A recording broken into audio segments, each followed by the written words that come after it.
OhaHyou everyone, hello. My name is Hoshiuta Yukihyou. I've missed you all a lot. It's nice to be back. Garbage, welcome to the stream. I see you've been lurking in the pre-chat a little bit. I'm like, why is my reactivity just not moving? My Discord did dumb things. There we go. Alright, we can see me now. I'm moving. I'm animated as much as I can be. It's been a while, like 4 days. Wednesday night, and then Thursday, Friday, Saturday, and Sunday. Yeah, 4 days. Felt weird. It really does feel weird not streaming. And everything only feels weirder. I've been at work since 8 a.m. I got 3 hours of sleep because I couldn't sleep. And I went out for a walk at 2 a.m. So,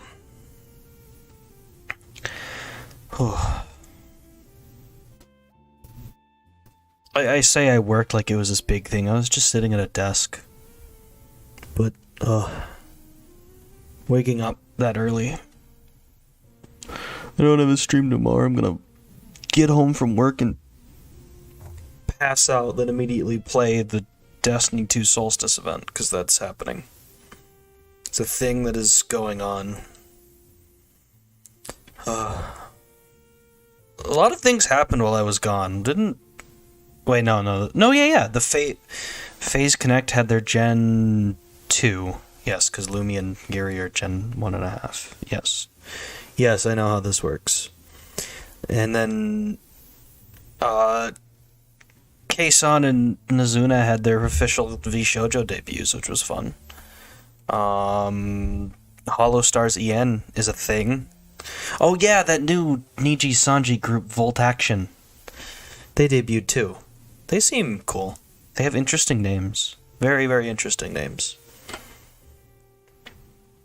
Those Hollow Stars boys are incredibly based. I saw them talking about warrior cats in the and that is high quality. Those are my people. Everybody's coming out of the woodworks. We need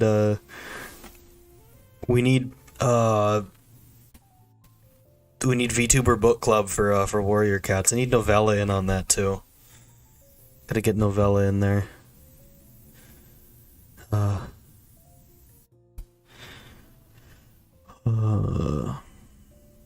Other than that, I got to sleep in a lot over those 4 days I wasn't streaming, because I didn't have to go to work until 4 p.m. So I was sleeping until like noon. And then last night, I can't fall asleep. I go out and take a walk for like an hour and a half at 2 a.m.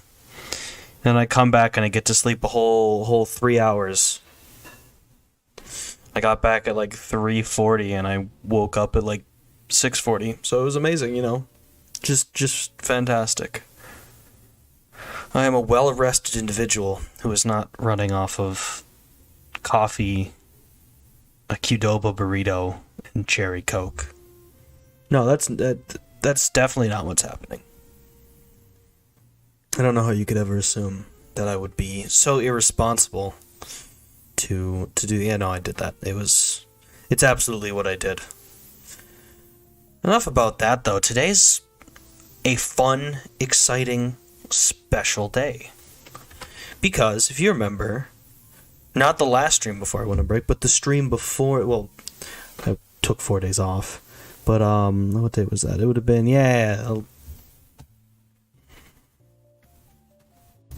wait. Oh, no, it would have been last Monday. Yeah, last Monday. Exactly a week ago. We finished Hanako's route in Katawa Shoujo. Our first route was completed. We got to see the neutral, the bad, and then the good ending for everybody's favorite everybody's favorite shy girl. So, Beautiful. I think I said it before. That was my first favorite route. You know what? I can probably show this up better if I just pop over to the game screen. So, we mute the BGM, turn back on desktop audio, slap my chat box back up there, and here we are. Oh wait, I put it onto my screen. I didn't put it onto yours. Feels bad. So you can see, this was Act 1. We're not going to be going through all of Act 1 today. Act 1 will be mostly autoed through. Autoed/skipped, because a lot of the things don't change. I have it set, if you look at the options here, there's the option to, you can skip the unread text. I do not have that enabled, so when we get to new text, we will know. But we've got Hanako's 3 routes. It was, equivalent exchange, castling, and scars. Go and look here. We have almost all of Hanako's CGs. These are scenes that are too spicy for YouTube. Susan, please don't ban. But today, I think... No, Emmy's is first, that's right. Emmy starts first. Rin is in page 6 and 7. Hanako starts in 4, Lily starts in 5, Rin starts in 6. So I think around here is the start of Shizune's CGs. It's either that or 8. I'm trying to remember. A fun thing about Shizune's route is that we have one thing that we have to do to get the anything that we'll have, like, the wrap-up is going to be changing one decision. She only has one branching route. However, I love this route. I love all these routes, but Shizune's always does stick out in my mind. I think I said it in a previous stream. I like Hanako's route because I like Hanako's character, but she feels like a beginner route to introduce you to areas around, and nothing is turbo memorable. Like you have, like, I think maybe the most memorable part is it's telling that I can't even actually think of it right away. I think it would probably be the end scene, like the final scene in the good route, as you get the talking in the park, and then, you know, yeah, it was cute. Shizune has a lot more memorable moments, and you go to a lot more places, you meet more people, and generally, I'm excited for that. We also will get another cinema shot here, which is fun. And here are the saves for Miss Hanako Ikizawa. That is behind us. Today is about new things. I'm gonna kind of... Can I actually... Oh.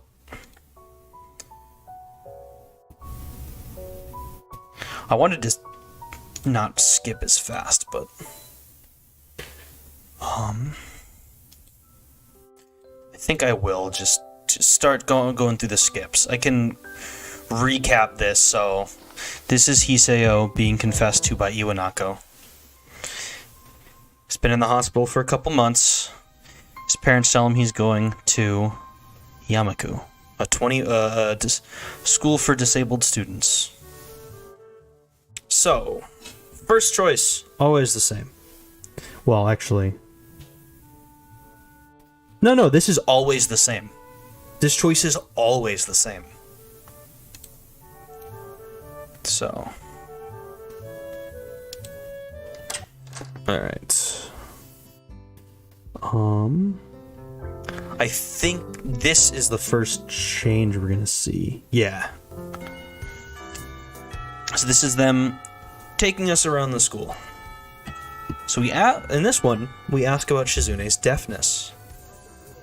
Because we want to know more about Student Council President Shizune Hakamichi. Shizune intrigues me, and I kind of want to ask something about her. But I can't really ask about something that personal, can I?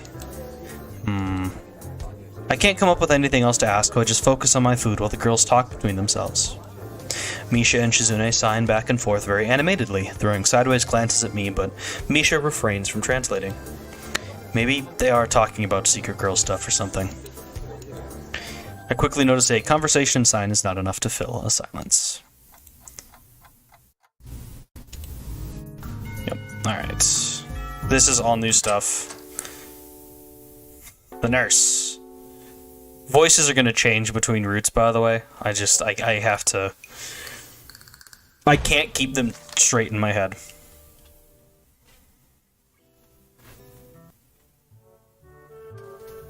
Alright. Next choice.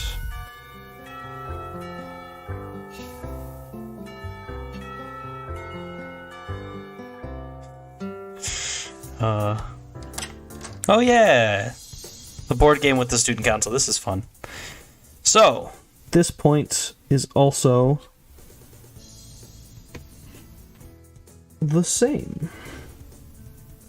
Where is Shizune again? He has a point. Attack aggressively in this game of Risk. So I know we haven't missed anything because this is all still... Libraries where we meet Lily.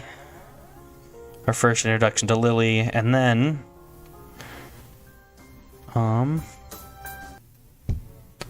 our first introduction to... Hanako. Alright. I'm sorry, I didn't mean to startle you.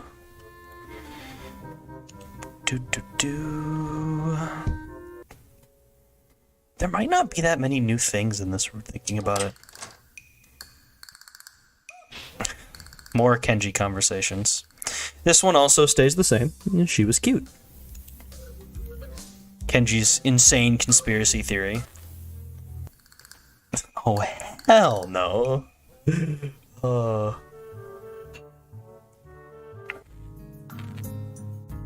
What to do? So, this is one that actually has a,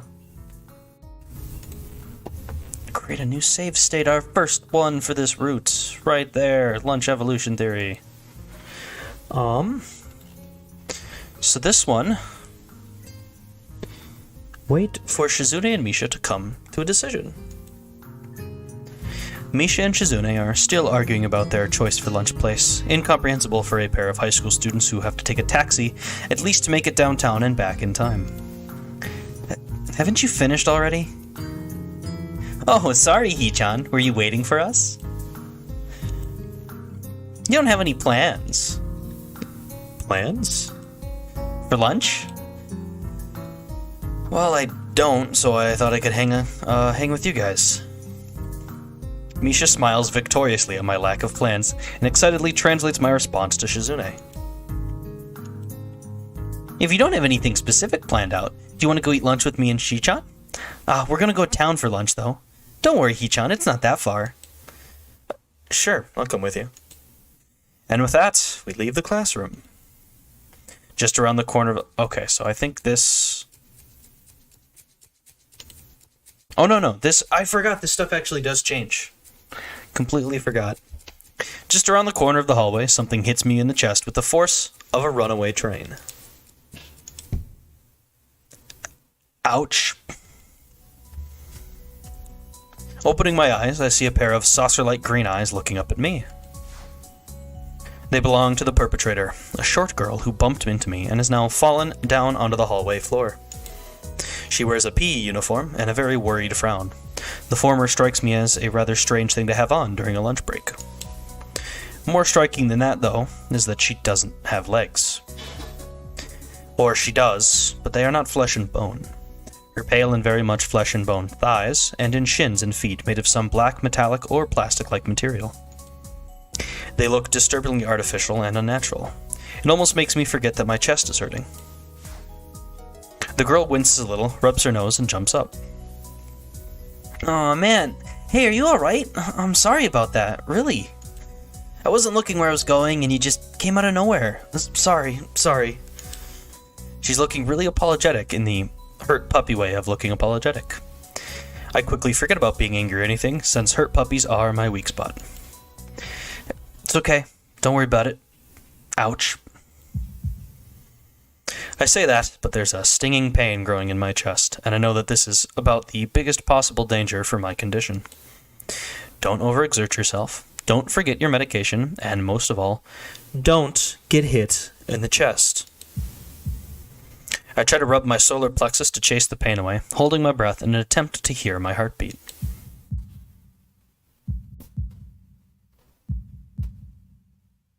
It seems normal. Hey, should I get a nurse? The worried, high-pitched voice of the girl snaps me out of it. I stare at her for a few seconds dumbfounded, until I realize that I probably looked worse off than I really was, doubled over myself and looking all tense. Damn, I'm overly worried about my heart. No need, I'm fine. Managing to say something in response, I pull myself upright, feeling my sore ribs one last time, and take a deep breath. She just knocked the wind out of me. Big time. But it's nothing more than that. You sure you're okay? I hit you pretty hard. It's okay. I said I was fine and nothing's broken. No harm done. That's good. I feel a hand on my shoulder at the same time the girl's eyes widen in horror. God damn it. Don't auto-text on me like that. Widen in horror, and whatever she was saying gets interrupted by a very horrified eep. I don't have time to look behind me because Shizune is already shoving me aside and stomping over to the girl, signing furiously at her. Miss Ibarazaki, I saw that. Running in the halls is strictly forbidden.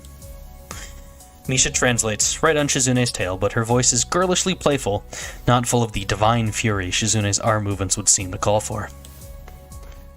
Sorry, I was just gonna get some stuff and I was in kind of a hurry.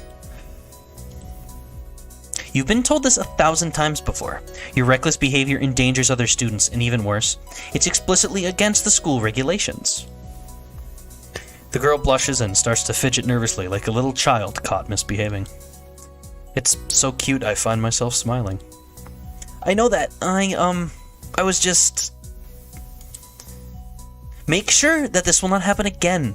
Although I'm sure telling you this is futile and only causes me further headache when you choose to ignore the regulations. Got that, Emmy? The small girl sticks her tongue out in response. I gotta go. Teacher will have my head. I promised to help with printouts, but I went running instead. Sorry, but I've got to change and everything. Before Misha or Shizune or I can say anything, she's already bolted from where she was a second ago, almost halfway towards the stairwell.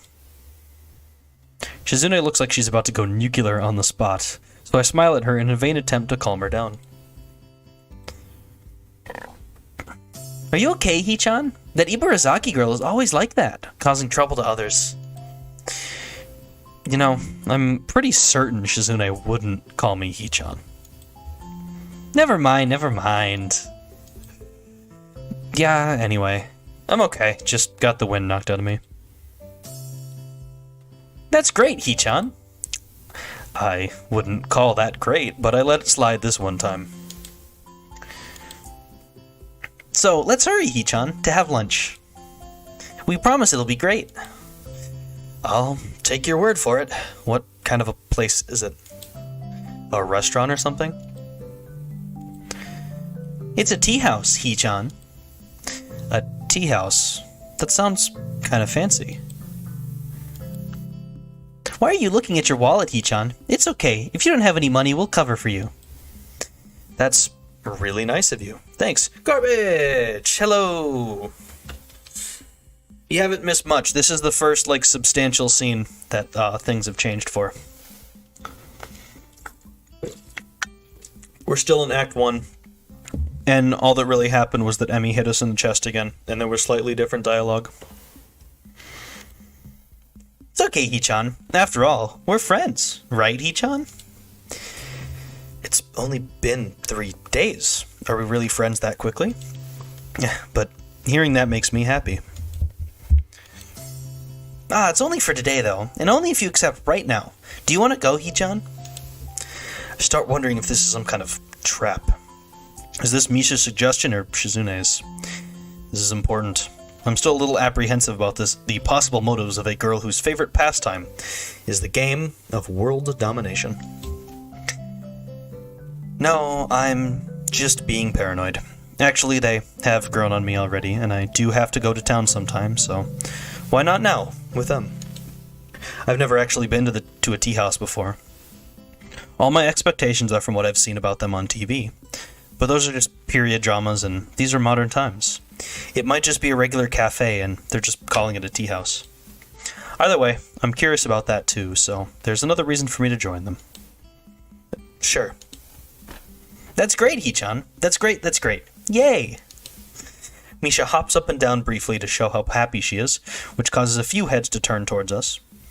Shizune opts for a polite, tiny clap that lasts for all of 2 seconds, before she goes back to looking stoic, as usual. Would it kill you to be a little happier, Shizune?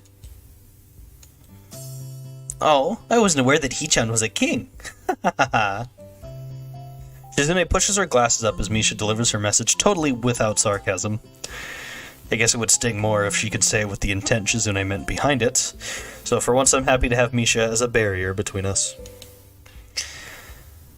I'm not telling you to jump for joy just because I'm having lunch with you. I'm not that arrogant. She seems to accept this, and we head for town with Shizune leading the way. Yay. I almost got hit by a car. Oh my god! My day was very fine in comparison. How did you almost get hit by a car? Don't get hit by a car. That would... I think that would really suck.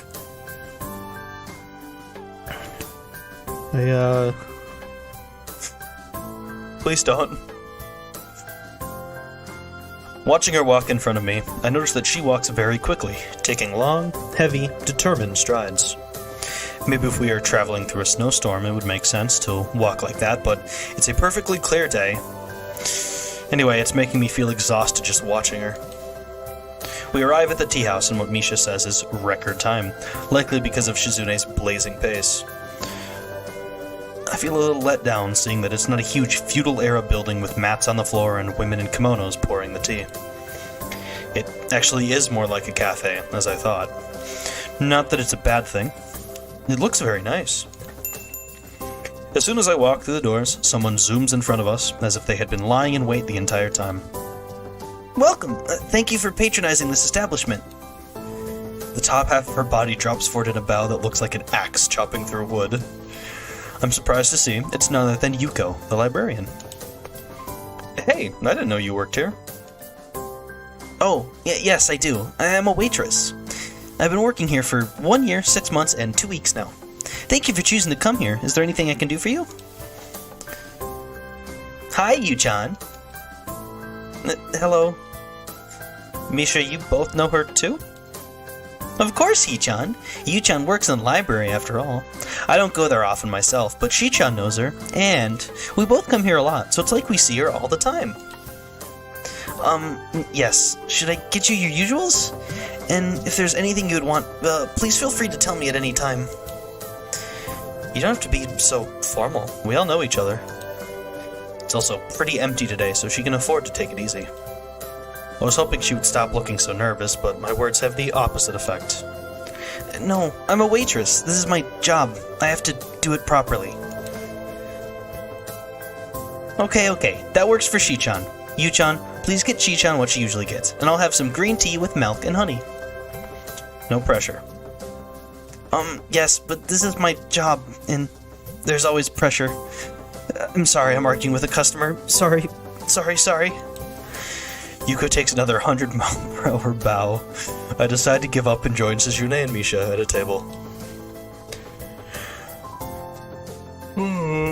Stop fucking yawning.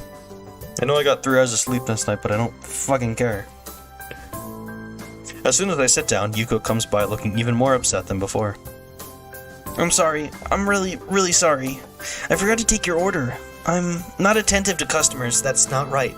I'm sorry. If there's anything you can do to make up for it, please tell me. Hey, this is a cute CG. It's okay, Yu-chan. Hee-chan didn't order anything, so it's not your fault. Don't be upset. It's true. I guess I should order now, but I don't really know what this place serves, and there doesn't seem to be a menu. Yeah, she's right. I'll have some coffee. And a sandwich, if you have one. Whichever sandwich you'd think is the best tasting one here, because Shizune is paying for my meal. Shizune frowns and gives me alternating looks of surprise, indignation, and bemusement, unable to decide between the three. Hee-chan, just how much money do you have in your wallet? Can't be that little, right? Right? We should split the cost 3 ways to make it fair. Yeah, I won't accept anything else. Misha turns to Yuko. Yu-chan. Shi-chan says she wants 3 of whatever is the most expensive item on the menu. No! Haha, just kidding, Hee-chan. Okay. I think that the turkey sandwich is the most delicious sandwich, and it comes with free soup. A good employee would try to recommend the item that there's the most of, though. Or the most expensive item. Am I bad at my job?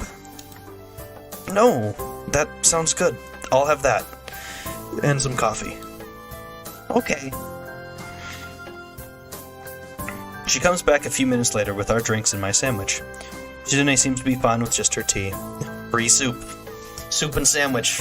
Best deal in American, I don't even know what the word for it is. American restaurants. That's what I'll say. Best deal from American restaurants is the soup and sandwich. Shizune seems to be fine with just her tea, while Misha also ordered a parfait. I don't know why, because I can't imagine many other things that would go worse with tea.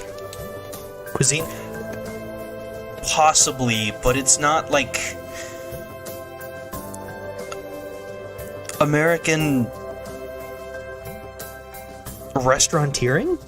Restauranteering has to be a word, right? We're finding this out.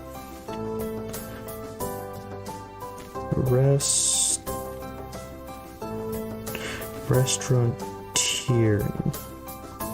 Yeah, restauranteering is a word. The act or profession of running a restaurant. Boom. Perfect. There we go, we figured it out. Big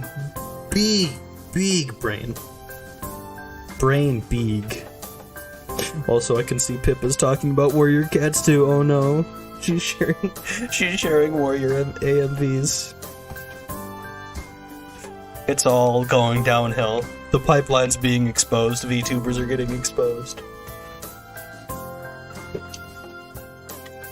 We all read books about cat clans growing up. It's the pipeline. Oh well. I take a bite out of my sandwich. It's very good. Hee-chan, have you thought about joining the student council? Huh? Don't talk with your mouth full, Hee-chan. I washed my food down with a sip of coffee, which is also surprisingly good. But now's not the time to remark on how this place has good food. You said you understood it was too early to expect me to make a decision this quickly. That was like 3 hours ago. A man should be decisive, Hee-chan. You really should join the student council, Hee-chan. Come on, it'll be fun. People always say, come on, it'll be fun, about things that are never, ever fun. Don't you believe me, Hee-chan? Is it Shizune saying that, or Misha? What a cute expression, but the effect is somewhat jarring, like she has split personalities. Hee-chan, that's depressing. We just want to spend time with you. That's right, Shi-chan. Yeah, that's a good point too. Yup, this is beneficial to everyone. It solves all our problems.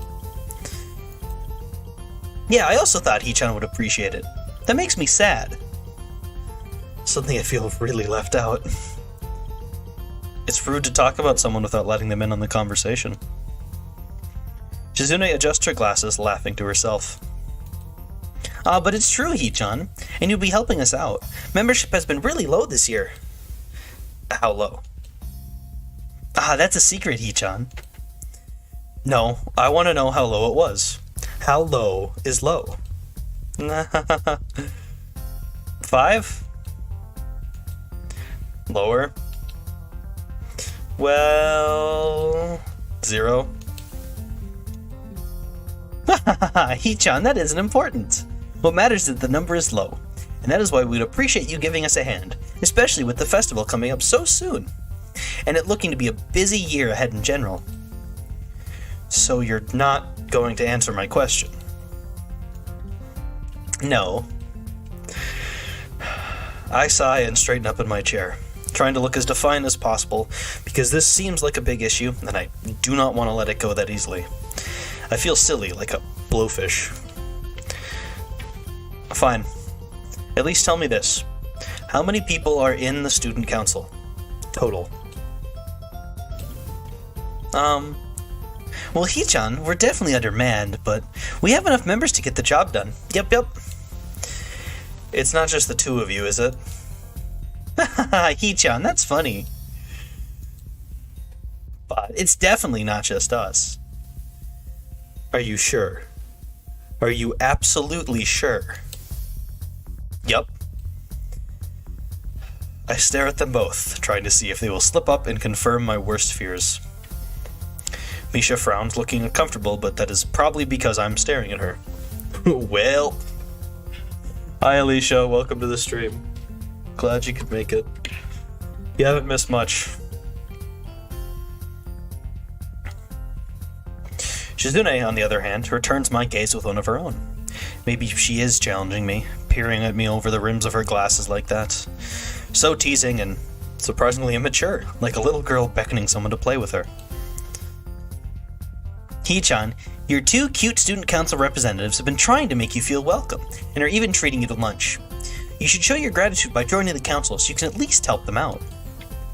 Yeah, it would be great if you could just file some papers for us, and the festival's coming up, and we have to build some stalls for the games and food. Just a few, so if you were there, it would be a lot easier for us. Please, Hee-chan. What an interesting good cop, bad cop routine.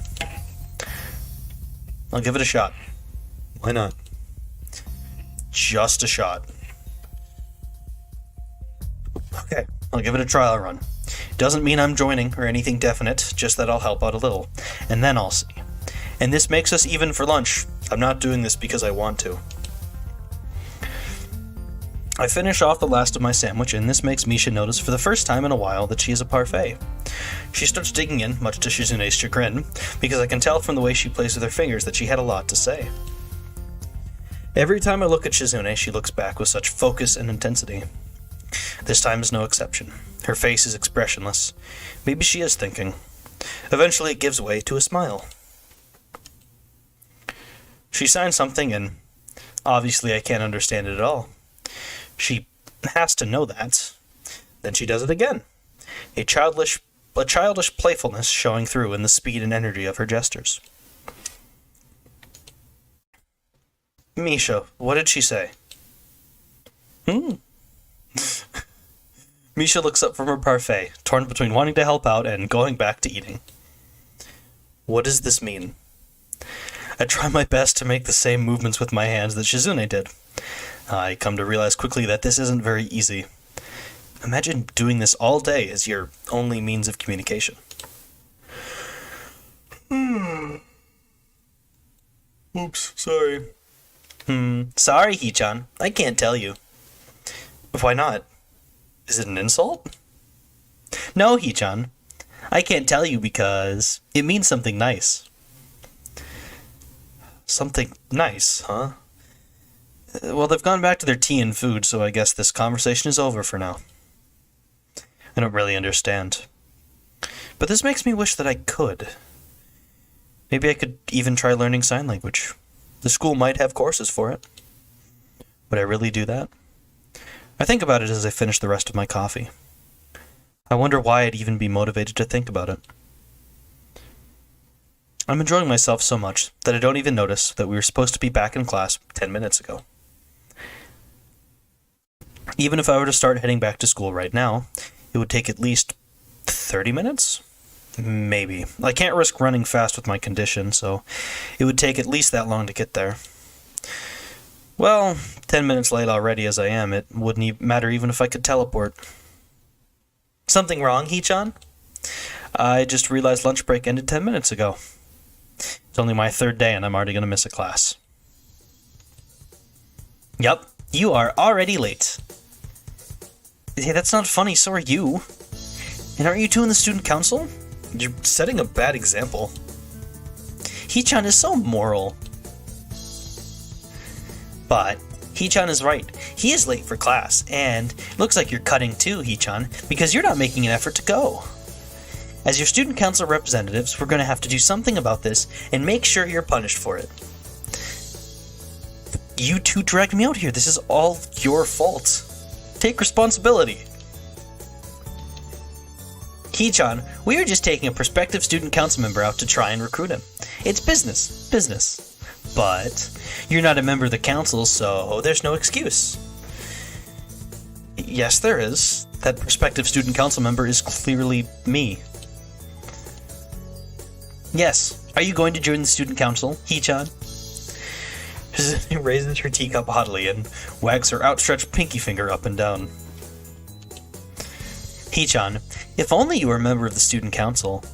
But you can still join now, Hee-chan. If you join now, you won't be in any trouble at all, and we'll all be able to take many more nice excursions like this all the time. It'll be fun. I start to think that maybe this was all an elaborate setup leading to this moment. Maybe Shizune lured me out here, banking on the possibility that I'd lose track of time and be forced into this situation.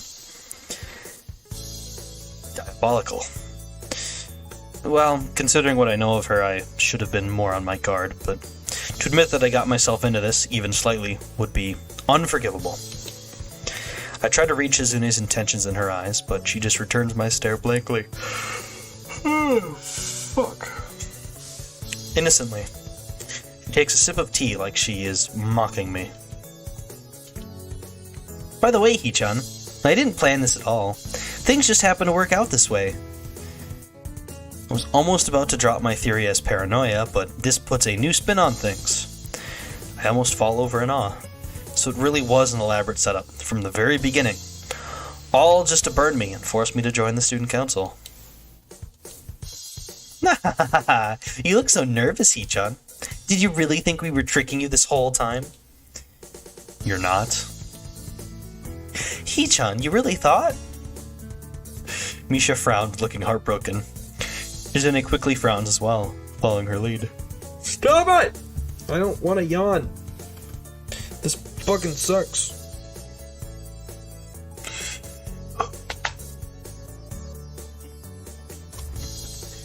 How synchronized. Two of a perfect pair.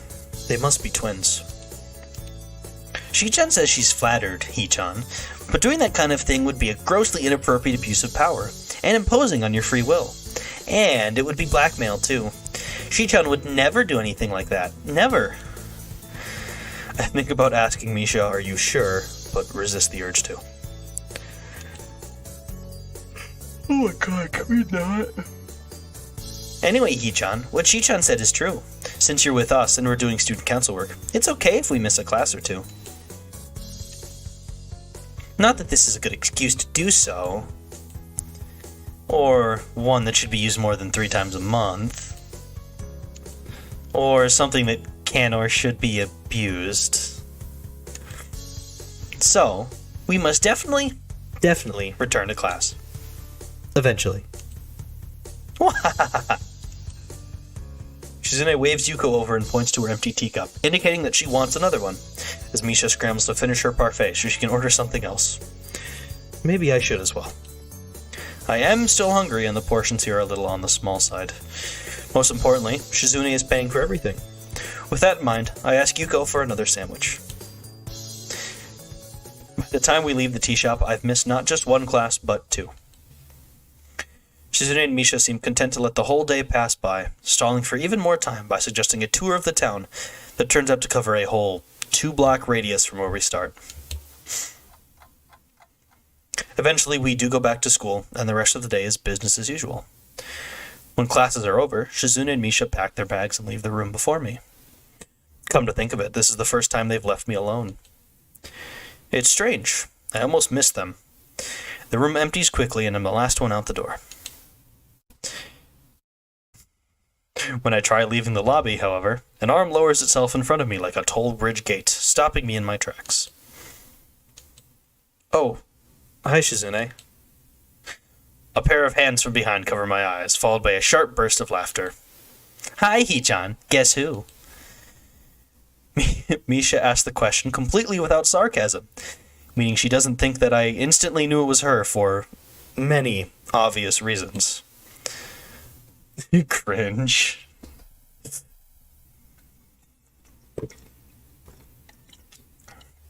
Misha can be a little bit cringe as a treat. I wonder who it could be. Well, it's definitely not Misha. Haha, it is. Misha swings around to stand in front of me beside Shizune. Hee-chan, are you busy right now? Busy going to my room, yeah. See you tomorrow.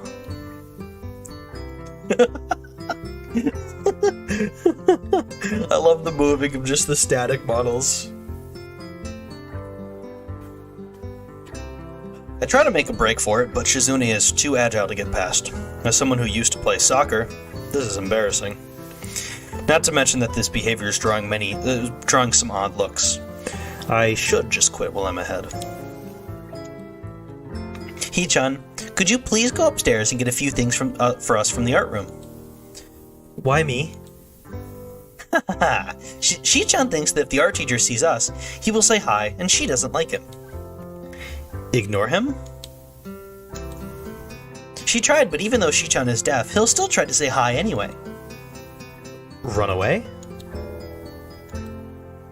I never run. A tone of finality so strong that I can pick it up even through Misha.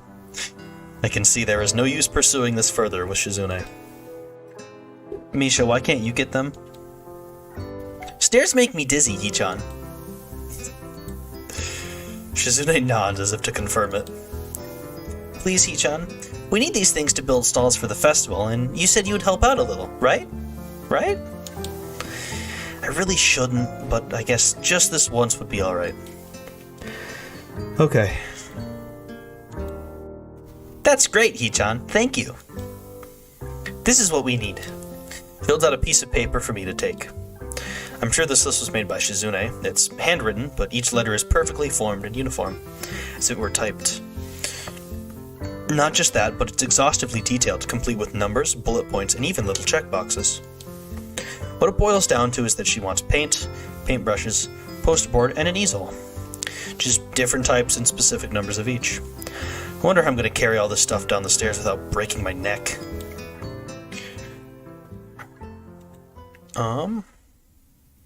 I think this is now content we've seen. Yeah, Rin! Oh, I can't wait to get to her route, but she is great. Rin is great. Alright. Also, they forgot to change it. It still said plywood. And then you end up actually going and helping out with this. The answer to this is always yes. Actually, I think it might be... Yeah. Shizune's path. Yeah. Alright. Back to skipping. I'm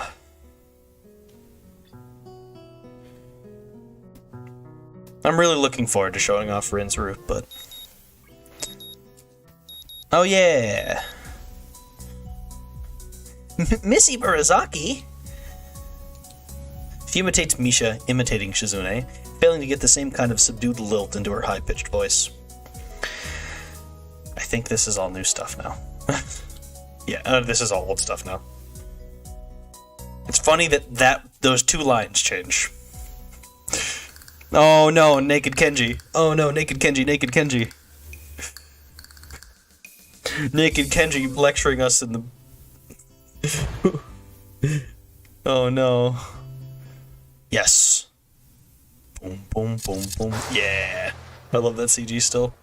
Alright, this is a new one as well. Cold War.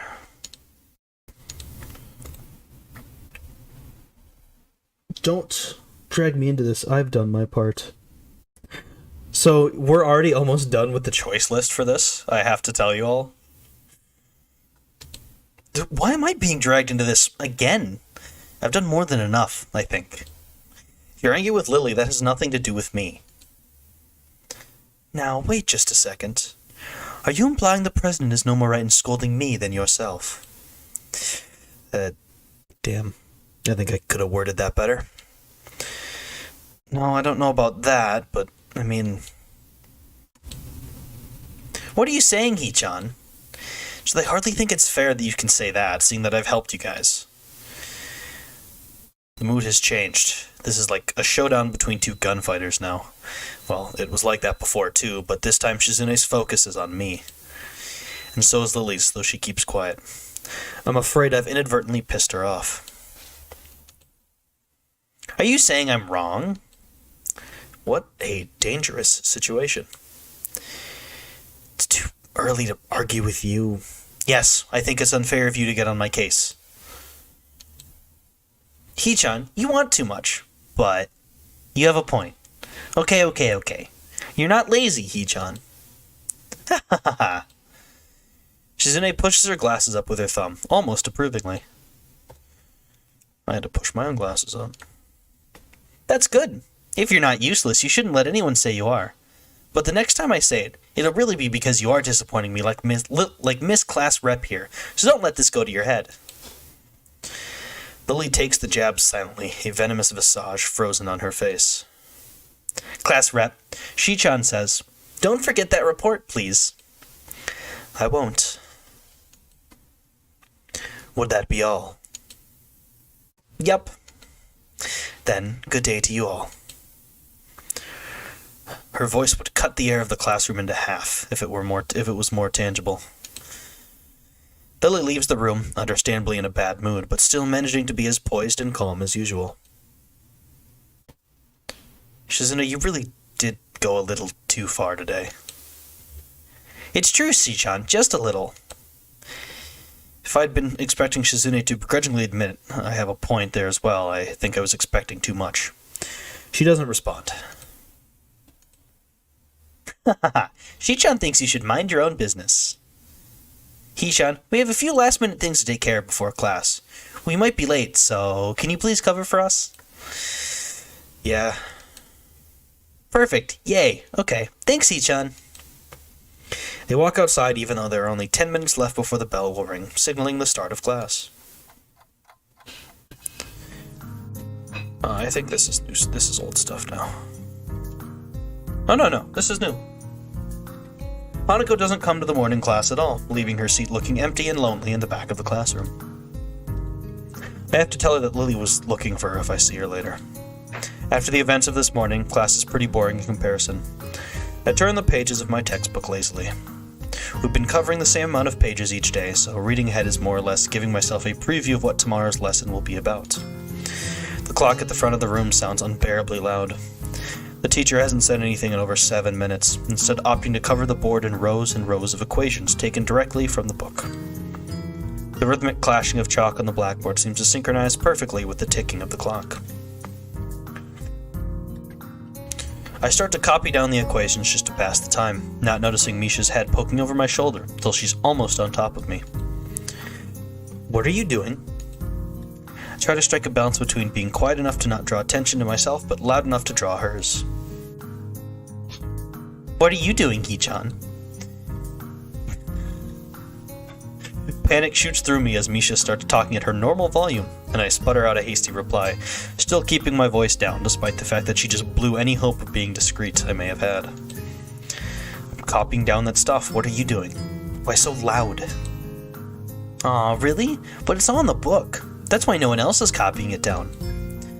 I know. Why are you so loud? Why are you so quiet, Hee-chan? It's hard to hear you. I look around to see if anyone is noticing our conversation, and it's pretty obvious that everyone has, even the teacher.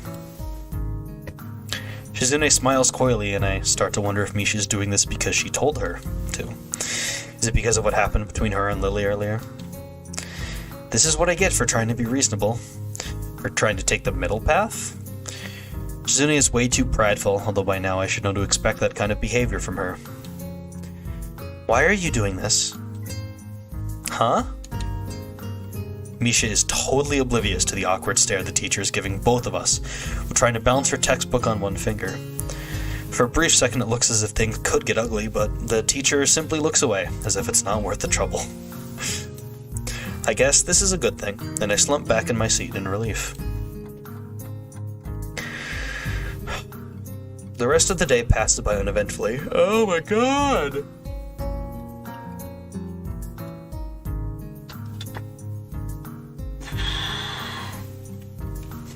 Stretch. The rest of the day passes by uneventfully, and this time I'm able to appreciate that it does. When the bell rings, I'm not in a hurry, so I stay for a while, reviewing what we covered in class today. I prefer to leave last anyway, so I don't have to deal with the crowding in the hallways. I notice Shizune and Misha have stayed behind, talking to someone from another class. Shizune is signing so fast that her hands make noises like swords cutting through the air.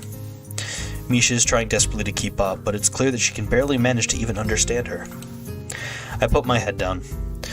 Whatever they're discussing, it looks like serious business. Probably way over my head. Not just that, but Shizune also seems angry, although it could just be her normal severity making it appear so. Shizune signs to the point where her wrists crackle, and Misha struggles to spit it out in word form. Sometimes she trips over herself like she's dealing with tongue twisters. Oh my god, can we not? And then on top of that, she has to sign back anything the other girl says. Seems like a rough job.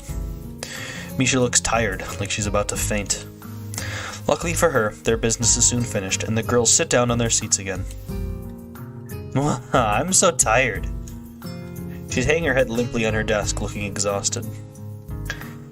Festival preparations must be tough for you. Indeed, the people in this school seem to be taking the festival very seriously.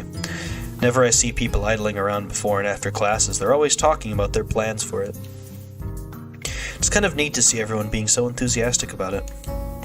I'm probably the only one who doesn't have something to do. Shizune starts signing at me and Misha perks up, looking at her hands with slightly unfocused eyes. She signs with harsh, heavy, dramatic strokes. Misha translates her signing into speech for me. She does it so well it's almost like Shizune is actually speaking, transmitting her thoughts directly through Misha. Well, we're in the student council, you know, so we're pretty busy. Sarcasm? Huh? The tone of Shizune's actions make me think she's speaking with disdain, but Misha interprets it normally, replacing whatever intent may have been there with her own chipper twist on things. It's still disorienting. I don't think I'll ever get used to it. Never mind. How could I forget it with you two trying to get me to join at least twice a day?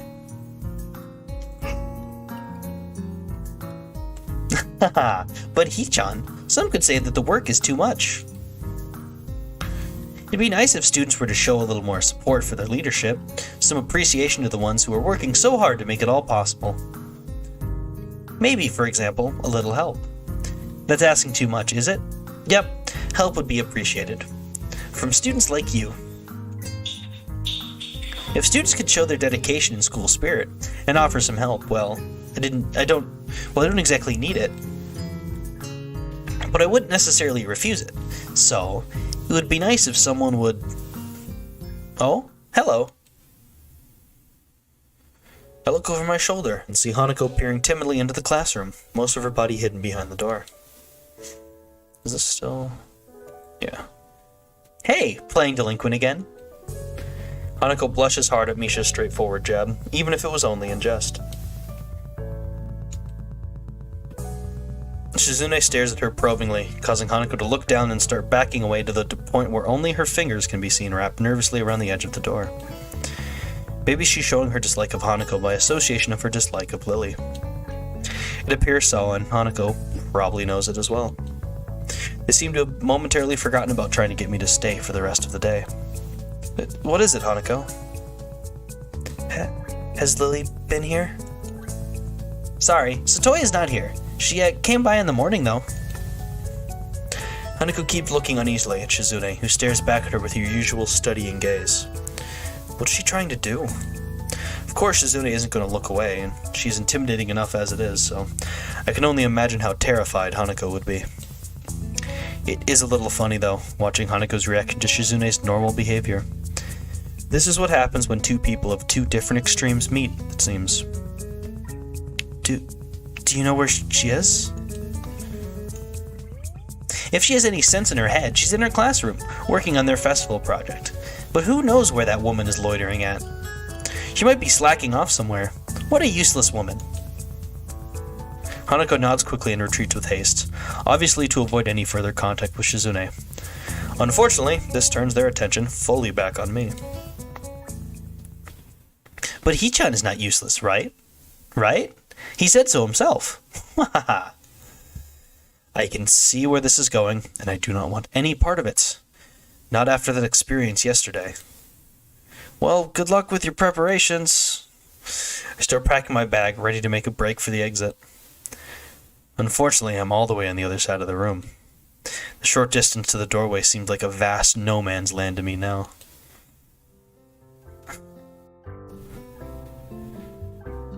Shizune and Misha both start maneuvering slowly in front of me, cutting off my route of escape in an unsettlingly cautious way that makes me think of a ship-to-ship combat. I think Shi-chan is saying that you should help us, Hee-chan. Gee, I wouldn't know. She's so subtle. But that's the intent, so please? I can't keep up. We have to actually build stalls for the festival, almost all of them by ourselves. Can you believe that? Hammering boards together over and over again for hours. It's really hard. I'm so used to it I was doing swinging motions in class and I didn't even know it. She bangs her desk a few times, imitating hammer blows. It's so repetitive I can't stand it. And yesterday I actually hammered all the boards on top of each other. It was just a stack of boards all nailed together, and then I had to take it apart and do it all over again, and I got yelled at and laughed at. So... She clamps a hand on my shoulder and grins, quickly running her tongue across her teeth mischievously. Do you have any plans for today, Hee-chan? I wonder if you do. Sure I have plans. Really? You're gonna help us, right? I notice our hands are moving constantly. He's signing everything we both say so that Shizune can understand. Come on, man. Shizune is being somewhat quiet today. Is she still angry? Well, probably at least a little bit. I can see it in her eyes. But this could also just be another way of trying to guilt me into lending her a hand. I have to find a way out of this. Hey, I should go now. To the library. You know, homework. Should get going, shouldn't I? I have to be diligent because I'm a new student and also I have to make a good first impression, right? Yeah. See you later then. I turn to bolt for the door, but Shizune is blocking my path. Her arms crossed over her chest and a stern expression on her face. She wags a finger tauntingly and begins signing to Misha with the manner of a squad leader giving directions to his fellow soldiers. It didn't seem like you were in any rush to get to the library, Hee-chan. That's right, Chi-chan. It does seem like he was probably going to slack off for the rest of the day. You're surrounded. Let's go to the student council room. She lets out a chuckle and then breaks into laughter. I'm sorry, Hee-chan. I feel bad, but this works out for everyone, right? That's right, Chi-chan. Yes, that's a good point too. Yes, this is beneficial to everyone. It solves all our problems. Come the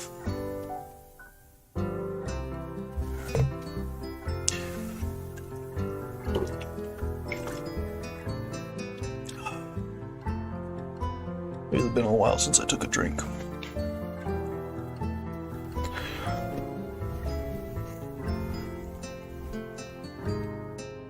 Yeah. I also thought he'd be more appreciative of our efforts. They pull themselves closer, as if they're about to pounce. Hey, guys, 2-on-1 isn't very fair, is it? She keeps looking forward, impassive, and gives a sinister smile. Come on, we have a lot of work to do. Let's go to the student council room.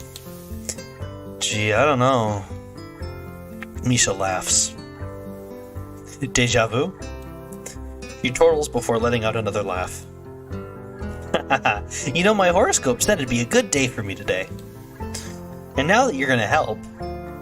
Shizune signs quickly to her. Right, I mean, now that you've decided to help us, completely of your own free will, I'll be able to take it easy. Lucky, huh? I open my mouth to say something, but then realize there's no point. I refocus on trying to think of a way out of this. No, their actions are clearly deliberate. There's no sense in attempts to reason with them. You can't reason with madmen. I frown and they don't even notice my discontent, further proving my suspicions. They seem pretty relaxed now. I guess they think they've already won, so they're letting their guard down. That's kind of arrogant. They pass forward in front of me as they move through the doorway.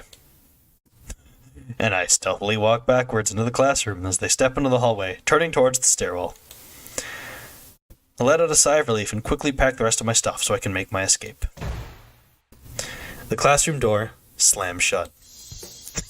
You can never escape. That wasn't very nice there. You really got us good, though. Didn't he, Shi-chan? Right. What was that about? I thought you said you'd help us. And then you bailed on us. And you thought you would get away with it, didn't you? The indignant expression vanishes and she begins to laugh hysterically, calming down only after an aggravated look from Shizune. Oh, yeah.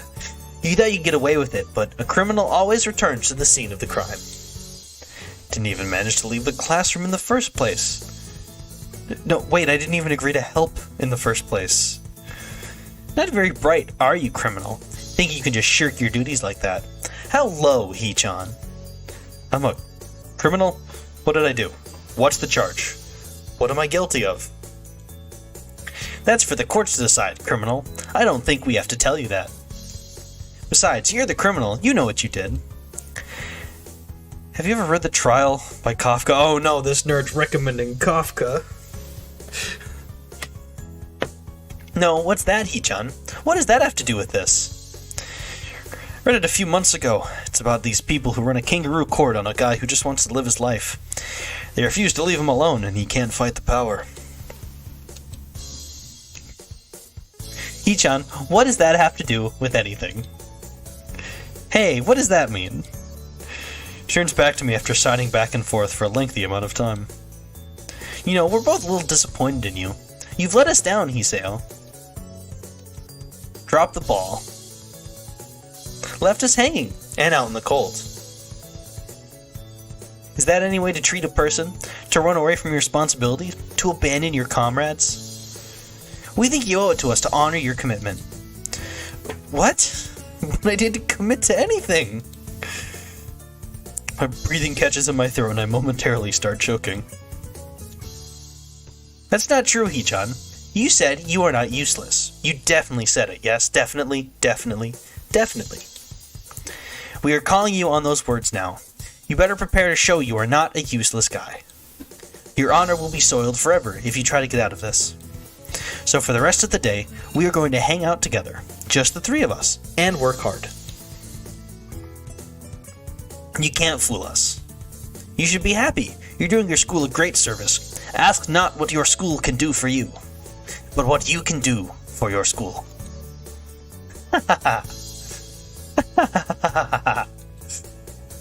How depressing. Ask not what your country can do for you, but what you can do for your country. I wish I could do it like the actual speech delivered.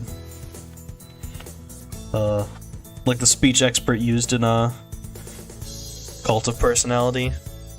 What a song. A Cult of Personality. I just think of CM Punk. That's all I think about with that song now. Cheer up, Hee-chan.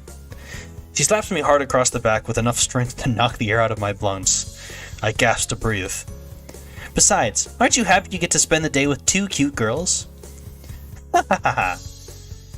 Guess they are right. I did blurt those words out. Accepting my fate, I follow them to the student council room. And hammer the final nail into the stall. It took all of the afternoon, and dinner time is nearly over, but it is done now. Event Horizon.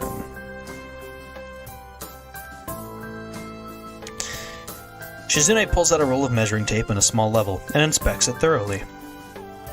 She smiles, looking pleased, then motions for Misha to come over.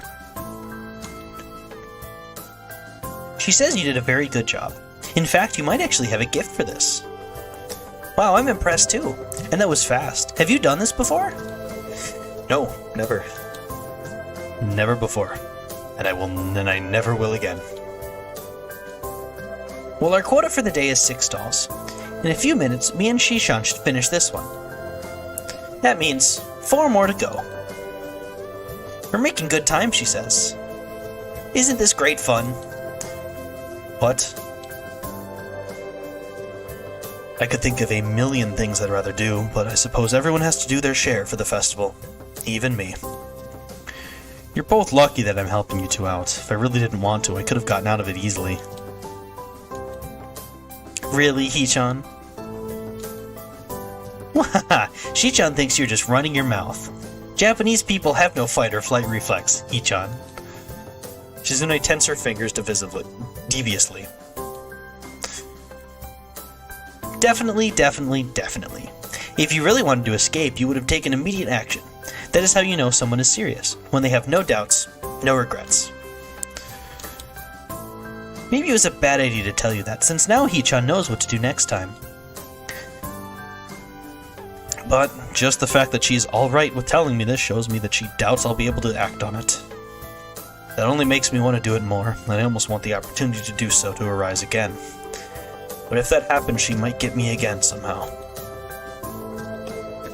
Shi-chan says she's happy now. Much later in the evening, we are looking at 6 completed stalls. With the pride of a job well done, we sit back and admire the fruits of our labor, not sharing a word between us, just admiring. I realize I'm feeling quite thirsty. Hey, isn't there a vending machine out in the hall? They're on all day, right? Yeah, the drinks are very cheap, too. We usually get something from there on days like this. Dig around in my pocket and find a single 100 yen coin. Is this enough? I'm feeling kind of thirsty. 100 yen? You can get any drink in the machine with that. That's good. That's very good, then. Ah, wait a second. What is it, Chi-chan? Do you want him to get you a drink, too? Hahaha. Hee-chan, you've really helped us out today, so... So today... Shi-chan will treat... Shi-chan will treat you. Hey, what about me? What would you like? I'm feeling thirsty myself. So am I. I don't know. Anything's fine. I guess the melon soda? Hey, wait, Shi-chan, I also want a drink. Aww. You know, it's times like this that I think she's just teasing me. That's probably it. I'm sure she'll get you something, right? Yeah, she usually does, but you never know. Shizune comes back with 2 melon sodas and a can of fruit juice. She hands me one of the sodas and the other to Misha. Thanks, Shi-chan. I had total faith that you'd get me one. I knew I could count on you. Hahaha. But how did you know this was what I wanted? I usually get something else. What? You knew I'd want to try it? And that I like these kinds of childish things? She laughs a lot. I gesture my thanks to Shizune, who smiles and nods. Hey, Hee-chan. Yes?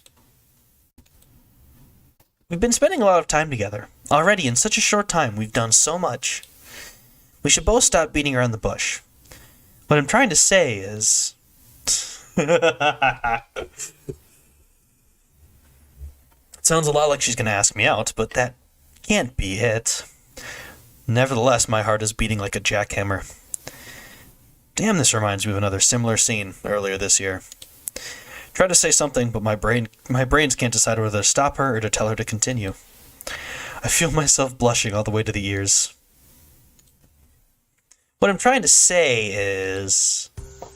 Would you like to join the student council? Ah, what a disappointment.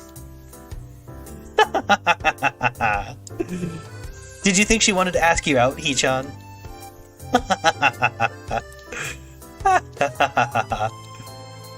feel very embarrassed right now. I can feel myself getting even redder in the face. Shizune also tries to hide a blush after Misha translates, and then puts a few sheets of paper in front of me. So, how about it? All the paperwork is right here. And you are sitting down anyway. You look very at home here. Drinks and everything. What do you say? She quiets down a little and asks again, and a little more solemnly. Hee-chan, what do you say? You don't exactly hate this, right? I'm more than a little surprised by the sudden change of tone. I don't really know how to react to it. For one thing, she isn't shouting uproariously with no regard for tact. Before, I'm sure she knew already that I was going to say no. This time she actually seems serious. I think maybe you should join. Not just because we could use your help, but, well, you're hanging out with us anyway. I think Shi-chan would like it if you would join as well. It's not like you hate us or anything, right? It wouldn't hurt if you joined, and I'd appreciate it if you would. She seems to be having a hard time getting her words out, which is strange for someone talkative like Misha. For some reason, I'm almost troubled by it. Why is there shit in my eye? My eyes drift over to Shizune, who stares back at me tentatively, absent-mindedly cleaning her fingernails. If you don't want to join, I promise we won't ask again. But if you did, we would be really happy. Both Shizune and Misha seem to be unable to look me in the eye. I can't lie, the thought of being around two such cute girls is something that I couldn't possibly pass up. I'm not looking forward to this kind of work every day, but there should be less after the festival. At least, I hope so. Alright, I guess it can't hurt, so why not? Wonderful. Wonderful! Shizune tenses her fingers in satisfaction. She'll fill everything out, Hee-chan. Congratulations! You are officially a member of the student council now. Great! I'm not looking forward to a lot of work. To be honest, I've never done any student council activities before. But maybe it'll be a positive experience. Misha starts to clap, laughing exuberantly as she does. Congratulations, Hee-chan. Congratulations. Congratulations. Congratulations. Congratulations. Okay, I was joking. Congratulations. I get the message. That's probably, you know what, that is actually probably an Evangelion reference. I can't think of anything else that would be, just saying congratulations like 4 times.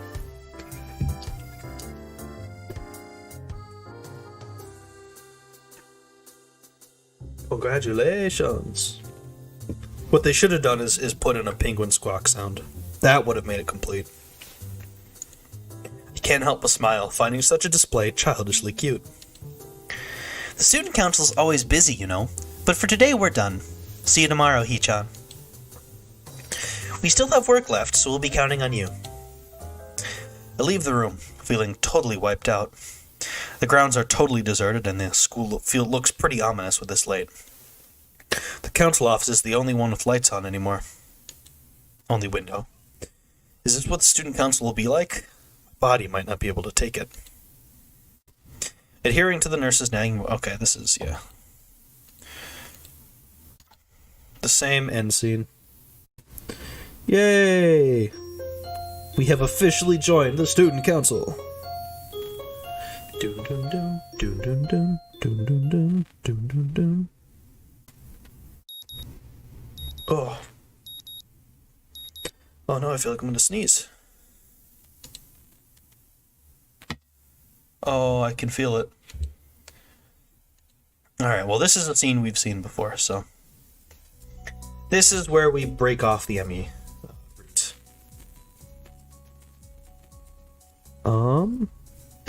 Take it easy.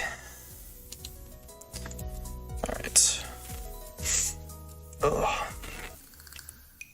And then Kenji talking about... Oh...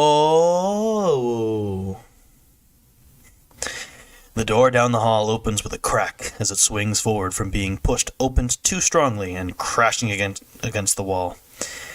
The sound is followed by a peal of bubbly laughter, and I instantly know who it is. At the noise, Kenji disappears into his room like a ninja, slamming the door shut just as Shizune and Misha walk over, the former taking small, efficient steps towards me, while the latter more or less bounces off the walls.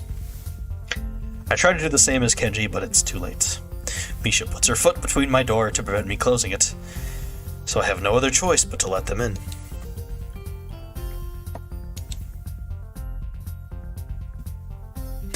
Hi, Hee-chan. Hi. Hi. What are you two doing here? Wonder if the pause between those two sentences was politely long enough.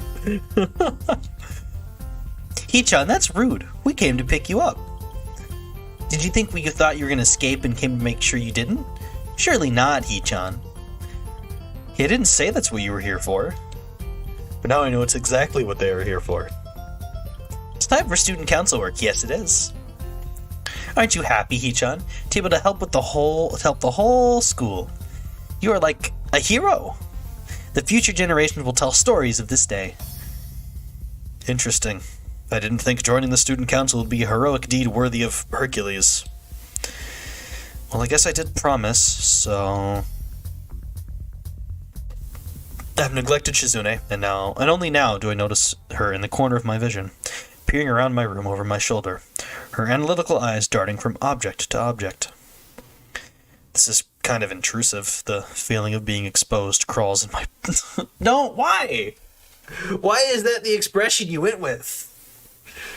Nobody says crawls in my balls. Nobody says that. Luckily, I don't have dirty laundry on the floor or anything like that.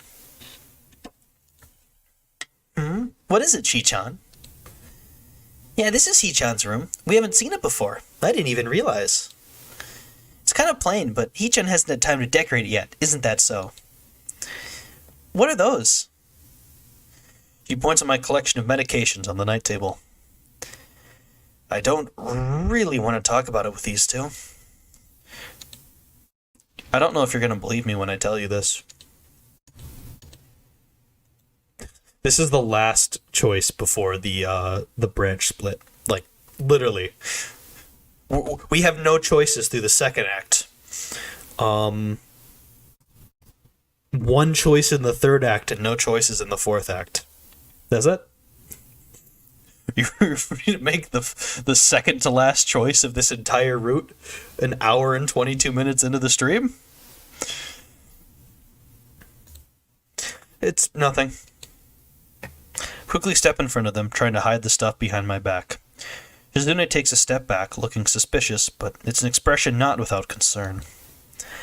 Hope if I avoid it, she'll understand that I don't want to keep her prodding me about I don't want her to keep prodding me about it.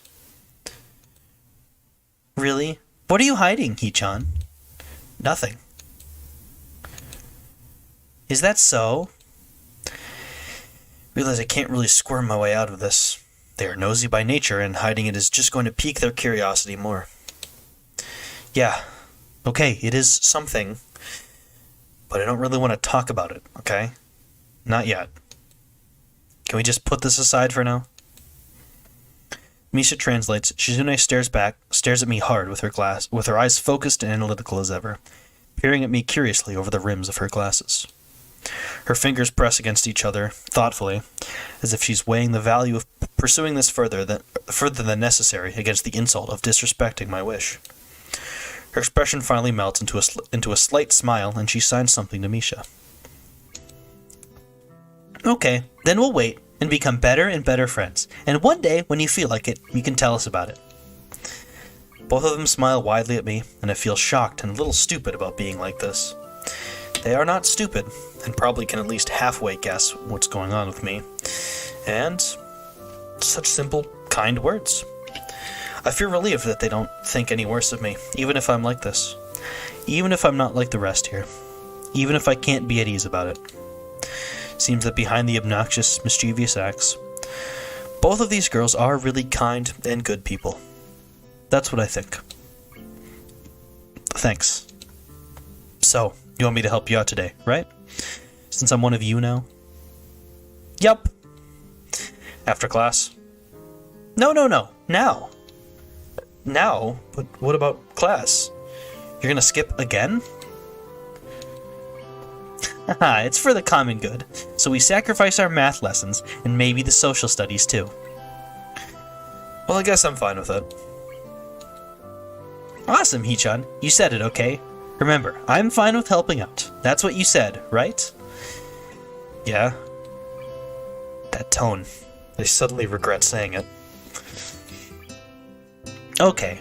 Are you ready to go then? We can go to the office together. No, you're probably gonna make me carry all your stuff for you or something. Don't be silly, Hee-chan. We've never walked to school together, Hee-chan. I almost want to ask why we would, but then it dawns on me. The both of them consider me their friend, like Misha said before. And they want to become better friends with me, even. It's weird.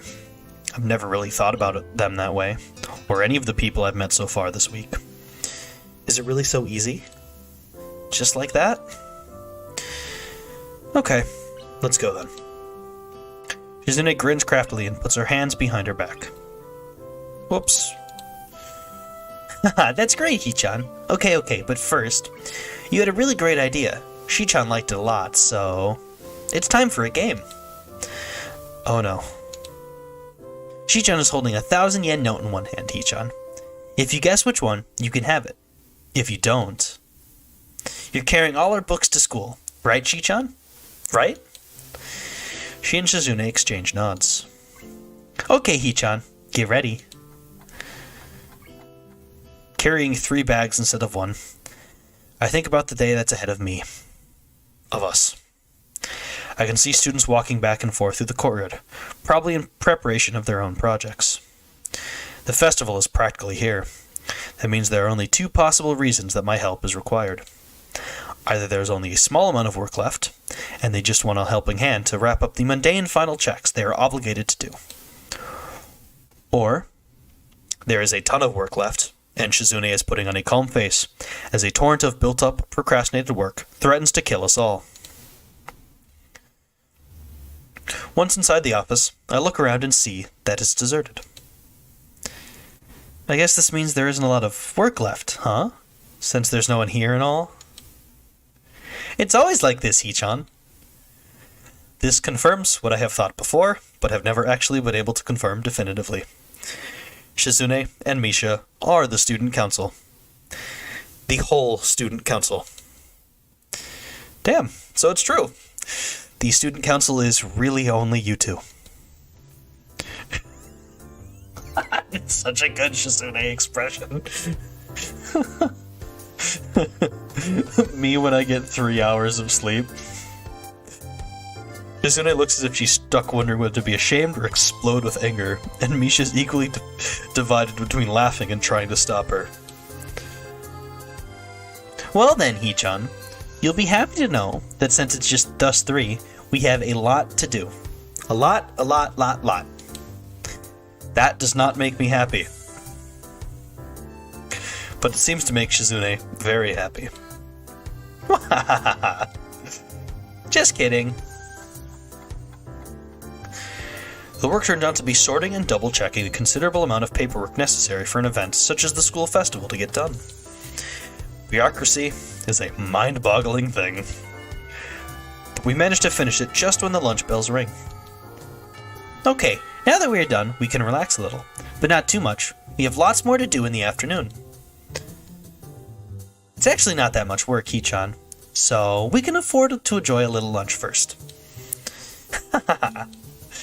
2 of them produce a small array of plastic containers seemingly out of thin air. It's chicken cutlet with tomatoes and soybean sprouts. Doesn't it sound delicious, Hee-chan? It was just made this morning and it's still warm, so eat. I take one of the containers and open it. It looks nice and certainly smells good. The fact that I'm really hungry adds to that even more. Wow, this looks great. Where did you get this? That isn't important, Hee-chan. There was supposed to be a stall selling lunchboxes, but the girl who was to run it suddenly said she couldn't do it. Shi-chan said, "What a waste. There's a lot of work to trick Hee-chan into making this." Hey, what the hell? So, Shi-chan wanted to see if she could do it, but then decided not to. Right, Shi-chan? Shizune sulks angrily, shooting Misha a displeased look. I don't think I was supposed to hear that story. This is your test food? I'm eating it too, Hee-chan. And Shi-chan is too. That doesn't answer the question. Nevertheless, I split a pair of chopsticks Shizune offers me, pick up a piece of cutlet, and pop it into my mouth. It's surprisingly good. I didn't expect Shizune to be such a good cook. Shizune puts her chopstick down, assigned curtly towards Misha, who gulps down her cutlet with noticeable difficulty in order to... Oh god. Hee-chan, don't talk with food in your mouth. It's not like I enjoy doing it. Anyway, how motherly to show that kind of concern. You can't even eat right, Hee-chan. That's all it is. It's a stalemate. I can't eat in order to talk to Shizune, who can't eat in order to chastise me for eating the wrong way. Misha, caught in between, is in the same situation, and looks most disheartened by how this is going. Either way, our food is getting colder by the second, and it wasn't piping hot to start with. Wherever this was going, it dies down pretty fast once we all realize that, and we eat. After a while the bell rings, but Misha makes no attempt to tell Shizune, so I'm sure they're planning to skip classes and spend the rest of the day in here again. Hee-chan, do you have any plans for the festival? No, not really. After all, I've only been here a week. What could I set up in that time? Wahaha! Hee-chan, you helped us out so much. Don't sell yourself short. Okay. We're serious. Okay. The two of them seem to get indignant over the strangest things. You're going through, right, Hee-chan? You should at least see what we've accomplished. Everyone should be able to look at what they have done so they can fully understand their work. That's my belief. You're no exception. Hee-chan, you should definitely go. If you don't have anything planned, then maybe we can even go together. Do you need a hand? If there's anything you need help with, I'm fine with sticking around. Feel much more at ease than I did earlier. My previous concerns and fears long gone. I'd forgotten about this morning's trouble entirely until now, having fun with Shizune like this. Having fun with Shizune. It seems like an unfamiliar concept to think of, but looking back on it, I've really enjoyed the moments I've spent with Shizune and Misha these past few days, in spite of everything else. If we might be going together, then maybe I can afford to stick around a little longer. Then I guess it beats going to class. Or I guess it beats class. I keep merging lines.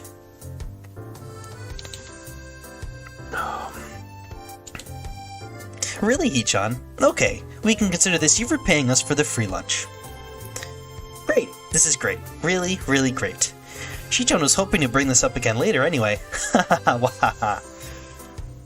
That's not a free lunch at all. Normally I would be angry, or at least slightly unsettled, but my mood has improved from earlier on, so I'll let it slide. Helping them out turns out to consist mostly of stamping forms and making what seemed like 10,000 copies apiece of 50 different budget reports. It's not hard, but very boring, and according to Misha, the simplest of the tasks they deal with. I feel myself getting more and more tired, and with that, less eager to return to class. This is especially bad because the more time I spend out of class, the harder it seems to just get up and go back. These two, they're a terrible influence. Terrible role models. Not that it bothers me all that much, and I'm sure no one looks up to them, but it's the principle of the thing. Done. That was fast. I'll be finished before this period's over, I think. No, Hee-chan. Everything is done. So you're done too. That doesn't make any sense. Are you telling me this is all arbitrary and you've been keeping me here for the hell of it? No. But we have kept you long enough. You should go back to class, Hee-chan. You can still make it for most of this period. What about you? Of course we're coming too. Of course, we'll be right behind you. Reassured, I start heading back to class, but the period is almost halfway over, so I start thinking it would be pointless halfway there, and pass the difference between this class and the next, drinking juice in the hallway. I keep an eye on the door to the student council room, but it doesn't open. What's taking them so long? Are they busy wrapping up my share of the work? Well, it shouldn't take them long. Shouldn't take so long unless there's more and they just wanted me to leave. The more I think about it, the likelier it seems. Shizune is, well, not an idiot, but clearly she's unable to just come out with things. Maybe it's because she can't talk, so it's harder for her. She has Misha, but all in all, as easy as they make it look, there's still a difference between casual speech and sign language. I contemplate going back there to check on them, but the bell rings and I have to go to class. They join me a few minutes later, and the thoughts I had in my mind before slip away in the routine of school life.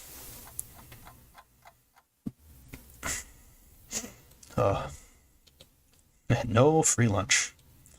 That's a saying, I don't remember how it goes, but... By the time I remember, school is over for the day, and I'm too tired to do anything but go home, do my homework, and then go to sleep.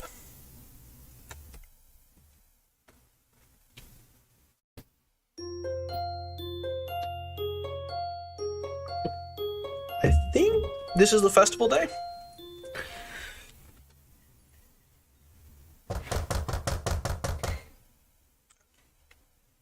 At 5 minutes past 8, an unbelievably loud banging jolts me awake.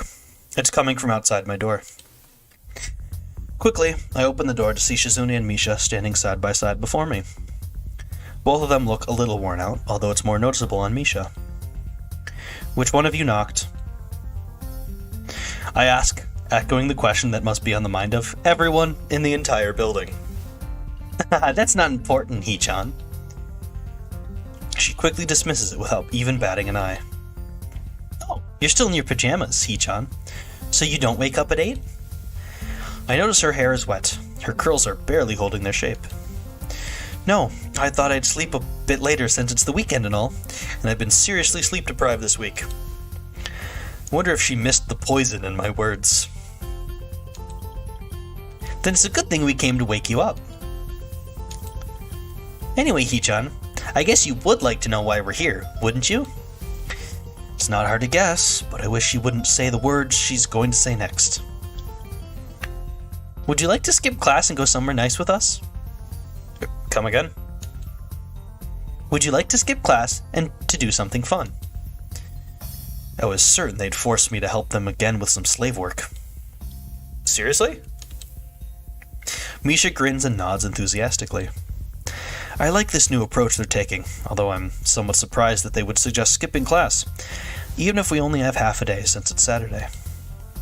Aren't you too worried about constantly missing class? Well, it doesn't seem to be a problem, Hee-chan. There doesn't seem to be a problem. Hee-chan, this school is pretty much at a standstill whenever this time rolls around. It's a Saturday, too. Don't you want to do something fun? I'm amazed by how little they seem to care. Not that we're pressuring you to give us your company, but we thought you might like to hang out. So, would you like to join us? Come on, you'll have a lot more fun than just sitting here with your head on your desk.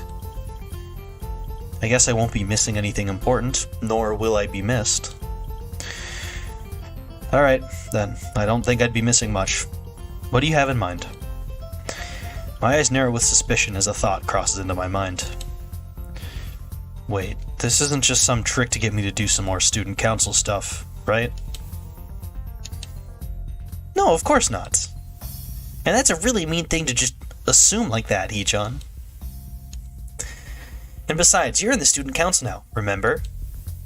If we wanted you to do something for us, we wouldn't have to trick you. Ha ha ha. This is a kind of coercion that is new to me.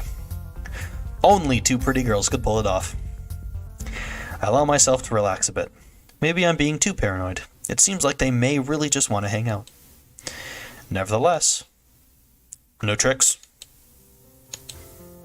No tricks. Stop being so paranoid. Well, if you say so. Suddenly I realize I am still wearing pajamas. I wonder if you'd let me dress up first. Why, Hichan? You look just fine. I'd still prefer wearing something else. I close the door before she gets a chance to reply and quickly pull on my uniform. Stepping back into the hallway, I see Shizune and Misha are engaged in an animated discussion. I wonder if people discussing inside ever accidentally poke each other in the eyes. While I'm contemplating this, Shizune taps me on the shoulder impatiently. So, we're planning on slipping into town. Remember the tea shop we were at on Wednesday? Tea shop? You don't remember? Oh, you mean that cafe. Tea shop. It's called the Shanghai. China is the birthplace of tea, you know. Come on, Hichan. I'll even treat you today. Not me. I mean Shichan. I don't know. It's nice. It's really relaxing. It's like half cafe, half restaurant, half sophisticated, half library. What? That's a lot of halves. But Misha doesn't seem to notice that. So, come on. It's not often that we have this much free time. If you're busy, though, you don't have to. It's not like your presence is absolutely required. Never seen more weakly disguised reverse psychology in my life. I feel kind of tired today, and my teachers in my classes might want to know where I am. Maybe. On the other hand, I haven't really been into town at all since I've gotten here, so this is a good reason to head there. Also, I could use something to eat. If it's Shizune's treat, even better. I'm totally broke. Alright, let's go. Lead the way. Great! We make it to the tea shop with a 15-minute walk. Seems that we are the only customers around. Well, because it's 9 in the morning. Is it always this quiet in the morning? By that I mean, is it always this empty? No, this is kind of weird. Hey, this isn't a bad thing though, right? You're right. We take our seats at a large square wooden table, and it hits me that I don't know what this place serves. I just went with what Yuko recommended the last time. Hey, is there a menu or something? Nope. That was a strange amount of zest. So, Hichan, have you decided what you're going to order? I look around the store and can't see anything resembling a menu. I don't understand. What's up with this place? What gives? Is it some kind of secret shop?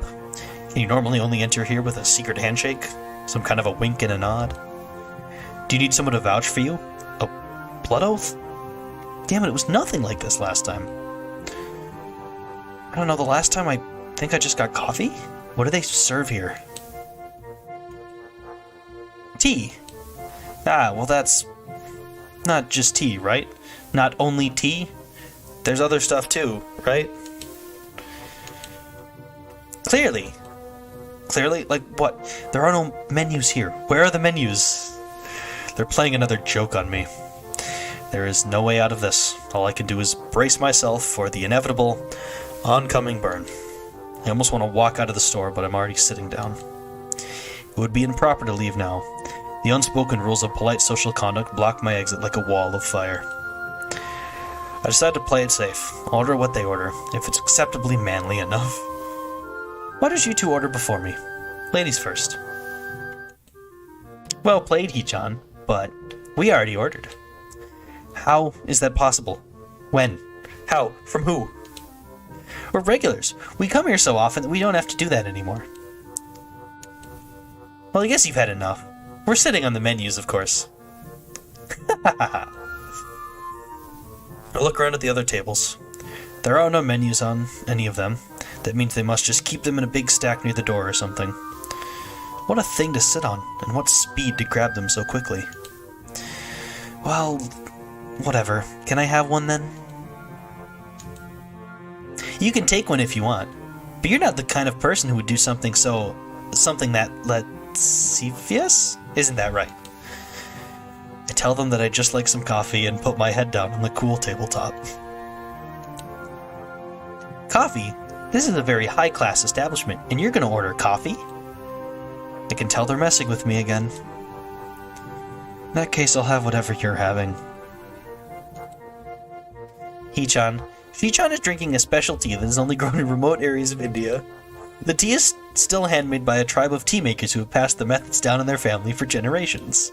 They must wade through alligator-infested waters to obtain the leaves once a year. On each trip, some do not make it back alive. I can't drink that, I'd feel too guilty. I'll have what you're having. I don't know what I'm drinking. Ow. Fine, then I want the tea people died for. No, never mind, I'll have coffee. If this is a very high-class establishment, then they should have very high-class coffee, right? No one died for it, right? The perfect answer. There is no way that they can stand against it. Shizune shrugs as if to say, well played. They still didn't answer my second question.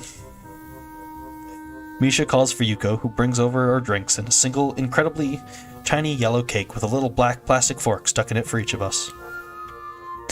I eat my cake in one bite, amazed at how it's probably the least filling thing I've ever eaten. Hee-chan, do you have any plans for tomorrow? Misha takes a gulp of her tea, something sounding suspiciously high class even though it looks like ordinary tea. She drinks with incredible recklessness considering how hot it is. The exact opposite of Shizune or Lily. Plans? That sounds ominous. Plans? Yes. Yes, I'm incredibly busy tomorrow. In fact, I have so much to do that I will not have any free time at all. That's right, none whatsoever. And everything I have to do is extremely important. Very, very important. Misha giggles, clearly not buying it, and then signs it all back to Shizune, who nods slowly and deliberately while looking very unamused. Suddenly, she leans forward, staring analytically at my face like a human lie detector, waiting for the smallest tell to give me away. After at least a minute of this, she sits back down in her seat and takes a sip of tea. Okay, Hee-chan, if you're that busy, we don't have anything to do tomorrow, so we thought maybe you'd want to hang out with us at the festival. You're new here anyway, right? Right? So, we thought we would show you around and have some fun together, but if you're that busy, we understand. Oh well, oh well. Both of them shrug together in perfect sync, as if they've rehearsed it. Hee-chan, you're so paranoid. And you'll never beat me anyway, so why bother getting so worked up about it? Wow, Shi-chan. Beat you? What are you talking about? Is she talking about the coercion? I never realized that was just a game to her. I thought I was the only one who saw it as a competition. You know, do you, Hee-chan? Because I don't. You can outwit me. Well, Hee-chan, not me. What? What are you talking about, Shi-chan? I can see Shizune smiling craftily, daring me to enter this battle of wills and wits with her. When he is pushed to the edges of despair, a man has no choice but to sink, or grasp at the fleeting wisps of hope, fight with all his power against the inevitabilities of his fate, and struggle against the impossible. For even if he fails, at least fail knowing that he dared greatly. Or something like that.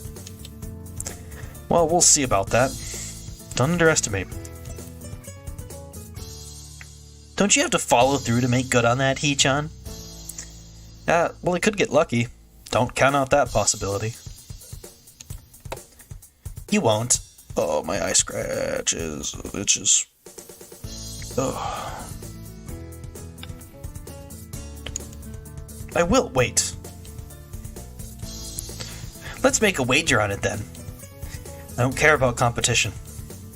That's a blatant lie. Wait, what exactly do you mean? That's okay if you don't know. Neither do I.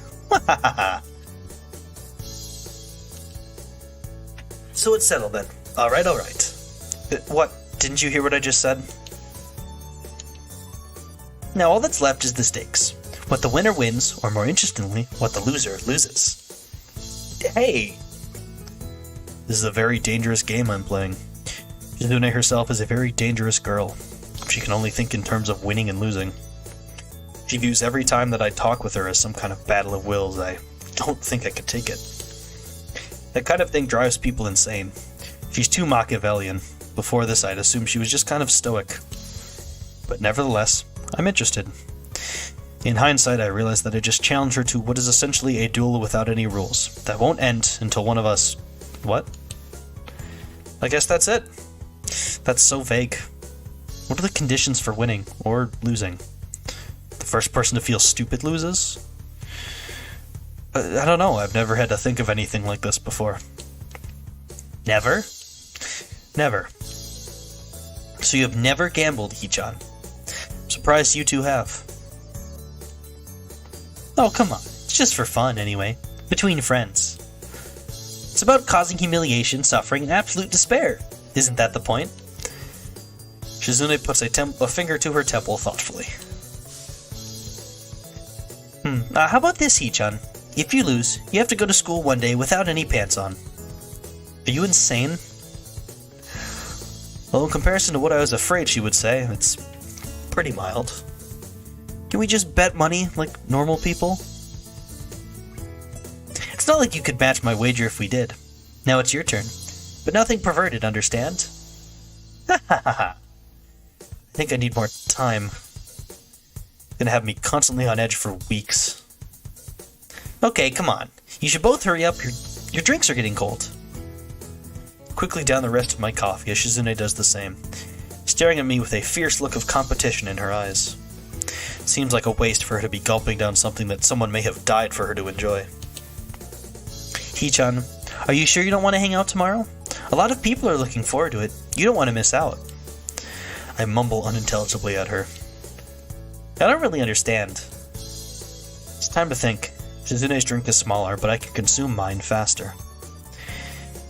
Shizune finishes her drink first. She might skip out on paying, leaving me to pick up the tab, even though she said the drinks were on her. Because I have no money on me, I would be humiliated, and therefore this could be considered a loss. If I finished first, the laws of chivalry would make me look like a jerk, as I would need to run out of this tea house, leaving her to pay for everything. That could also be considered a loss. She would use that. In the event of a draw, she may attempt to run out the door, and I'll probably do the same. This might lead to a collision at the door, which would be humiliating, but not overly so. And Misha would be left to pick up the tab. This is really childish. I'm a little disappointed in Shizune, and myself. Well, Hichan, it'd be really nice if we could all celebrate how well we put everything together for the festival. We're taking a look at our handiwork. Misha seems oblivious to the fact that an epic battle of wills is raging in front of her. I nod slowly and down the last of my coffee. Well, I am finished enjoying my drink. I guess it's time for me to leave. And I'm going to leave now. Calmly. You too, Shichan? Why are you two acting so weird? I quickly walk out the door, and Shizune follows. Misha is going to have to foot the bill. Sorry, Misha. Catching up to me, Shizune quickly pushes her glasses up and presses a note into my hand. If you lose, you have to come hang out with us tomorrow. You think you can win today? It's kind of cocky, Shizune. I forget for a second that she can't hear me. I nod. Right now she seems much cuter than she usually is, smiling softly with a hint of confidence coming through. Shizune looks energetic and carefree, although it could just be the caffeine.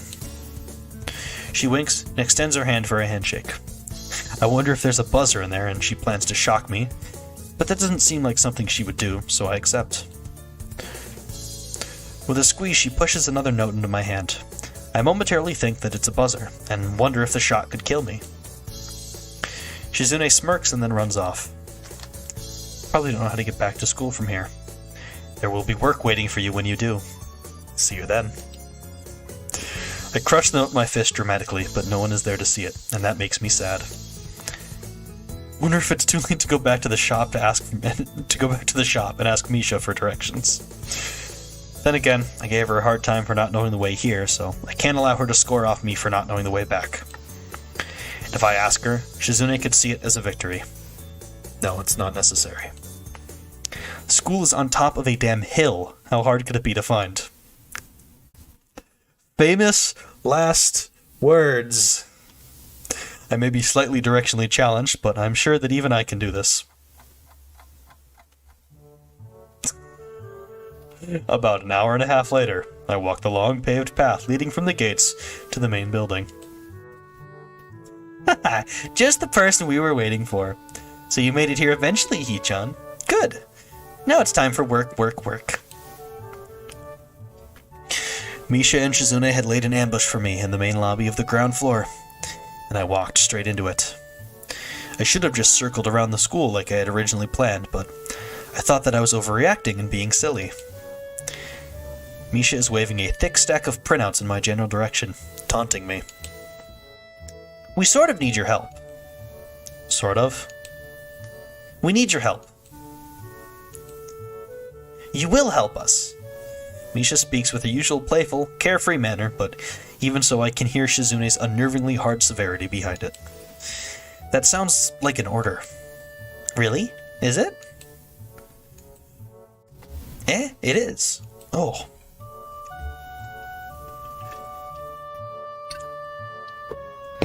Sorry, Hee-chan. I guess it is. She doesn't sound very sorry at all. I thought we had almost everything done by now, but turns out we have all these signs to attach to backing boards. More hands make light work. And everybody wins.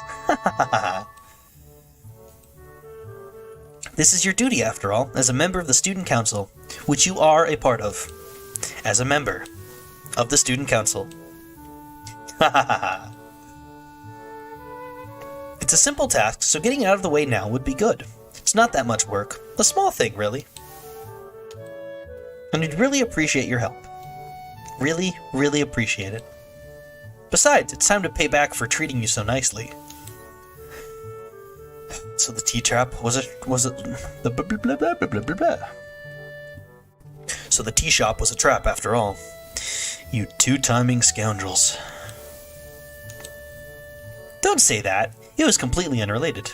We wanted to celebrate you joining the council. Why did she bring that up then? But... No buts. You're coming with us. I don't even get to finish my sentence as they grab me by the arms and try to pull me towards their office. Misha laughs giddily as she and Shizune exchange sly looks behind my back. I don't think you have a choice in this, Hee-chan. There are two of us, so don't even try to get away now.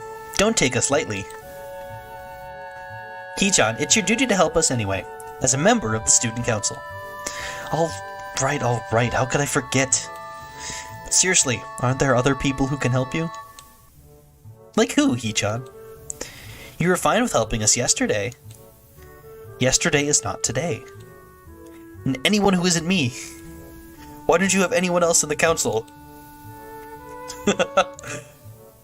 That's what we'd like to know.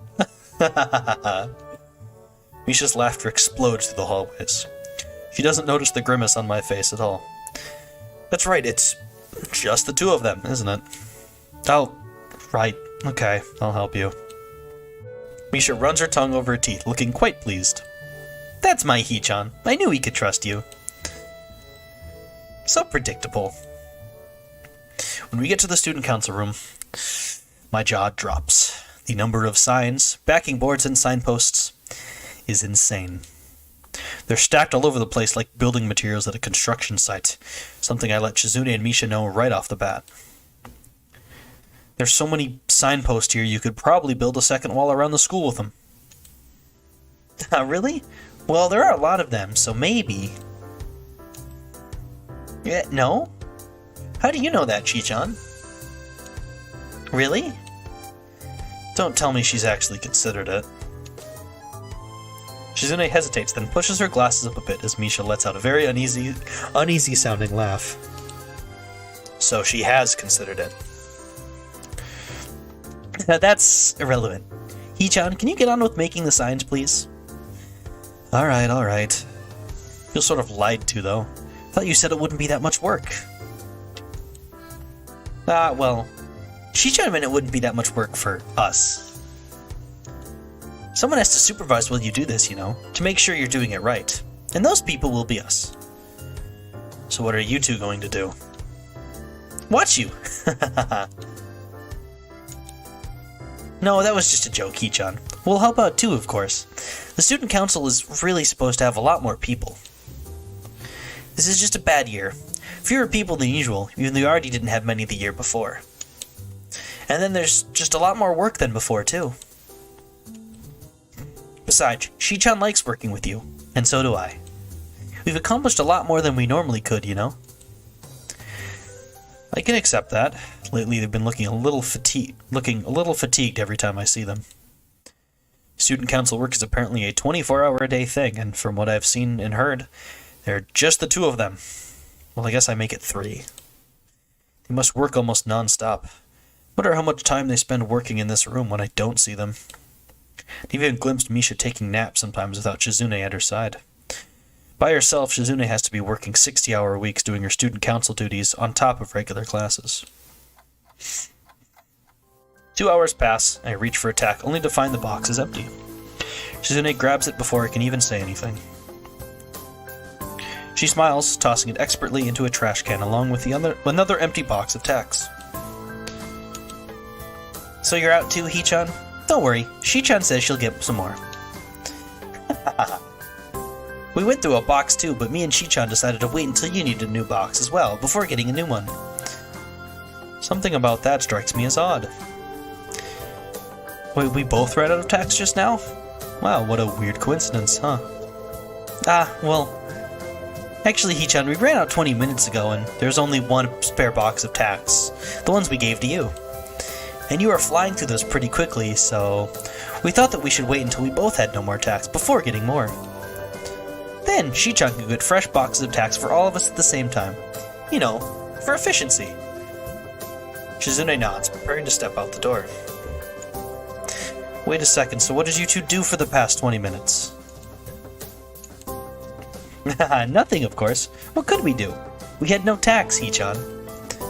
Shizune and Misha exchange knowing glances before they give me a perfectly synchronized and incredibly exaggerated, simultaneous shrug.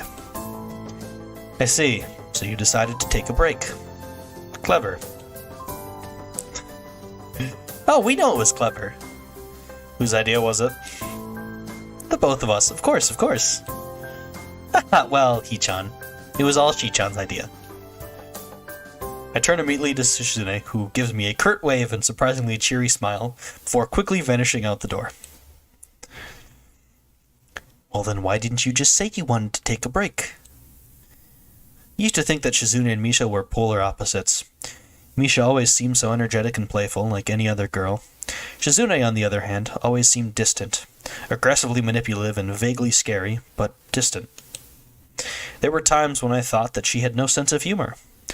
As cute as she was, I'd almost never seen her smile, not to mention all the other things. The analytical stare and the permanently stoic expression and even her penmanship, so mechanically precise that everything she writes looks typed. But Shizune and Misha really aren't as different as I'd thought. I'm a little surprised. Why? Shizune. I know that she liked to joke around like that. What I mean to say is I didn't know she could act so girlish. It was actually pretty cute. You would be surprised, Hichan. Well, I didn't know you, or were so close either the first time I saw you. I've always been curious as to how these two met. Do you two go far back or something? Childhood friends? Next door neighbors? Sorry, Hichan. It's not anything like that. Even it would be cuter that way. When I came to this school, they just placed me next to Shichan, and she looked like a very serious person. And I thought, I'm going to be spending the rest of the year next to this person, maybe. So it'd be nice if we could be friends. But I wonder if she'll like me. And I learned that she was deaf. You know, Hichan, the first time I just thought she was ignoring me. But luckily, I knew a little sign language, and we became friends. I want to know where Misha learned how to sign, but I guess that's something for another time. Also brings up the question, what is Misha's disability that landed her here?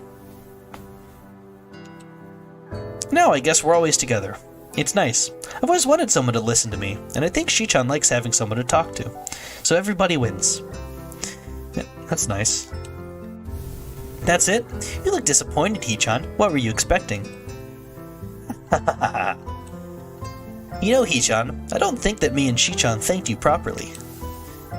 For what? Joining the student council. You've been a real help to us, Hee-chan. I think I will get a lot more sleep now.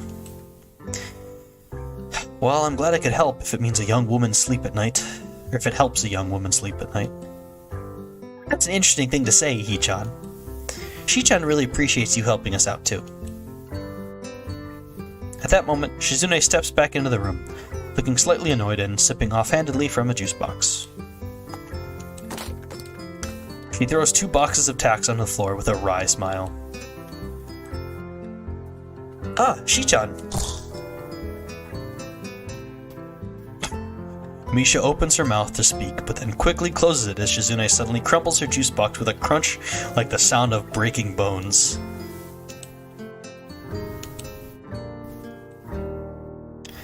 I can tell that each harsh, quaking hand gesture is most likely an epithet. What's she saying? It's just very hard to get these. I guess that's an understatement, Shi-chan. Shizune calms down a bit, straightening her glasses and lightly brushing her bangs back with one finger. It really wasn't a big deal in retrospect. That's forward thinking of you. Alright then, guess the 2 of us should get back to work, Hee-chan. Sure, why not? By the time we're done with the signs, it's already getting dark out. Hadn't expected something like this to take so long, but then again, if it were that easy, I doubt Shizune and Misha would have asked for my help. Shizune falls into a nearby chair, cracking her knuckles systematically and letting out a muted yawn. That's all for today, I guess. That's a good thing, Shi-chan. I'm very tired, too. That took longer than expected. You agree? We didn't expect it to take so long either. Not as planned. Oh, I'm so hungry. I just realized I haven't eaten all day. Now that I think about it, I have eaten nothing since I woke up this morning, but right now I'm almost too tired to think about food. I think they've already stopped serving dinner. This can't be happening. Hee-chan, can you think of any way we could obtain food? Obtain food? I don't like her tone of voice. Why not order out? Oh, that's right, I guess I could do that. Order out from where? From town, of course. I didn't know they delivered to the school. Well, what are you going to get? Maybe some Chinese food. As long as you're going too, can I get in on it too? I'm also pretty hungry. Hee-chan, you should have just said so in the first place. What's that? It's your treat? That's great. That's great. That's true. If it wasn't for you, we wouldn't be here so late, Shi-chan. Misha quickly grabs a menu from a drawer behind her and begins to enter the number slowly and carefully, as if she's used to messing it up. What do you want, Hee-chan? Well, I guess I'll just have some dumplings. I raise my hand in a gesture of thanks to Shizune, who responds with a very faint, split-second smile. Haha, Hee-chan, Shi-chan is paying for everything tonight. It's all on her, so you can afford to splurge a little. Some shrimp fried rice too, then. You're telling me a shrimp fried this rice? Alright. And you, Shi-chan? A Chinese omelet? Okay then, that actually sounds interesting. Hey, Misha, does that really mean omelet? Can I see that again? Sure, like this. And this is what you ordered. Dumplings. Shrimp fried rice. I'm gonna get soup and a stir fry. You say that like this. And here's how much it all costs. 3,685 yen. Wahahaha. Well, I don't know how many situations I'll need to remember such an exact number. Okay, I'm gonna order now, unless anyone wants something else. No objections? Alright then. Shizune impatiently twirls a pair of chopsticks between her fingers as we wait for the food to arrive. Hey, where did you get those? This isn't the first time we've ordered out, Hee-chan. And they always give us a ton of chopsticks for some reason, even when we tell them we're only 2 people. And you two have accumulated a lot of them from a lot of long nights eating takeout in the office? That's exactly it. I'm overstating it? That's right, Chi-chan. Hey, Hee-chan, you know that once we've collected 100 pairs of chopsticks from ordering out, we'll be able to take over the universe? I used to think that too when I was little. Hee-chan, are you good at breaking them down the middle? I can never do it right, so I found the little pile of chopsticks Shi-chan had saved up and practiced on at least 20 of them. She's really mad about that. I let out a laugh as Shizune turned bright red with indignation. I didn't know she had such a childish side. When the food arrives, I dig in heartily, drinking one of the tiny cans of soda Shizune bought for us from one of the vending machines in the hall. Thanking them both for the food, I head back to the dorms, ready to turn in for the night.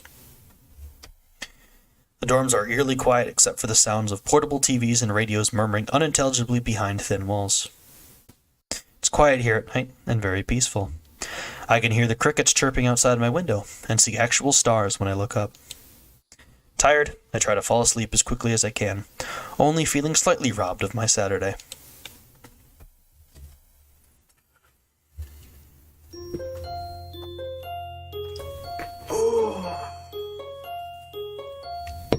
Need to check something.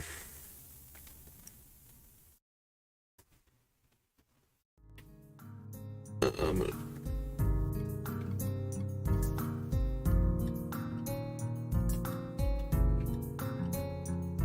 gonna check this out.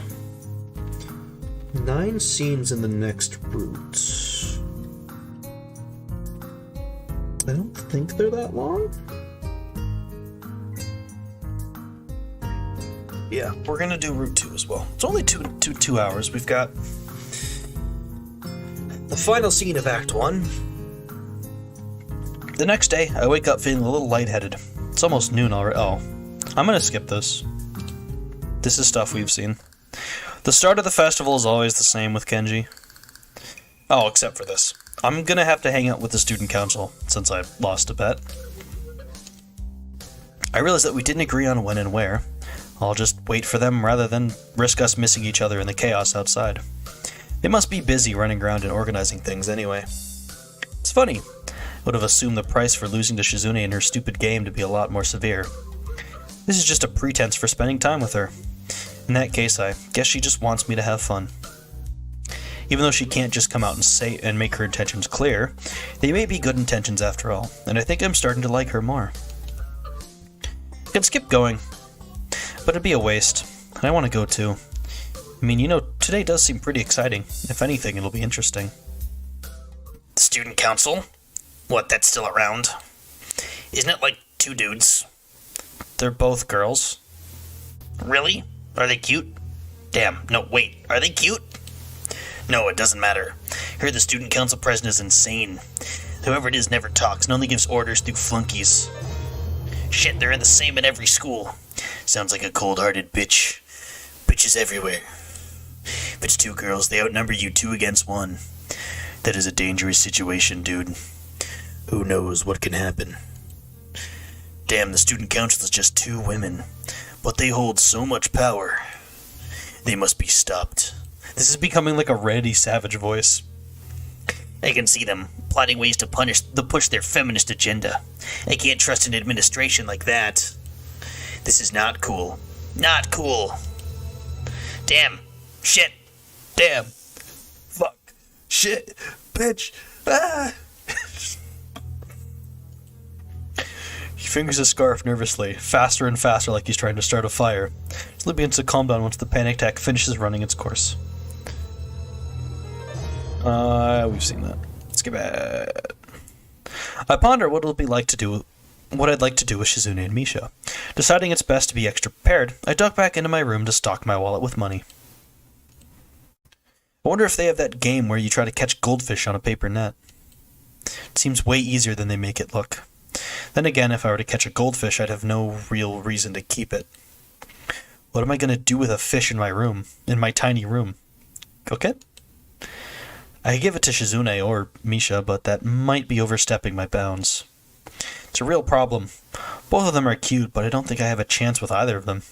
Regardless, I mull over the thought of doing it. I imagine how they might react if I were to give them a gift tonight, like a fish or a doll. Misha would probably laugh like she always does. Shizune might slap it out of my hand. Maybe it isn't such a good idea after all. Okay, I think I'm set.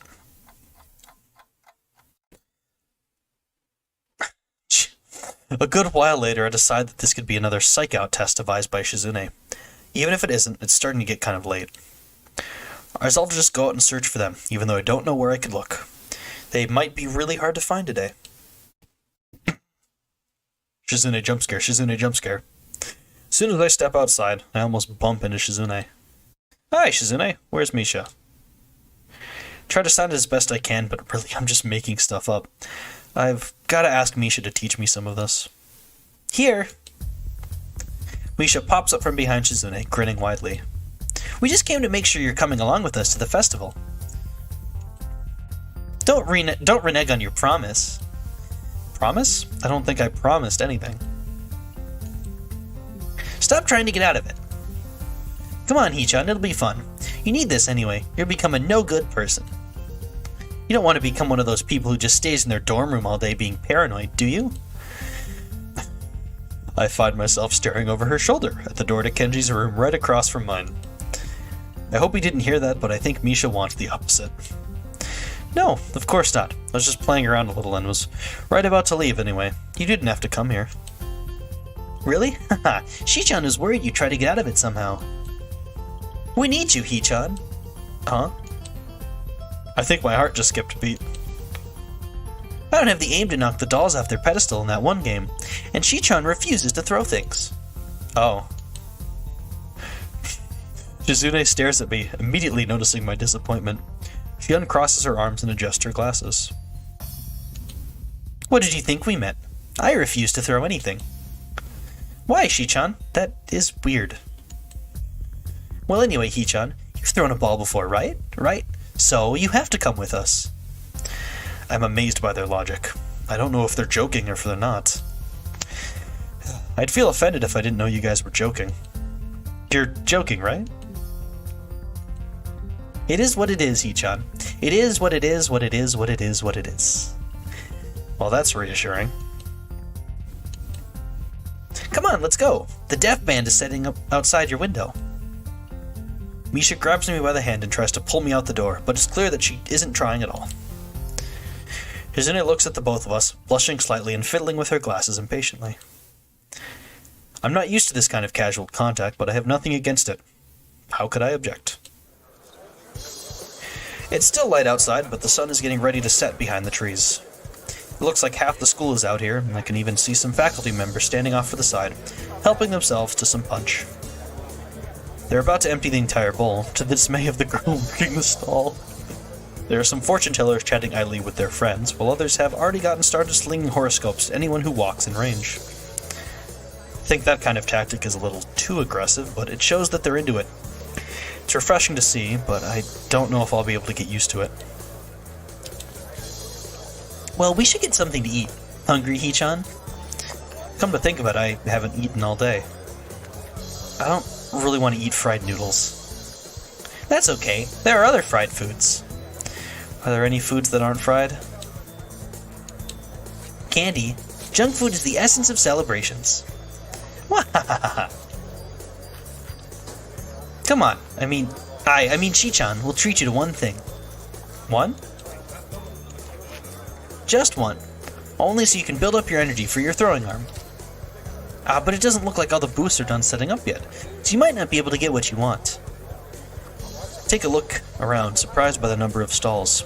It's unbelievable, this festival seems larger than the ones you might see in an actual town. Despite what Misha said, it seems like half the school is already celebrating. The air is humming with the excited chattering of at least half the student body. I can smell food cooking, and it's only making me hungrier by the second. Come on, Hee-chan, the food is already disappearing fast. If you want takoyaki, we need to move now. I can go for some takoyaki. Come on, let's eat that. Alright, I haven't had takoyaki in forever. I'm game. Shizune takes off before Misha can even Sign it back to her, briskly walking towards the takoyaki stand as Misha and I try to catch up. Misha laughs as she skips towards Shizune, who asks for 3 orders of takoyaki by holding up 3 fingers. I never noticed it before, but for someone who's so obsessed with high-class tea, it's a little weird that Shizune is also so into fast food. I take the plate of takoyaki she hands me and wonder if I should dig in. It looks extremely hot. I can see the smoke coming off it and the oil bubbling on the surface. Shizune and Misha both look at me as if waiting for me to eat before they can begin. Can't back down, so I spear one on the tiny plastic fork jauntily sticking up from the corner of the plate. However, before I can even put it in my mouth, Shizune and Misha begin eating eagerly.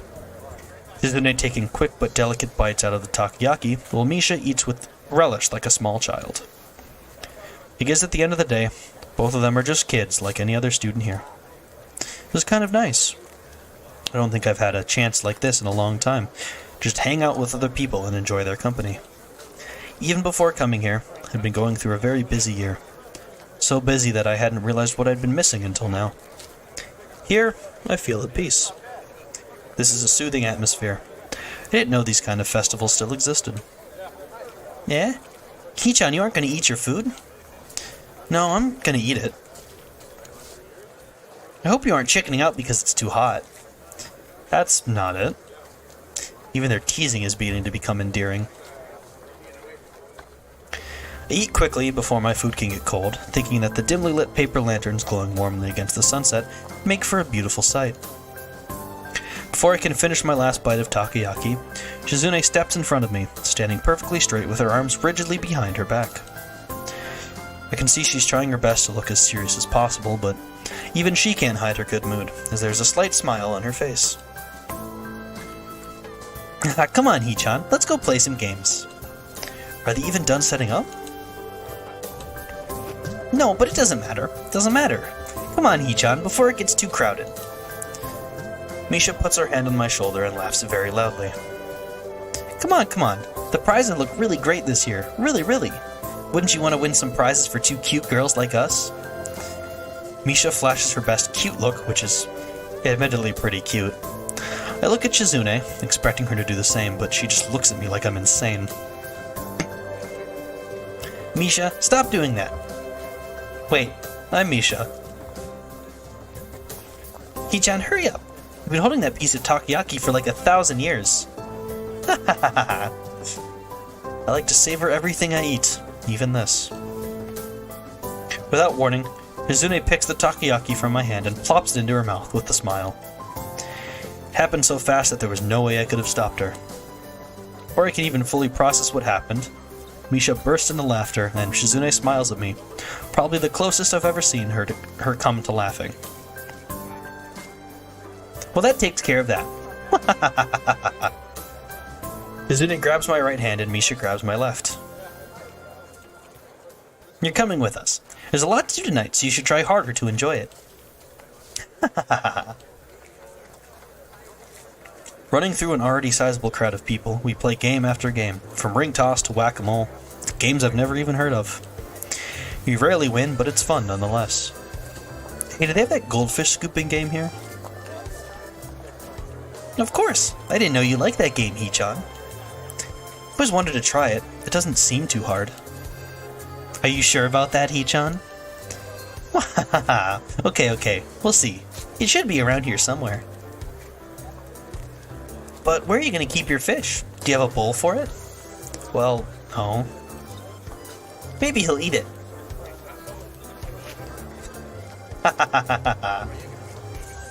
Alright, Hee-chan. If we win any fish, we'll give them to you. Oh, really? Another game. Fine then. Shizune pushes me excitedly towards the booth, trying to hide the enthusiasm in her eyes. Fortunately, the two of them fail to catch a single fish, but I don't do any better. I can't help but laugh as immediately afterwards, they start tugging me towards a particularly large, colorful stall that I helped build. I remember this one. It had been a real pain in the ass to make. The booth runner, an average-looking guy with dyed brown hair, snaps to attention when he sees us walking over. I notice 2 things. First, it's one of those games where you throw a ball at a pyramid of opaque bottles and try to knock over as many as possible. 4 balls for 50 yen. That's pretty good. Second, there are instructions on how to play in Braille.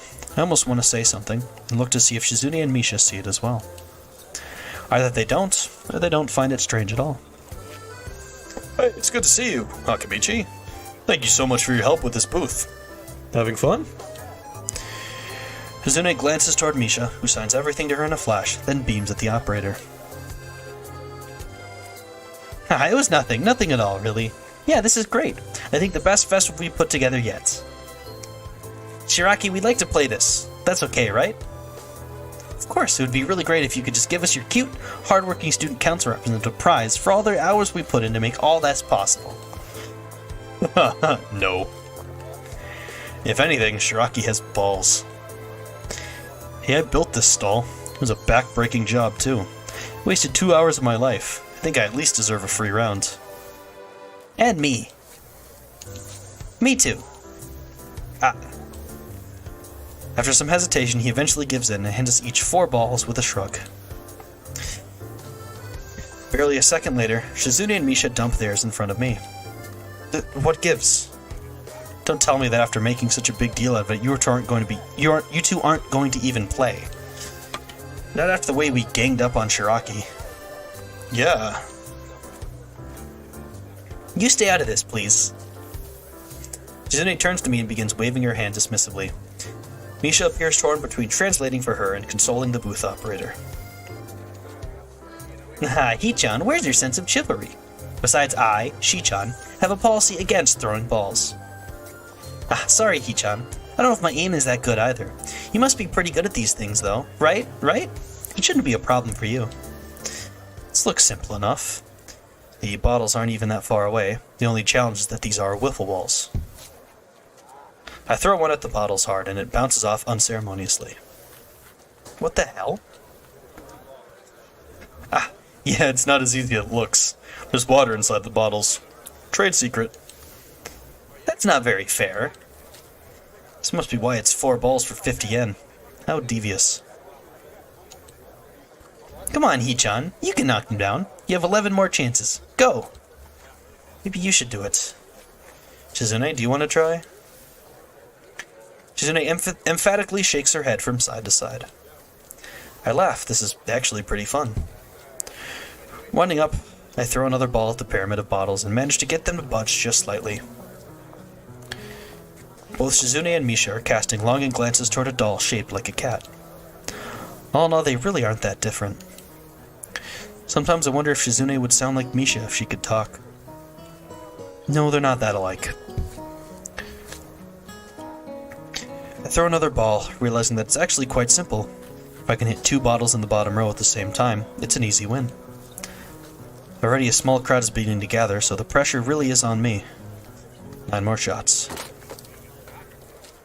Winding up like a baseball pitcher, I throw as hard as I can, and the bottles come tumbling down. Aw, the cat. Triumphantly, I claim my girlish cat doll prize, and Misha laughs uproariously as if it was her who won it. Shizune stares at me with her usual blank expression. It's clear she wants the doll too. Hee-chan, congratulations! What are you going to do with that doll? There's no right answer. I have to tread carefully. I do not know. Well, I'll take it if you don't want it. Unless you want to keep it for yourself, Hee-chan. I didn't know you liked dolls. How delicate. I don't. I have no use for this. Can I have it then? Their eyes are drilling into my soul. This is a decision I don't want to make. I turn back to the booth. Hey, you have more than one of this doll? Actually, yeah, just one more. Okay, set everything up again. I want to try for that one as well. I still have 8 tries. As soon as the game is set up again, I throw as hard as I can, but miss. Trying to win another one? Taking the easy way out, Hee-chan? If that's easy, you could try it. No thanks. Say, Hee-chan, can you at least put the doll down while you throw the balls? No. There's only one more left. You'd better get it. If you fail, I'll kill you. What a clever way to duck out of giving me the doll, though. And by me, I mean me. Haha, just kidding. See, Misha didn't mean any harm from it, and Shizune seems to enjoy her joke, smiling at it, but she looks a little depressed afterwards. I decide to hand her the doll, at least while I'm trying to win the other one. It's kind of hard to aim holding a giant cat. Thank you, Hee-chan. Shi-chan seems happy, Hee-chan, but you're gonna win one for me too, right? That is what I'm trying to do, isn't it? I throw again, but my aim is way off this time. My arm feels kind of heavy as well, as if blood isn't flowing to it properly. I scold myself mentally, thinking that it's pathetic I could get tired from something like that. Then I realize maybe it's because of my heart. If it is, then I don't know what to do. I don't know what to think. It's pressing that something as small as this is enough to make me realize my own mortality. I guess there won't ever be a time when I'll be able to forget about it. Even today, when I thought I would be able to just enjoy myself on this beautiful night and in this beautiful place, I can't escape the reason why I'm here. I've never felt so at peace in my life, in this place which is like nowhere else I've ever been. It's hard now to keep from thinking the unthinkable. That I may just have been sent here to die. These past few days have been some of the best of my life. The first time in a long time that I've felt truly alive. But in the end, I'm someone who finds himself reminded every time he climbs too many stairs or throws a ball too hard that he could die at any second. I'll always be limited by this. I feel depressed by that, and angry as well. In the end, I care about my life, and enjoy it. Now it's more transient than ever before. I wonder what it is that will finally do me in. It could be anything, if I'm this weak and pathetic. Bad fall, the punch to the chest, a stray baseball. I've now lost my will to keep playing this game, but I keep playing anyway. Suddenly, I feel a split-second sensation of pain in my chest. It comes and goes instantaneously, but it's enough to make me stumble just a bit. Shizune jumps back, startled. She comes closer, staring at me with concern. Misha puts her hand on my shoulder. Hey, Hee-chan? Are you okay? Yeah, I'm fine. I don't really feel too good right now. I think I'm sick. I don't think I can go on. Misha frowns. Don't strain yourself. If you're that sick, you'll just make yourself sicker. Look, the festival's just getting started. We've been playing games for a while. We can take a little break if you're tired.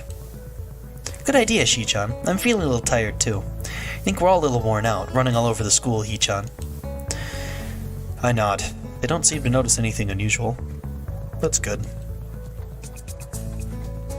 We walk through the sea of people, with Misha cheerfully pointing out the faces of everyone she knows. Shizune holds the stuffed cat in her arms, cradling it absent-mindedly. It seems like they're having fun. Suddenly I feel a pang of guilt. Because of my poor health, we all had to stop. Hee-chan, we're both feeling kinda hungry. How about you? Not as hungry as I could be, but I do want something to eat. That's good enough, Hee-chan. So what should we get to eat? Doesn't really matter to me. How about some sandwiches, then? And we'll need something to drink, too. Misha'll get everything. What? Shizune looks at me and smiles. Really, she might be trying to cheer me up with a joke. I laugh.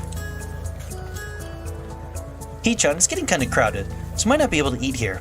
It's getting kinda loud, too. Maybe we should go eat up on the roof. It's fine with me. It might be a nice view, and there could be a little breeze. Okay then, I guess I should get the food and drinks now, so I'll see you two then. Misha gives a clumsy wave and then runs off. Before I didn't notice how the paper lanterns look illuminating the dark night, but now that I'm able to see it, it's really an amazing sight. Fireflies float overhead, their soft glow making it look as if it's snowing lights in the night sky.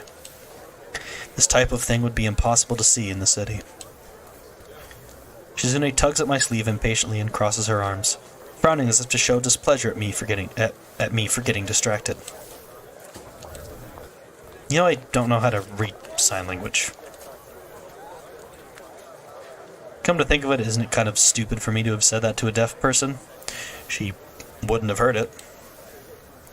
I shrug, hoping to show her that I don't understand.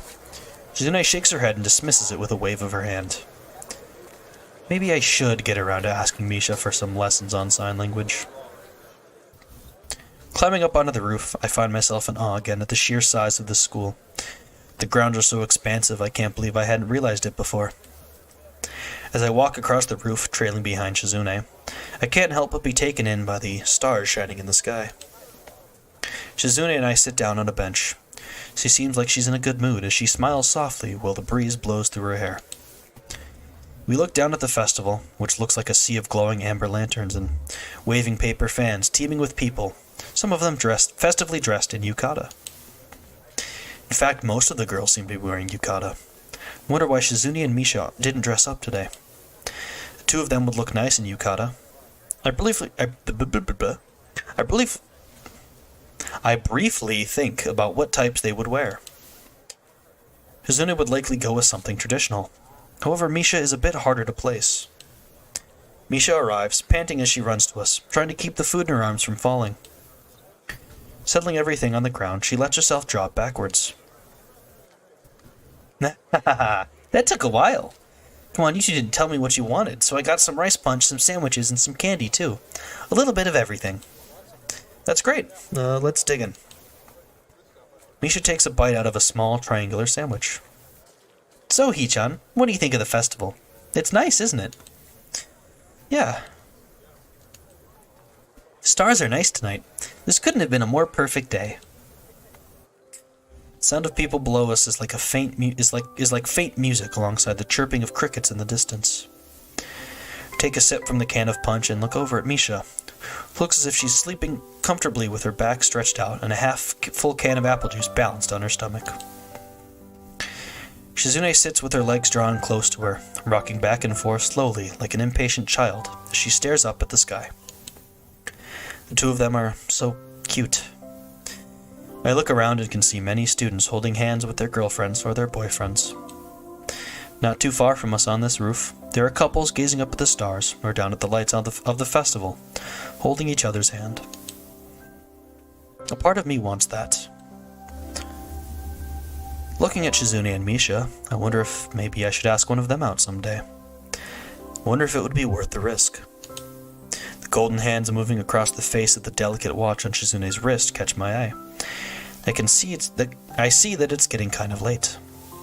But the festivities are still going strong. Shizune is still holding the stuffed cat I won by the paw. She notices me looking at it. Offhandedly, she offers it to me. I smile, wanting to ask her what I would do with it, but she wouldn't be able to understand me. I shake my head and try my best to tell her to keep it, hoping she'll understand. As I look out towards the school, I can see before me so many people, all of which are happy and cheerful. Watching them makes me feel content. This really was something. Today was worth it. But I still can't shake the feeling of guilt and melancholy from earlier. They keep hanging on to me, and I can't let them go. Shizune signs something to me, and I can't understand her. No matter what I say, she won't be able to hear me. I can't understand you, Shizune. Well, whatever. Wonder if we both consider ourselves at fault for this. Anyway, I'm sorry for not being able to understand. You know, I'm almost glad that you tried to coerce me into coming here.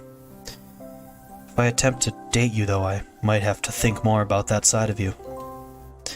No, actually, I'm glad. Today was nice. You would be cuter if you smiled more. You have a nice smile. Frustrated, she stands up, arms behind her back, looking authoritative and confident against the backdrop of stars. Suddenly, Shizune throws her arms out towards the open sky, seeming to hold it between her hands. It's as if she's telling me to look at everything in front of me. The school, bathed with the festival's glow and lit up with the colorful yukata, the roof illuminated by fireflies, the sky so vast that it imposes the feeling of awe onto you. What does she want?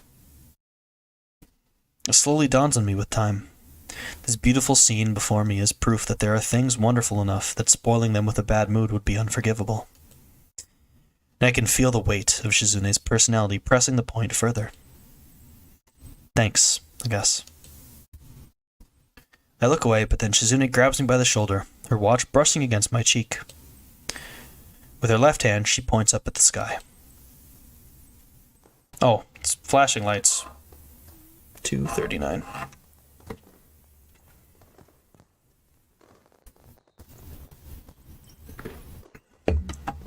With faint pops, fireworks begin to go off in the sky, each one spreading a shower of bright colors that slowly fade into the dark. I can't even recall the last time I saw fireworks at all, much less a display this large. Not to mention it seems like they're being launched from the school. It's almost impossible to believe. The lights in the sky mingle with the second salvo from the town below, and they seem to time to complement each other like two parts of a duet. They continue for maybe 15 more minutes, and then stop. Shizune realizes her hand is still on my shoulder, and withdraws it carefully, looking a little uncomfortable.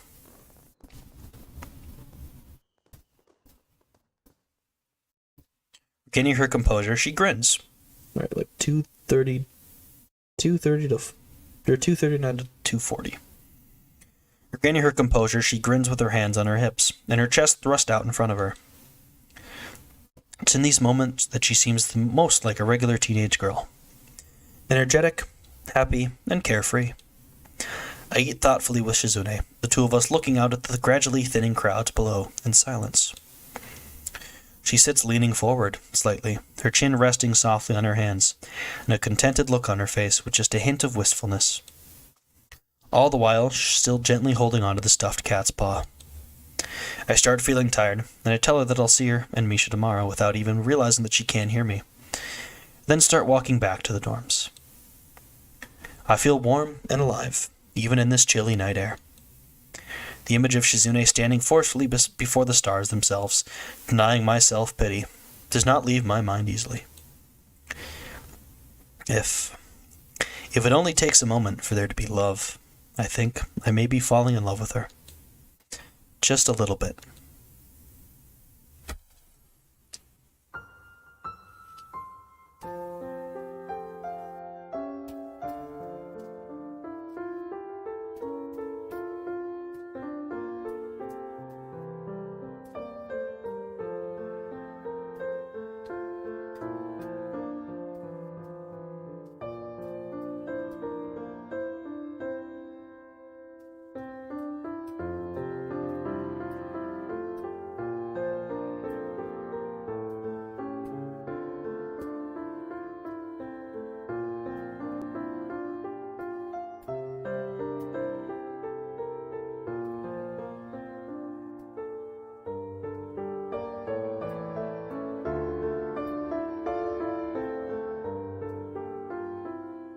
Act 2.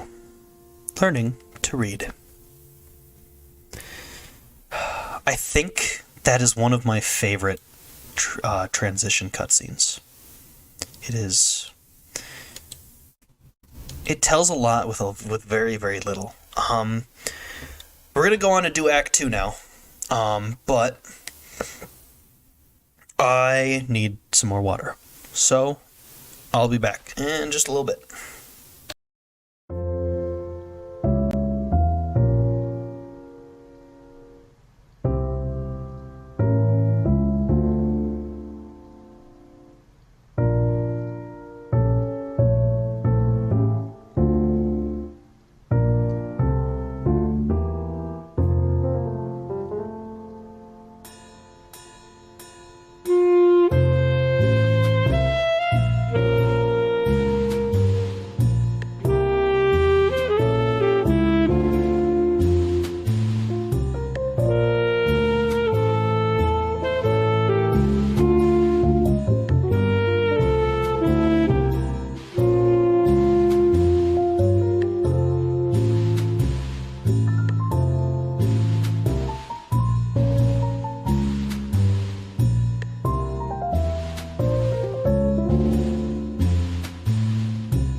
OhaHyou. Back.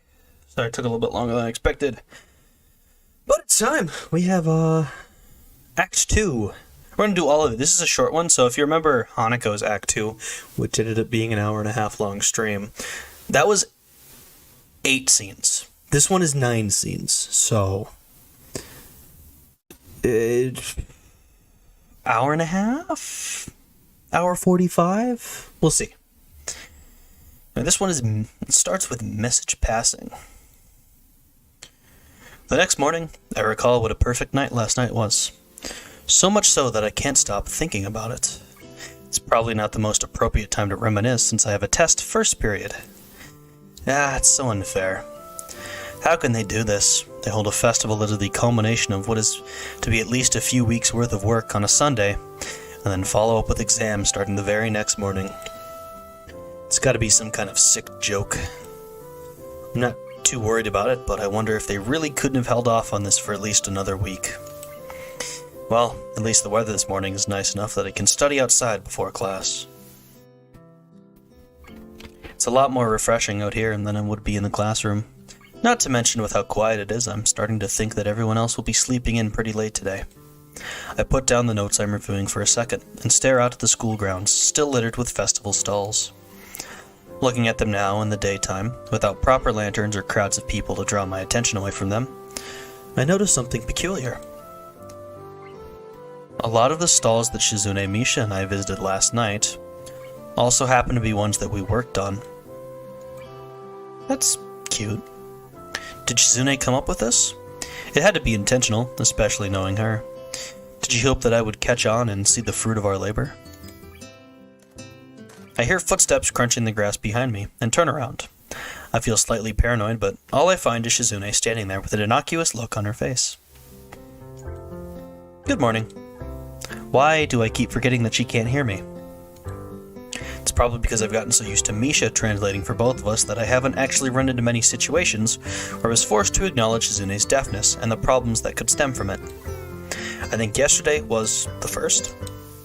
Give her a wave anyway. I can do at least this much, but I'm not even going to pretend for a minute that I could hold up a conversation with her, considering my ignorance of sign language. Stop hitting that. Would it be rude to just go back to my notes? I don't really know what else I could do. Where's Misha? Not just because I can't understand you. You two are always together anyway, so I'm not used to seeing you apart. I know it's silly, but for some reason, talking to her makes me feel less awkward. Surprisingly, she doesn't get mad at all. She starts signing, but it's different than usual. Shizune's hands move more slowly, and the gestures are simpler. I quickly realize that this isn't sign language at all, but she's still attempting to communicate with me. So is this the sign language equivalent of breaking it down into layman's terms? I'm terrified that if I attempt to gesticulate back, I'll just look like a total dumbass. The look on Shizune's face tells me that she is starting to think that trying to have any kind of back and forth like this is not exactly the best way to accomplish things. There has to be a better way. Billy Mays here. With Notepad. I can't communicate with this deaf girl. There's gotta be a better way. Hi, Billy Mays here with Notepad and pencil. Writing on a pad? Well, I do have paper and a pencil. What else, though? Cell phones? I don't really have much use for mine here, so I barely carry it around, and I don't know if Shizune even has one. She takes the initiative, holding up a finger to ask for a pause before pulling out a pad and pen from her bag and writing a single word on it. Hello. I stare blankly at her and receive a similar but somehow more intimidating stare in response. She nudged the pad in my direction forcefully, clearly wanting me to reply. Good morning. Shizune beams with a disproportionate amount of happiness. She starts twirling her pen triumphantly as she thinks about where to go from here. Oh, come on, it's not like we just invented fire. Shizune pushes up her glasses curtly, as if she had heard me, and then starts writing at furious pace. Use the notepad. Right. I'm confused. Am I supposed to take it from her and write okay now? It's about the smoothest thing I could imagine The furthest thing I could imagine from a smooth-flowing conversation. Makes me envy the ease with which Misha is able to communicate with Shizune. Are you studying for the test? Pretty sure I can get away with answering simple yes or no questions like this with nods. You are here very early. Most people sleep in late after the festival. That means you are abnormal. Is that so? You're here too. Before handing the response back to her, though, I remember what I'd noticed earlier in Ad. Yesterday was fun. I noticed today that I built a lot of the stalls we went to. Maybe that's why they were so familiar. Was this another game? She shakes her head from side to side indignantly. No tricks. I thought that because you had made those stalls, they were the most important ones. We had to visit them because everyone should be able to appreciate the fruit of their labors. I wanted you to be able to see and enjoy what you had done. Sort of touched. Still, I have to wonder why she would go so out of her way and ask as much in my response. Because you were depressed. I want to say that I was depressed for days, but stop. It's true. I was moping quite a bit and not being too subtle about it half the time either, so it's possible that she knew. Was everything she did just to cheer me up then? Thanks. I mumble it before I can catch myself, but Shizune doesn't seem to care. I write it down instead, and she nods once, as if unused to it. The silence between us grows more vast with each passing second, and there's nothing I can do to break it. Having to write everything down on paper kind of destroys any hope of trying to be casual. Good luck on the exam. Shizune pushes the pad right in front of my eyes, breaking my concentration. Taking the initiative again, as always. As she walks into the school building, I can't help feeling a little sad. That felt like the longest 20 minutes of my life, and all because it's so alien to me to have a face-to-face conversation with someone by passing notes to each other, that I can't help coming up blank most of the time. It makes me want to learn sign language. It's easier said than done, although in a school like Yamaku, they might very well have sign language classes. In that case, there would be little reason not to pursue this. The only person who I can think to ask, at the moment, is Misha. How badly do I want to know this? There's two options. Wait until after class or go look for her now. I guess I'll go now, but I'm not certain to where she is. My best bet would be to start searching for her in the girls' dorm, though. After all, if she wasn't with Shizune, that's probably the only place where she would be. A guy casually prowling around the girls' dorm early in the morning is unacceptable, but asking Misha about sign language classes in front of Shizune would be just unthinkable. She has to come to school sometime. After all, we're in the same class, so she too has to take this test. If I wait here, I'll be sure to see her sooner or later.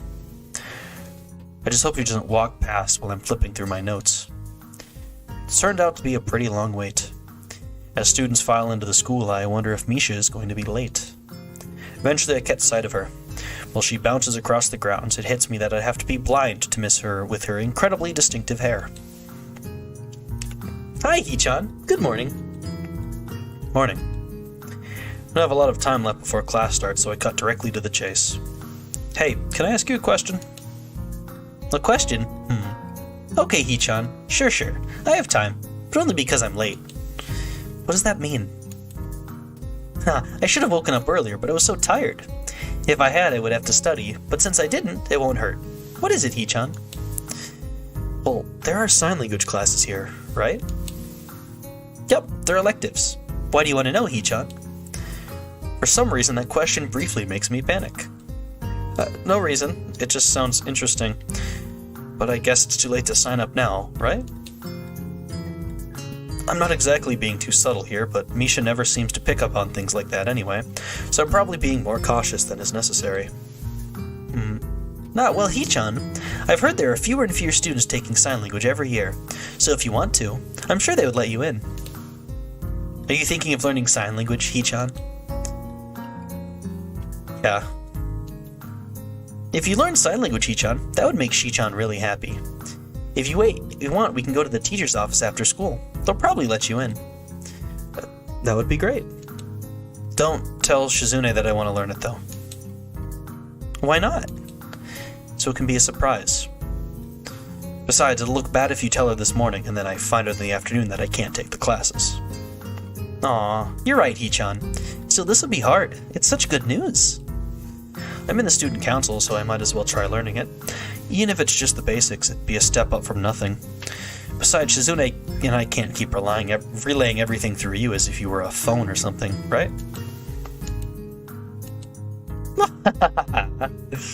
You're right, Hee-chan. The bell rings to signal the start of the first period, cutting our conversation short. Guess I'll just ask a teacher after classes are through.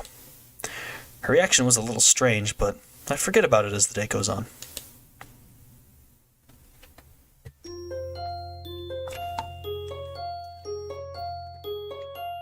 Message passing.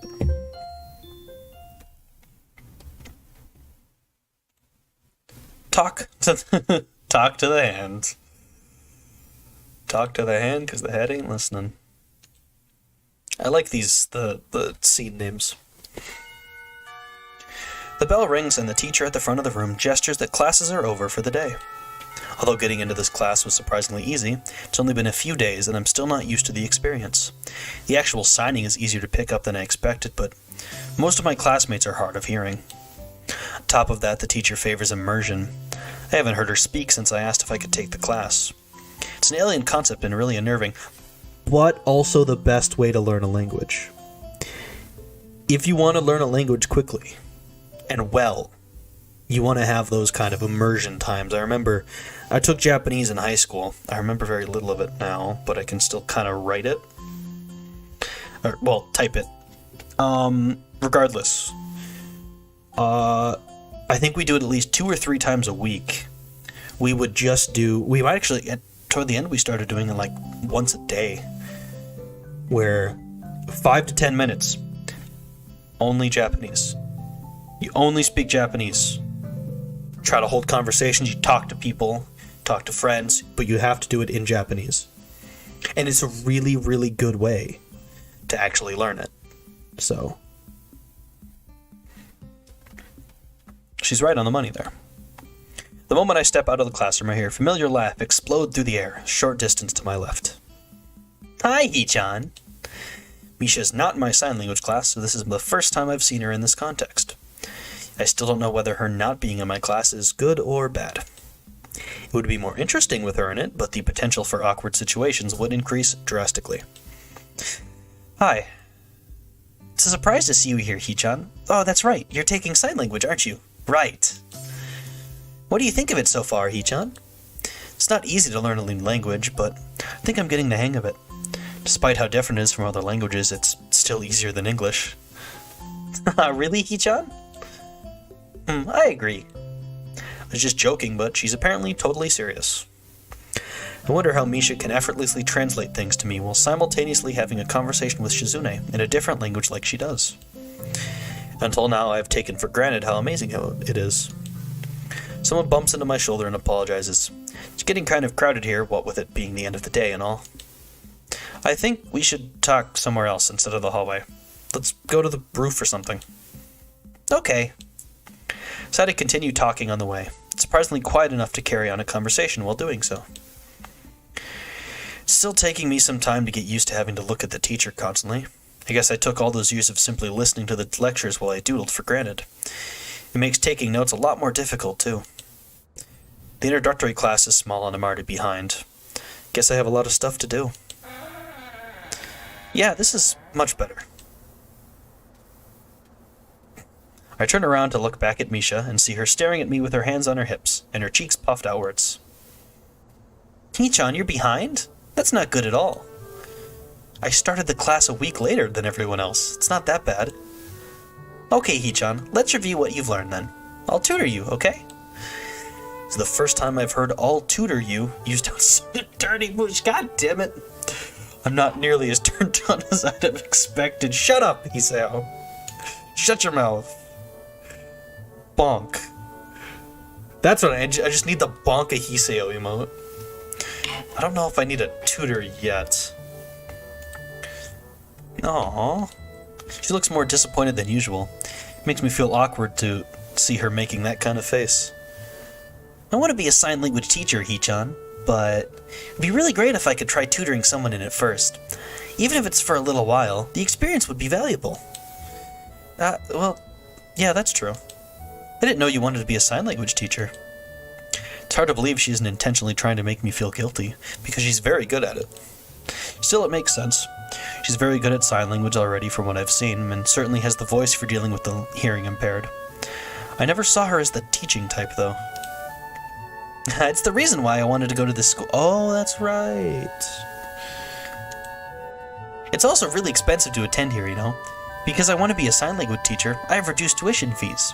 If it wasn't for that, I don't know if I'd be able to keep going here.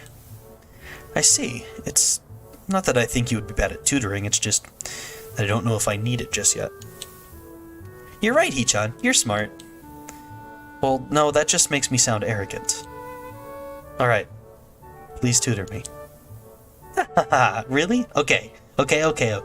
Yay, thanks, Hee-chan. I'll do my best. Let's start right now. Too soon. I miss Hee-chan. Didn't you just see her this morning? But it's hard to talk to her in class, Hee-chan.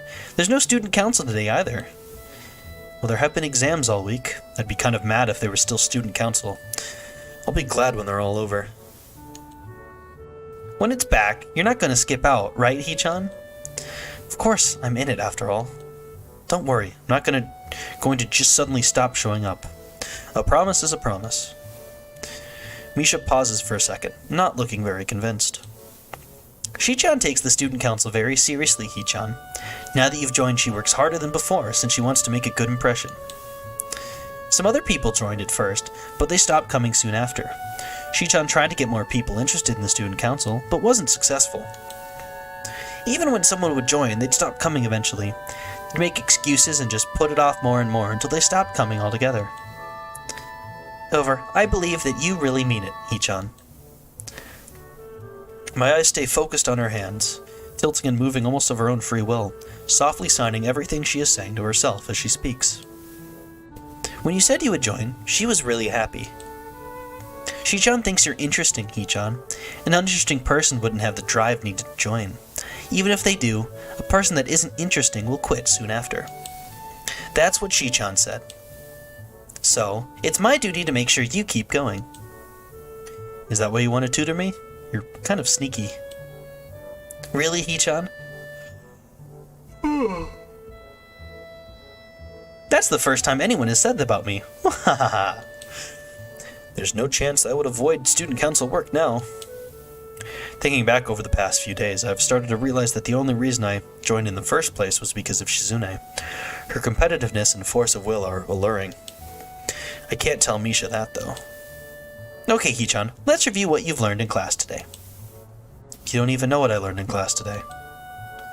You're right, Hee-chan. Okay, let's start with the basics, then. I'll just teach you everything from the beginning. You're kidding, right? Huh? You're serious? That's like days of lessons, and we're not even on the same level. It's like riding a bike, Hee-chan. You never forget the basics. I don't know how to ride a bike, though. Oh, no. Right. I want to be a teacher one day, so of course I know what I'm doing. Okay. We're starting.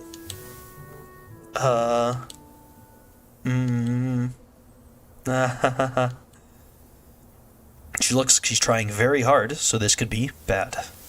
Learning a language is vastly different from teaching it, and the first step is usually the hardest part. Honestly, I couldn't do any better. Still. Sign language was formally introduced in the 18th century by a Frenchman named, whose name I can't pronounce. He started the first public school for the deaf in 1755. But the unwritten history of the sign language is said to... I don't really know where to start, sorry. Well, what better place to start than the history of sign language, right? Right. No, wait, maybe the alphabet. Okay, the alphabet it is then. Okay, Hee-chan, this is pretty basic stuff, although some people think this is all of signing and forget there are all kinds of specific gestures and words. Although you can't really get anywhere else without the basics. This is A. Do you see it now? Now you try. I already know this, though. I humor her anyway. Ah, yeah, that's it. Now this is B and this is C. Misha makes one symbol with each hand without specifying which is which. And now D, E, F, G, H, I, J, K, L, M, N, O, P, Q, R, S, T, U, V, W, X, Y, and Z. Yeah, this is bad. Do you think Shizune wants to do some student council work today anyway? We could go. Of course not, Hee-chan. Come on, I'll do it again. A, B, C, D, E, F, G, H, I, J, K, your turn. So there's really no student council work that needs doing? Or anything like that? What are you talking about, Hee-chan? Come on, sign. Like this? No, like this. Like... this. Uh-huh. I wish Shi-chan was here. This would be so much easier with her. That's how sign language is taught most of the time anyway, with 2 instructors. Did you know that, Hee-chan? No. Let my brain run through what this would be like if Shizune was here. Hee-chan, are you paying attention? Yeah? Shi-chan says that sign language is different from any other because you have to think about everything before you say it. That means every word has more weight, Hee-chan. Every single one is more important than normal. So, pay attention, please. She continues her basic rundown of the basics of sign language. Eventually, she starts talking about some stuff I start to recognize. In the end, I'm impressed. It took a bit of stumbling to get there, but as a teacher, she's pretty good when she's serious. After a while, I start to notice that it's getting late, so I thank Misha, bid her goodbye, and go back to my dorm. I learned a lot today.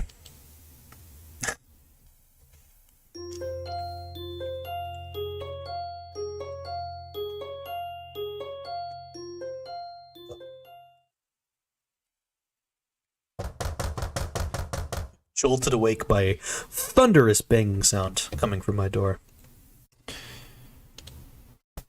Oop, don't overwrite any of those. Alright. My first thought is, it could be Shizune. After all, only a deaf person or a jackass would knock that loudly at this hour. Who is it? Of course, if it's Shizune, she wouldn't be able to hear that or answer it. There's no reply, so I'm kind of pleased. I haven't seen Shizune in a while. Speaking of jackasses... Opening the door, I find Kenji standing out in the hall, his eyes nervously darting from side to side. Oh, it's you. Yeah, it's me. What kind of reaction is that? Well, I'd be able to give you a more personalized response if you had answered when I asked who it was. Kenji frowns and pushes up his glasses, exactly like Shizune. Why are you making that weird face? I wonder how he's able to see me making a face now, yet wasn't able to the millions of other times I've reacted to something weird he has said or done. I kind of want to pursue this, but I'm too tired to actually do it. Shizune pushes her glasses up like that. You know, the student council president. It's just a little weird. What the hell? What do you mean there's this girl who does the same thing? You mean she touches her glasses? I do that. That's my thing. Who is this bitch? Why are bitches all up in my business, stealing what I do? Kenji's statements do not reflect the actual opinions of the Hoshiuta Yukihyou channel. His character flips from anger to fear in the blink of an eye. She trying to replace me? Pod people? No, wait, that's an exact copy. Pod women? It's like my 2 greatest fears combined. It is! I can't believe he has a point. Hey, you going into town today? Maybe later. Okay, awesome. I have some stuff I want you to pick up for me at the post office. Some delicate and secret stuff. He speaks in a whisper, as if talking about his mail, as even in a normal tone of voice will jeopardize it. You can have your mail sent directly here, you know. No, you can't. You can have your mail sent to the school, and then the student council picks it up, and then they give it to you. That's not the same as the mail appearing in your hands. I don't trust the student council. Many dudes don't get their mail here, you know. They probably steal it all. I think just because it's sent to them, they have a license to steal. I can just see them now, elbow deep in mail, fast grabbing all the free swag they can get a hold on. Sickening. Where can I find this mailman who can conjure mail out of thin air and into your hands? I don't know. I heard the student council killed and preserved their monopoly on all the student shit. It doesn't work that way. Is that what you wanted, though? Fine, I can pick up your mail for you, but eventually I'm going to collect on all these favors. You already owe me some money. Thanks for reminding me. I'll pay you back after I get my package. Yeah, my bad, I can't really pay you until then. I'm still broke. And I'm basically doing it for money, like a job. Why do you need the package first? Is there money in the package? Nah. I am seriously dumbfounded. Why can't you get it?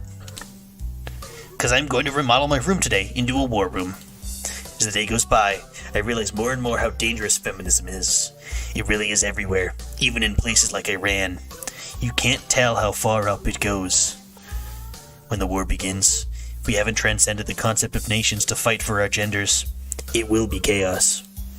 No one will know what to take. No one will know who will take what side. And a war against feminism wouldn't just mean World War III, but the end of all life on Earth as we know it.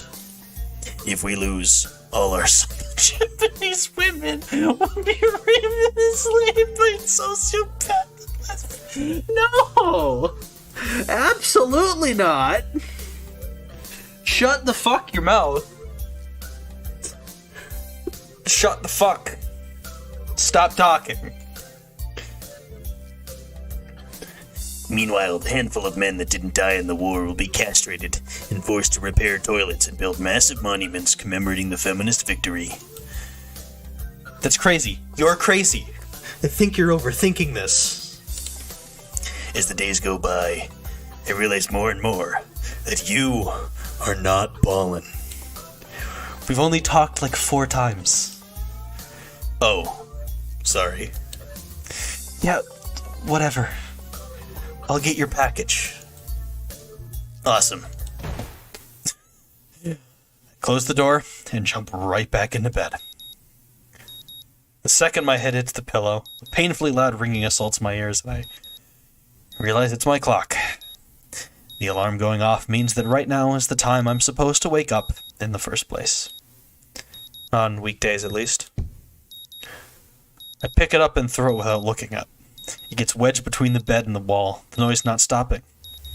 In fact, it seems to grow louder. By the time I'm able to pry it out of there, I know I'm not going to be able to go back to sleep. The only thing I can think of doing now is going into town and just getting Kenji's stupid package, but it's too early for that. After showering, I take my medication. I'm actually very hungry today since I went without dinner yesterday, and before that I just had a very light lunch. I eat the pills, chomping on them like a leg of lamb. They are unbelievably bitter and disgusting. Well, good medicine tastes bad, or something like that. I'm still hungry, and there's still a lot of time to kill, so I decided to go into town and find somewhere to have breakfast. Can't remember the last time I ate out. Besides, the weather is nice, so why not? The walk into town is longer than I remember, possibly because it's been a while, and probably because I rarely come here alone. There are barely any cars on the road because it's so early in the morning, making it unusually quiet. The first thing I do is start looking for a place to eat. Immediately I think of the Shanghai, but I want something more substantial than sandwiches or a cake. Since it's so early though, I decide to get Kenji's package first.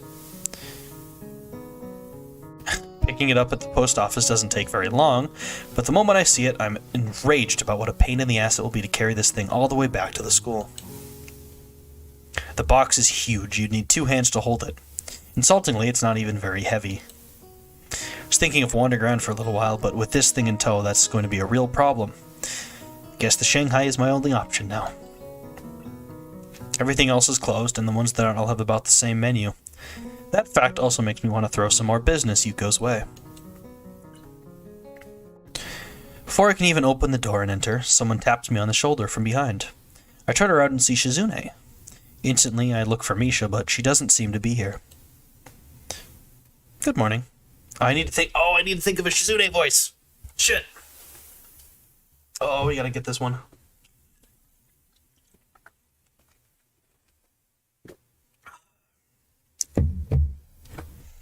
Good morning. Look, those sign language classes are already starting to pay off. I'm tempted to sign it right back, but then she might think I know a lot more than I actually do. For now, I just give her a wave and open the door. She's probably here for morning tea and didn't come here just to greet me. Turns out I'm right, and Shizune follows me inside the tea house. It's a total ghost town in here. It's not exactly peak hours, but every other cafe I passed had at least a few customers. Actually, the Shanghai has been fairly empty every time I passed by. How does this place stay in business? Hello, thank you for choosing to patronize our establishment. Yuko bows with the force of a falling axe, and her head collides with the box in my hands, launching it towards the floor. Oh no, I'm sorry. I'm really sorry. Sorry, please forgive me. It's okay, and you don't have to do that hello, thanks for choosing our shop thing, since we know you. But it's part of my job. You're here early, what can I get you? Want some coffee for now. Wonder what Shizune wants. Without Misha, there's no real way to tell, or any way to even ask. Haven't learned about that yet. She's here, so I'm pretty sure that means she wants something, too. I don't really know what Shizune wants. Does she have a usual? Wait, she might have something else, though. Perhaps she should bring us a menu, just in case. Look around for one, but can't find anything that looks remotely like a menu. Menus. I'll look for one right now. Huh? There are menus. They're just rare. It's only a restaurant menu, not a collector's edition. Weird. Is that what Shizune is saying? Nah, she can't hear you. It's just weird for a cafe to make you have to go out of your way to look for a menu. Weird? Yes, you're right. It's so illogical. There's so many things. Like, why is it called the Shanghai? This is a Western-style tea house, but the name is Chinese, and the architecture is old-fashioned, but my uniform is so modern and sophisticated. She looks like she's about to pass out. If she does, she'll probably fall forward and make a mess of everything. It can't work here anymore. What a bad place for her circular train of logic to end up. No, come on. The kind of stuff is what sets this place apart. There are a lot of cafes around here, you know? I think it's charming, really. Please don't quit. Business is good here, isn't it? Not really. See, I think this is a good job for you. It suits you. You shouldn't quit. I've never had to defuse this kind of crisis before. Eventually, I managed to calm her down and convince her that I'm sure Shizune just wants what she usually orders here. Yuko walks away to get her drinks, and by then, Shizune has already picked a table. There are no other customers, and Yuko isn't the most talkative person, so it's very quiet. It doesn't really bother me, but I wish that there was some way we could communicate. There are so few moments when we're alone. Shizune and Misha are almost always together, to the point where sometimes it seems like they are one. Now it's just me and her, and I'm unable to understand her or have her understand me. It's terrible. You don't have your little notepad today? I know it's the weekend and all, but it's not like you to be unprepared. That's fine, I don't really like using it anyway. Still, it would come in handy now. Shizune starts signing in short bursts punctuated by her stopping to take a sip of tea. It's strange how she doesn't make the slightest attempt to change how she normally acts. I'm talking to her for the most part because I'm not used to long silences. I briefly wonder if it's the same for her in a way. However, it seems unlikely. I think it's more that she's the type who doesn't change how she acts for anyone. Hey, it seems like Misha joined the student council because of you. That makes two of us, you know. I'm only there because you forced me into it. Well, not really forced, I guess. If it wasn't for you, I wouldn't have joined. That sounds slightly romantic, and I find myself blushing a little. I feel like such an idiot. Though I still don't know why you joined. It should have been the first thing I asked in retrospect, but now I'm really curious. I'll have to remember to ask Misha sometime. It's nice to talk to you, even if you can't understand me. I wonder if it's the same for you. That would be really great. I don't think sign language will ever be as natural for me as Misha makes it look, but it's gotta be a step up from using pen and paper, right? We've both been finished with our drinks for a while, and Shizune's eyes fall upon the box sitting in its own chair by my side. I'm just picking it up for someone. It's not mine. Oh no. Shizune pulls it closer to her, intending to open it, and my heart almost leaps out of my throat. Quickly try to pull it back by wrapping my leg around the leg of the chair. The hell, don't open it! You can't just open other people's mail, that's not legal. No! When she gets going, there's almost no stopping her. Eyes filled with excitement, she looks ready to fight me over the stupid package. Here's just how fast this could turn into a game of tug-of-war. I'm almost out of my seat now and waving my arms like an air traffic controller before she finally settles down. Shizune pounced, not pleased with having her curiosity checked, and gets up to leave. It's about time to, I guess. Been here a while. I protectively pick up the box before standing up myself. Oh no. Suddenly she tenses her fingers excitedly and pulls out a marker from her pocket and starts writing on Kenji's box. Hey, what are you doing? I said this isn't mine. Hey! Can't even see with her blocking my vision. Fine, at least let me put it down first. You have to read whatever she's writing anyway. I'll help you carry it. Doesn't seem like she's finished though, and Shizune draws a fierce line afterward to signify that there's a catch. But it's a game. The first one to stumble loses. The loser has to carry it the rest of the way by themselves. That's stupid. There's a 50% chance I'll end up carrying it myself anyway. Actually, I feel pretty stupid myself right now. I just forget she can't hear me. I stop talking and shake my head.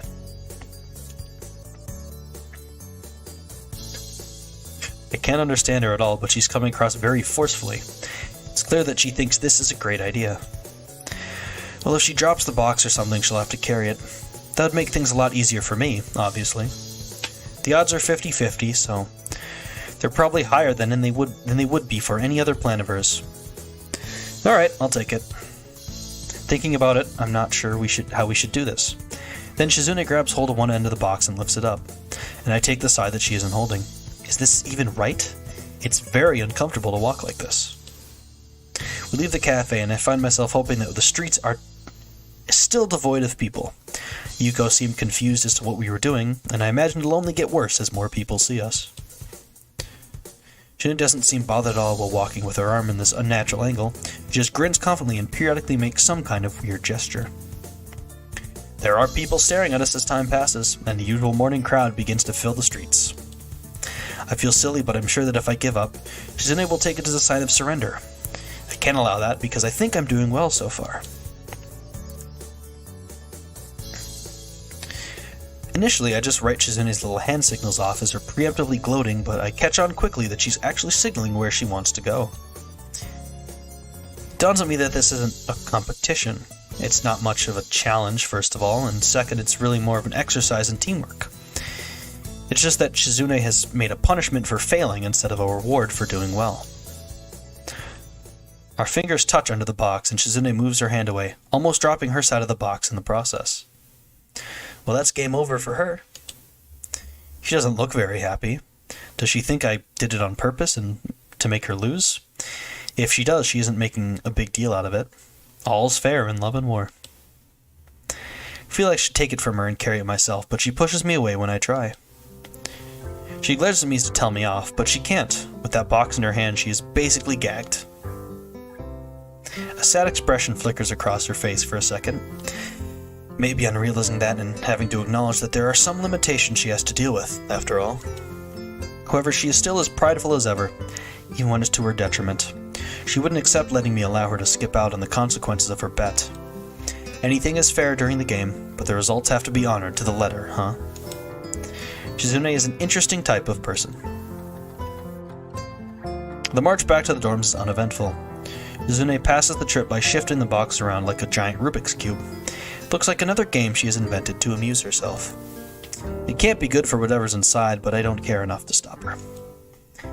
Maybe this is how she deals with things, by making everything into a game. It's hard to say for sure, though. It seems futile to try to psychoanalyze Shizune. In the short time we've known each other, I've been surprised on a fair number of occasions.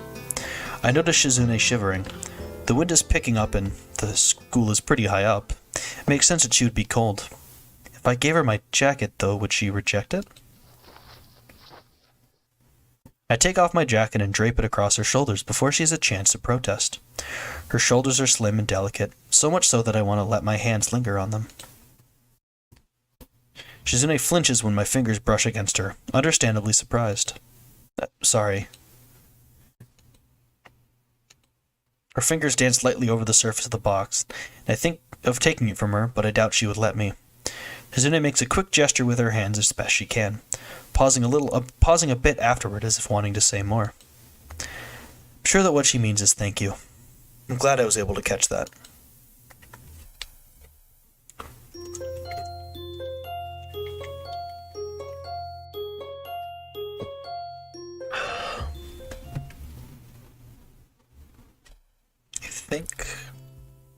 Yeah, okay. It does seem to be going in, like, very chronological order, like... There doesn't seem to be, like, any days where there's two scenes. It's just, like, scene, day transition, scene, day transition. The sign language teacher says I'm pretty good. I try not to think about it too much, but the truth is I'm poring over it so much lately that it's hard not to keep coming back to it at least a couple times a day. I guess I am picking it up faster than expected, but it's still not enough. I understand it just fine. Understanding it is simple. Well, I have to put my mind to it to read it, but it's easy enough when I do. The signing itself is doable, I just need a little more practice. However, trying to do both at the same time, even at half the speed Misha does it, it's impossible. Where I'm at now is good for my level, but in order to reach a point where I'll be able to really converse with Shizune, I'll need more work. Doing my best to get to that point one step at a time, by doing as much studying as I can squeeze in during lunch. I look up from Introduction to Japanese Sign Language to check if Shizune or Misha are around. Of course, since this is taking up my lunch hour, I've had to avoid them for a few days now. What's more, I'll have to continue doing so if I want to keep Shizune from finding out. My back to the corner, scanning the area every 10 minutes. I feel like some kind of criminal trying to evade capture. Every chance she gets, Misha asks me why I want to hide the fact I'm learning sign language from Shizune. Looking back on it, there really wasn't any reason, but now I think I know. If I want Shizune to be able to treat me as a true equal, sign language is an important step toward that goal. If I want to be able to treat Shizune as an equal, then sign language is an important step toward that goal. That almost threw me off. Another important step is to make sure she doesn't know, so that when we're able to finally speak on equal terms, I'll be fully ready. Able to do it right, not like some dilettante? What is that word? Whatever. Anything less, I think, would be insulting. She would see it the same way. So to me, this is the only option. Especially now that I've decided to be so resolute with it. Shizune has a huge aura. It's very easy to see her coming, or even to sense her coming. Mostly because Misha's hair lights up any crowd she's in like a beacon, and you can hear her laughing from a mile away. Although even if Misha weren't with her, it would be the same. Her directness and efficiency are core parts of her, so it's no surprise that they would come across in the way she walks as well. Due to all these factors, I'm able to put away all my things and put on my best casual face long before they see me and head my way. Hi. Student Council. Student Council. Student Council was the first thing I asked to learn. It seemed like it would come in handy. Yeah, I've been dodging it for a while now, huh? Yup. Shizune sits down in front of me to my right, and Misha to my left. It was a mistake, putting myself in the corner. Now I'm, well, cornered. In the end, I'm dragged off to the student council room, but I don't mind. I was starting to miss them a bit anyway. In some ways, this makes it easier. Satisfied with having caught me, Shizune doesn't ask me where I've been all this time. Once I stand before the door, I wonder what could be so important that they're so eager to pull me back in. Games. There are more games out than books. This at least explains why every time I come here there are stacks of books piled on every table, and occasionally parts of the floor. They need the room to put all these games somewhere.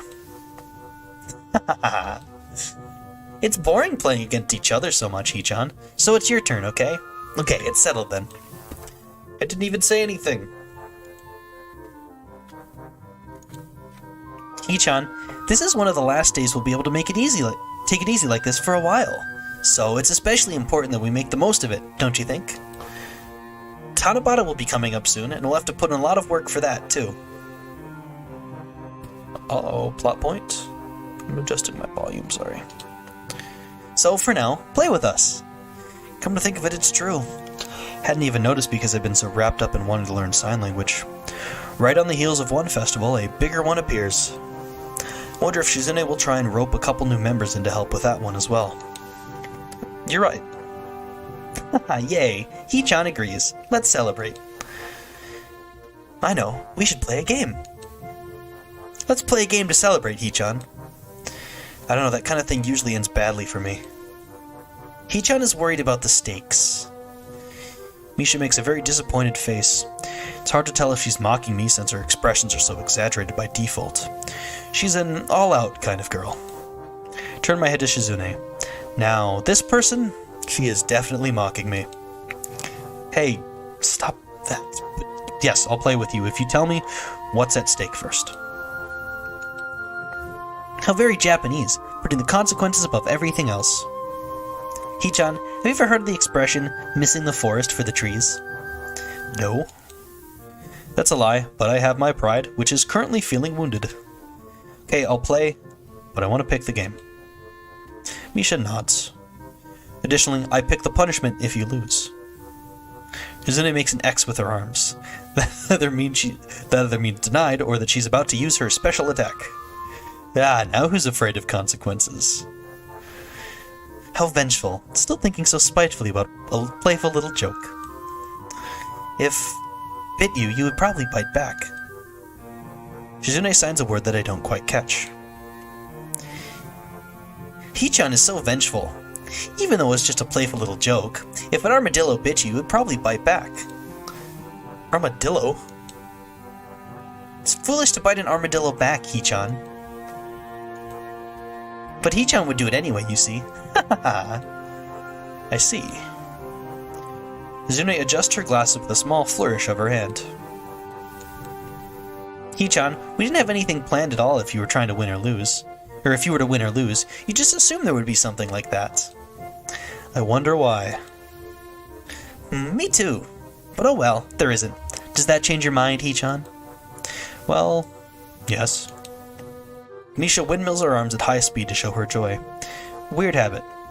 This is the kind of thing you can only see in the student council room, occupied only by 3 people. Anywhere else and she would end up socking someone in the face. Yay, let's start right now. Not just yet. Okay. However, you have to all be able to play. That's my condition. I don't like games where one person is clearly the ace player right off the bat, or games where only 2 people can play, so one of us has to sit back. It has to be something the 3 of us can play equally. Checkers? The instant she says it, Misha takes out a bag of checkers and places them on the table. Only 2 people can play that, I told you. Okay, Hee-chan. How about Monopoly? A Monopoly box slowly edges towards me, and I take it out of Misha's hands and put it under my chair. I don't like games that revolve around luck of the draw. They're too much about chance and not about skill. Also, stop jumping the gun with these games. Luck is kind of a skill, you know. No, it's not. It can be if you're consistently lucky, right? Once at that point, it's something else entirely.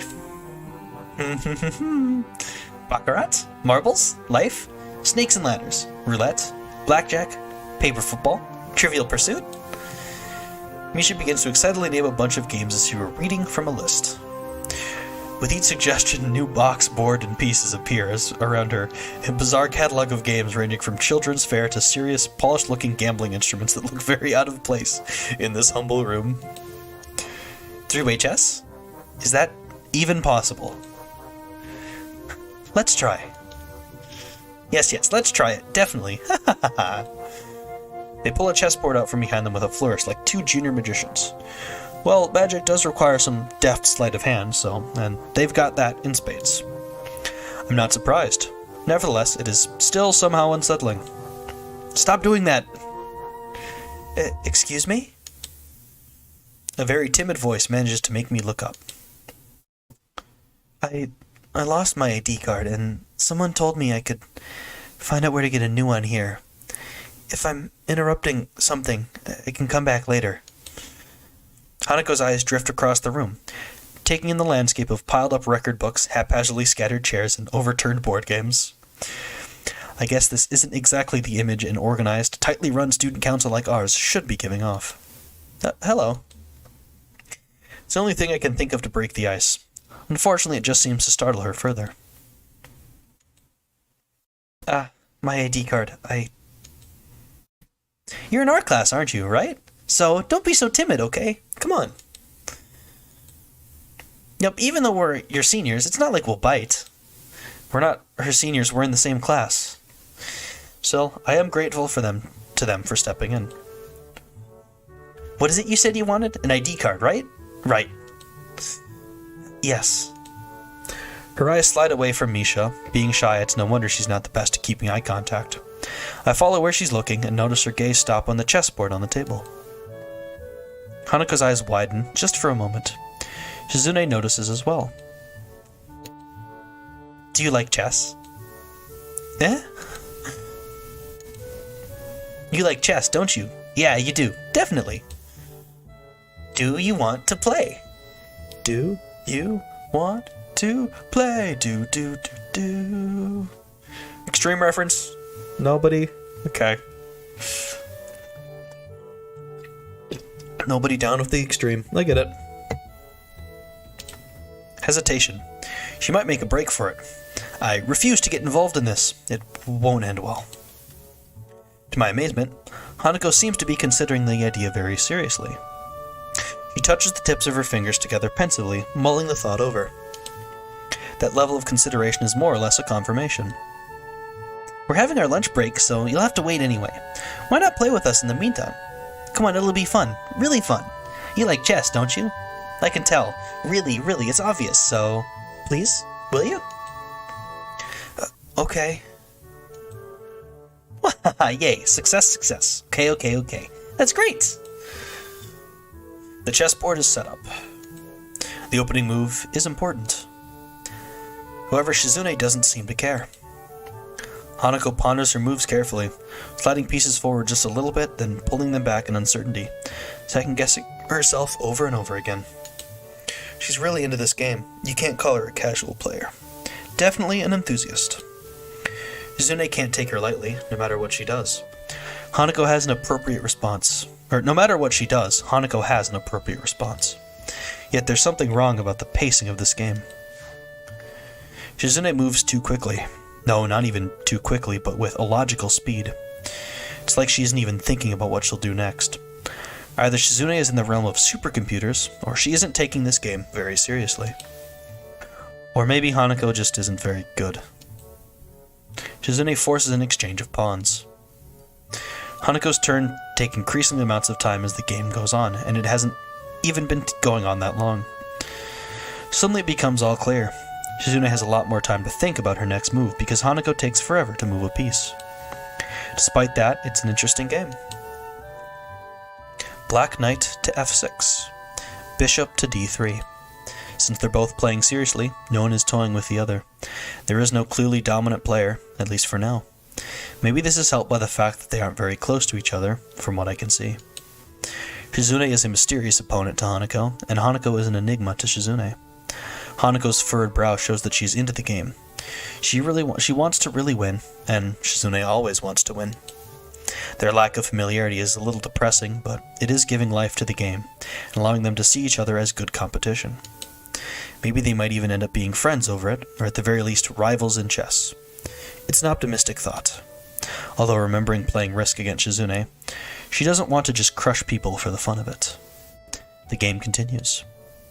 Shizune plays 12 moves in 4 minutes. What a scary opponent. But Hanako holds her own, even though her king is being chased around the board a bit. Pawn to h6. White knight to e6. The end is near. The game ends. That was a really good game. Thanks. It was really close. I thought I would lose. You're very skilled. Magnanimous in victory and extending a hand to the defeated. Maybe it's because Hanako is taking her defeat so well. This is a fun game, but it took so long. Almost the whole period. Chess is too formulaic, especially at this level. How about some advanced rules? What? Advanced?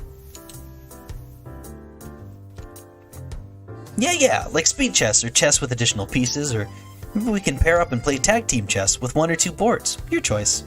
Come on. It'll be fun. Really. Regular chess is so slow, too methodical. It's boring. I want to play chess that rewards quick thinking and daring. Any one of these, comparing chess to it is like comparing checkers to Go, or tic-tac-toe to shogi, right? Right. Even laser chess might be more exciting. Pick something. Pick. Like a deer in the headlights. Many emotions spring up in me, watching Hanako's mind reel in front of the chessboard as if she's about to faint.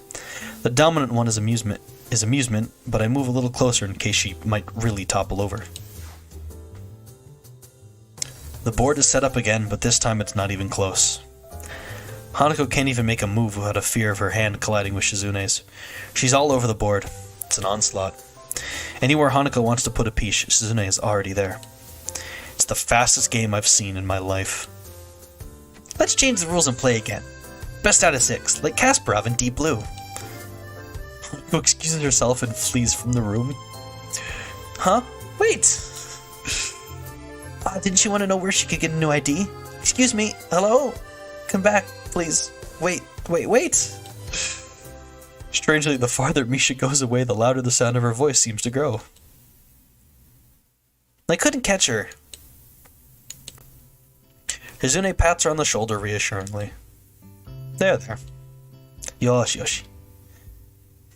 There. Pretty cheerful for someone who needed a pat on the shoulder. Hee-chan, you hate games where luck is involved. A question out of nowhere, but it feels like an important one. If it wasn't, why would Shizune be looking at me, watching for my reaction?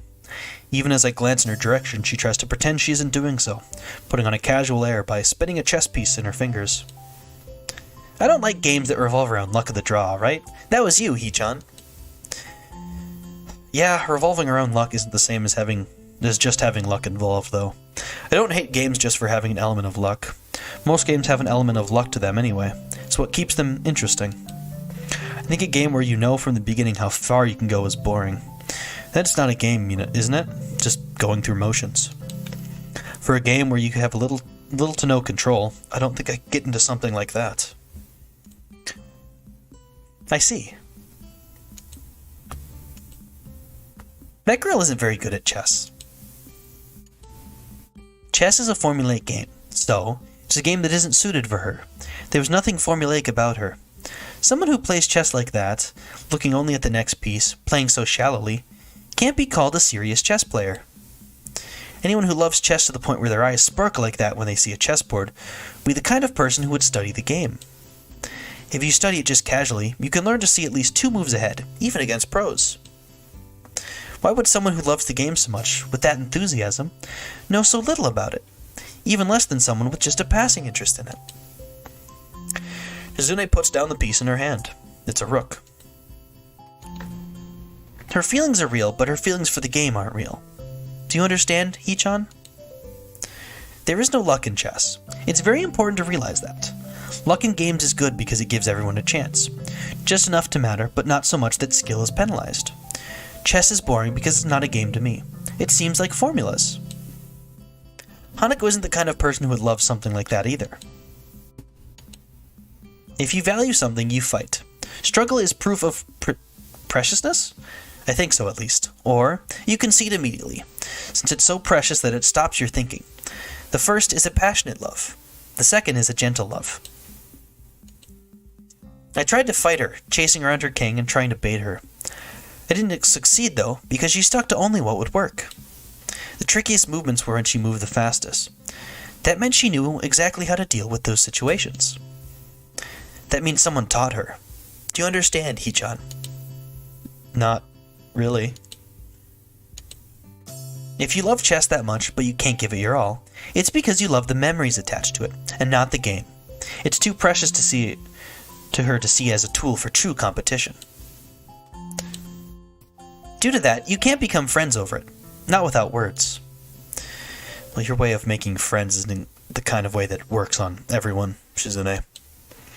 The look on her face isn't one of sadness, at least as far as I can tell, but her words are very sad. Hey, let's play a game. Well, the board is still here. But the bell rings and cuts me off. We found out exactly what she was talking about in the last route. Hanuko loves the memories associated with chess because Lily taught her.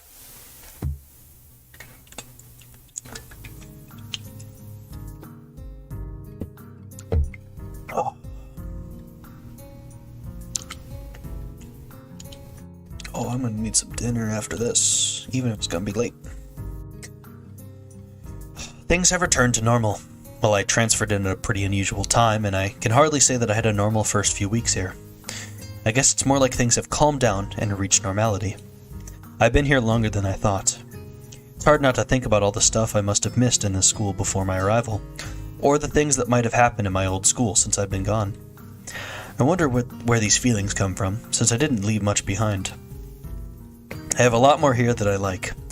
If that wasn't the case, then I wouldn't even bother with something like Student Council, or Shizune and Misha. I would be hard-pressed to care about anything, if this school was how I imagined it would be. So even this feeling of a daily routine makes me glad, in a way. I dread the amount of work that's going to hit me in Student Council after school, enough to want to consider stepping out on my duties, just this once. Yet, it's nice to feel like there's something I can do. Shizune drops a stack of attendance sheets next to me. Thanks again for helping me out.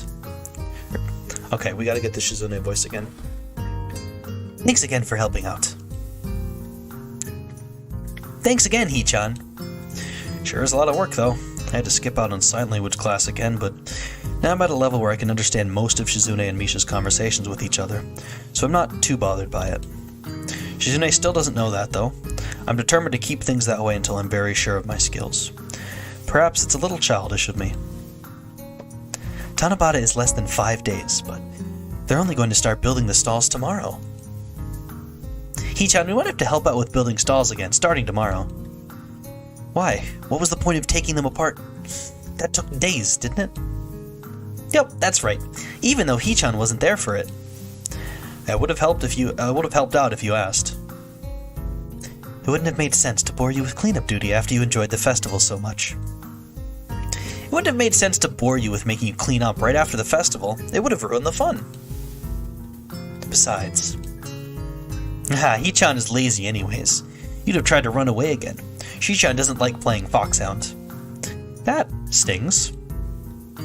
Hijine covers her mouth with her hand and starts shaking. It takes me a second to realize she's laughing, mostly because she's doing so completely soundlessly.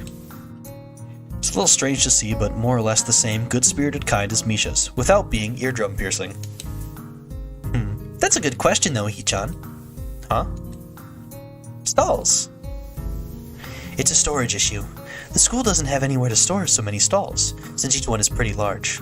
They won't pay for outside storage either, so this is what they decided on. It's inefficient, but cheaper. Because this school doesn't have anywhere to store that many stalls, Hee-chan. Yeah, right, they do, but they don't want to pay. Sorry, Shi-chan. It's because of the previous generation. The leadership decided that outside storage costs had risen too much, and the student council before us was too weak-willed to tell them it was stupid to have to build and disassemble 60 stalls twice a year. Okay. Hee-chan, let's eat something. Feels like we've been working all day. We have. Now that I think about it, I am hungry. Would have had lunch, but it was really crowded today for some reason, so I decided it wasn't worth the trouble. It was like that today because they had some especially interesting things for sale on the side. Like, what? No, don't tell me. Guess it doesn't matter since we won't be able to eat them anyway. Shizune looks oddly pleased with herself. I wonder what the context of that could be. I prepared ahead of time for this. Beaming with self-satisfaction, she produces a wide assortment of food from her bag. I can immediately see that 90% of it or more was taken from the lunchroom. There's a lot as well. Isn't there a limit on how much a person can buy? That means these gains are definitely ill-gotten. The veal cutlet bread is always sold out in the first minute of lunch. I'm impressed you managed to obtain one. Thank you. I reach for it quickly, but Shizune immediately makes a grab for it as well. Her hand goes slack for a second when it touches mine, but she immediately pushes forth with redoubled effort, that blazing competitive spirit flashing dangerously in her eyes. Her fingers pry at mine, searching for an opening. I don't budge an inch, prepared to fight for this bread with my life. I might never have another chance to eat this. I am fully aware that if we continue like this, we could crush the bread, greatly reducing its edibility. Misha, tell her that unless she lets go, the bread is going to be crushed. Why can't you do it yourself? Startled, Shikino so nonchalantly let slip that I could communicate with Shizune just fine if I wanted to. I almost considered the possibility it was intentional, but I'm sure she was just distracted trying to tear the wrapper off a juice box straw. Isn't it obvious? I can't let go of the bread. I can't tell Shichan that, then. She puts her palms up to the sky and shrugs, a wide grin on her face. Why not? Because you have a stake in this, so I can't trust you. If Shichan wants to reply, she has to let go of the bread, and then you win. Who knows, who knows? Maybe that's what you want, Hichan. It wouldn't be fair, so I'm going to be neutral. Like Switzerland. Switzerland? Do you know about Switzerland?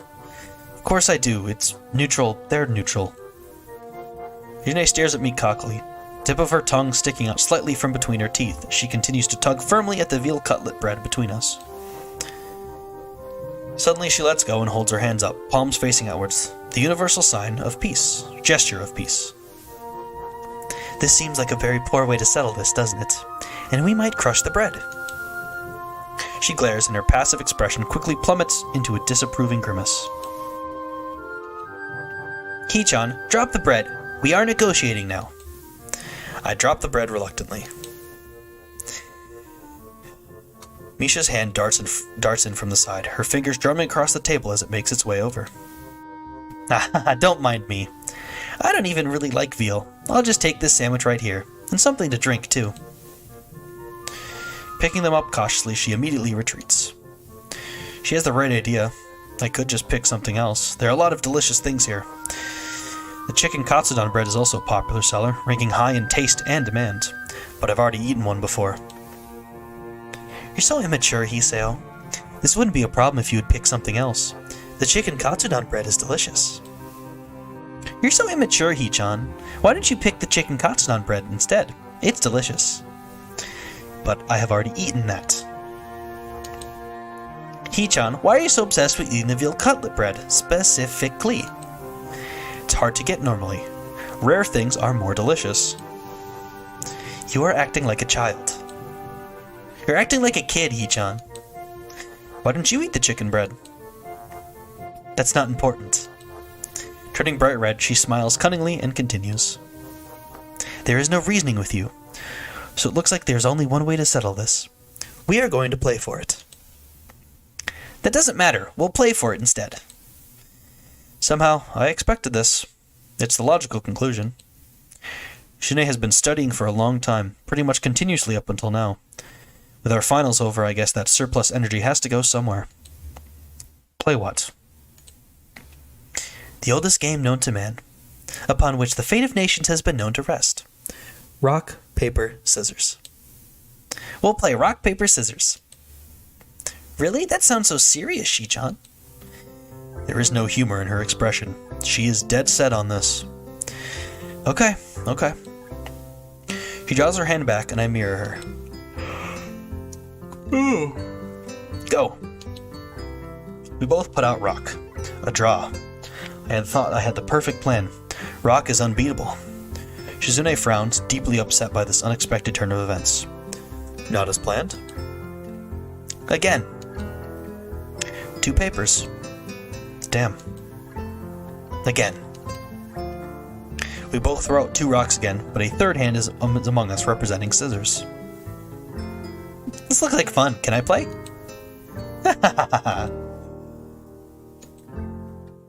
It's a duel, Shichan? Dueling conduct? You're right. I really don't know. The faster she shines, the harder it is to follow. In fact, it looked like even Misha's having trouble keeping up. What's she talking about? One more time. We tie again. Every time, Shizune demands a rematch. eventually skipping that step altogether and throwing rock, paper, or scissors out with increasingly reckless abandon. Even playing completely randomly, we continue to tie. This is a mathematical long shot. Misha hovers above us, watching it all and laughing each time we draw. After 16 rounds, Shizune pushes her chair away from the table and stands up. Enough of this. Hee-chan, I see what we've been doing wrong. This will all be over in the next round, so brace yourself, okay? Okay? I have studied your thought process, and I see how you play. I'm anticipating your next move and will combat it expertly. This is all news to me, as I can't remember what we're doing this over. Shizune grins confidently, a look of fearless daring on her face. Her cool eyes flash with pure competitive spirit as she draws her hand back, goading me wordlessly to do the same. Her form is amazing, like a professional bowler or something, just to throw a hand motion. 2 papers. Shizune's body immediately goes slack, and she rubs her temples with a look of exasperation on her face. She lets out a sigh so long it sounds like a tire deflating. I realize I've gotten a lot hungrier in the time we've been doing this. We can just split it. I break the bread in half and offer one half of it to Shizune. She takes it. Thank you. She looks at the bread in her hand, studying it. But this feels hollow somehow. Regardless of how she feels, she still eats it. All of a sudden, I see Misha observing the scene out of the corner of my eye. Hee-chan, that was very romantic, I think. Oh, come on. She laughs and takes a bite of her second sandwich. We eat in silence for a while. Shizune and I managed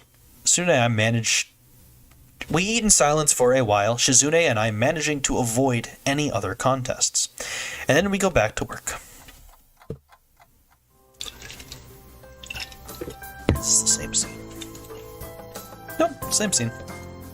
As I finish up the day's usual filing, I think to myself that this might be Shizune's way of trying to start the week on a high note.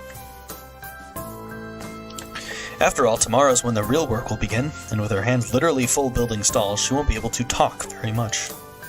It will likely be pretty dull and tiring, like it was the first time around. I'm appreciative of her effort in that case. It's nice to have days like this, as a way of enjoying yourself before the days ahead. I think that was her idea as well. I also remember that I still have to get rid of Kenji's package. The damn thing is bulky, and somehow I've never been able to track him down since I picked it up. After student council is adjourned for the day, I walk towards the vending machine to look for something to drink, parting from Shizune and Misha. It's a short trip, but after even just a few seconds, I start to get the feeling I'm not alone. A pair of hands cover my eyes. Guess who? Shizune? It's me, Hee-chan. Yeah, I know. Then why did you say it was Shi-chan?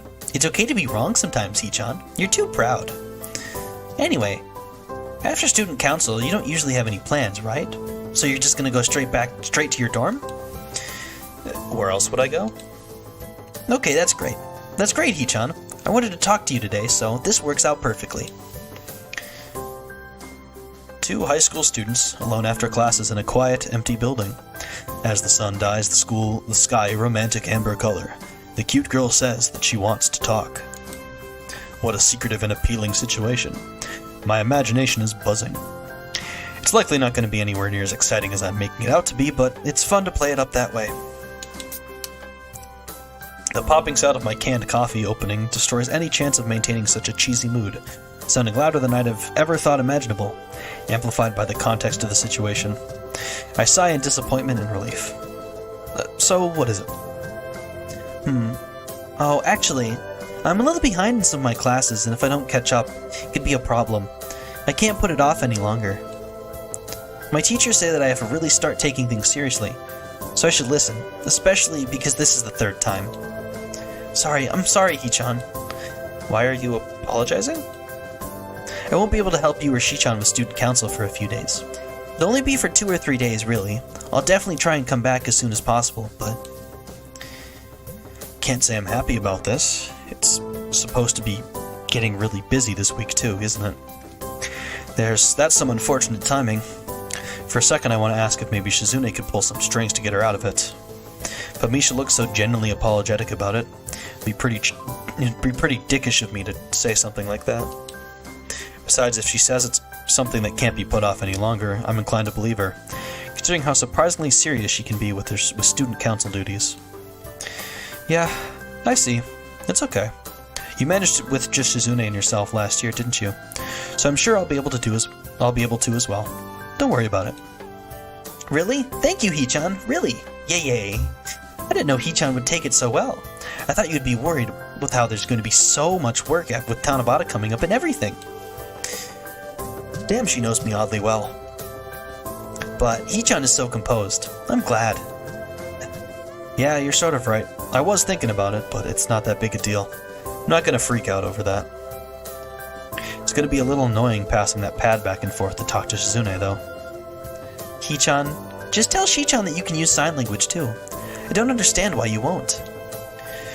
Not yet. I can understand most things already, but I want to be really sure. Actually, I wouldn't mind. The secrecy is killing me, too, and it would be nice to be able to talk to her in a real conversation. Don't worry. I'm going to have to tell her eventually. I want to. Actually, I'm trying to think of a good opportunity for it. That won't be a problem, Hee-chan. Why not? Well, because I kind of told Shi-chan that you could understand her. She was worried about the same thing, that you would be able to understand each other. So, I was worried, but it worked out fine in the end after all. Ha ha ha ha. And lose it. No, I'm not screaming. It's way too late and I've been talking for 4 hours. Do you know how stupid I look now? I sat there for like half the damn acting like I couldn't read sign language. You seriously telling me that she knew the whole time I could? She's probably thinking this guy is a complete jackass, pretending he can't understand me. I just made a total ass of myself. How could you let me do this? Misha frowns, seeming lost for words on realizing that I'm taking this differently than she might have expected. He doesn't speak again until after seeing that I've calmed down. But Hee-chan, I think this is definitely for the best, she says without batting an eye, having waited patiently through my panic to say it. Cheerful delivery of her words make it seem like she sliced out the time between when she dropped the bomb on me and now. It's pretty funny in a way. You have such a one-track mind, you know that? Yes! The damage is done. Misha can believe that things will work out with such unflinching surety, then maybe it's worth giving it a chance. And if things don't work out, I'll run as fast as I possibly can. To try and make it up to me anyway, just in case, she offers to buy me another drink from the vending machine. It's a very small token of apology, but I suppose it's the thought that counts, and her thoughts are sincere. Plus, it's a free drink, so I accept. God damn, Misha. Your tact knows... You have no tact.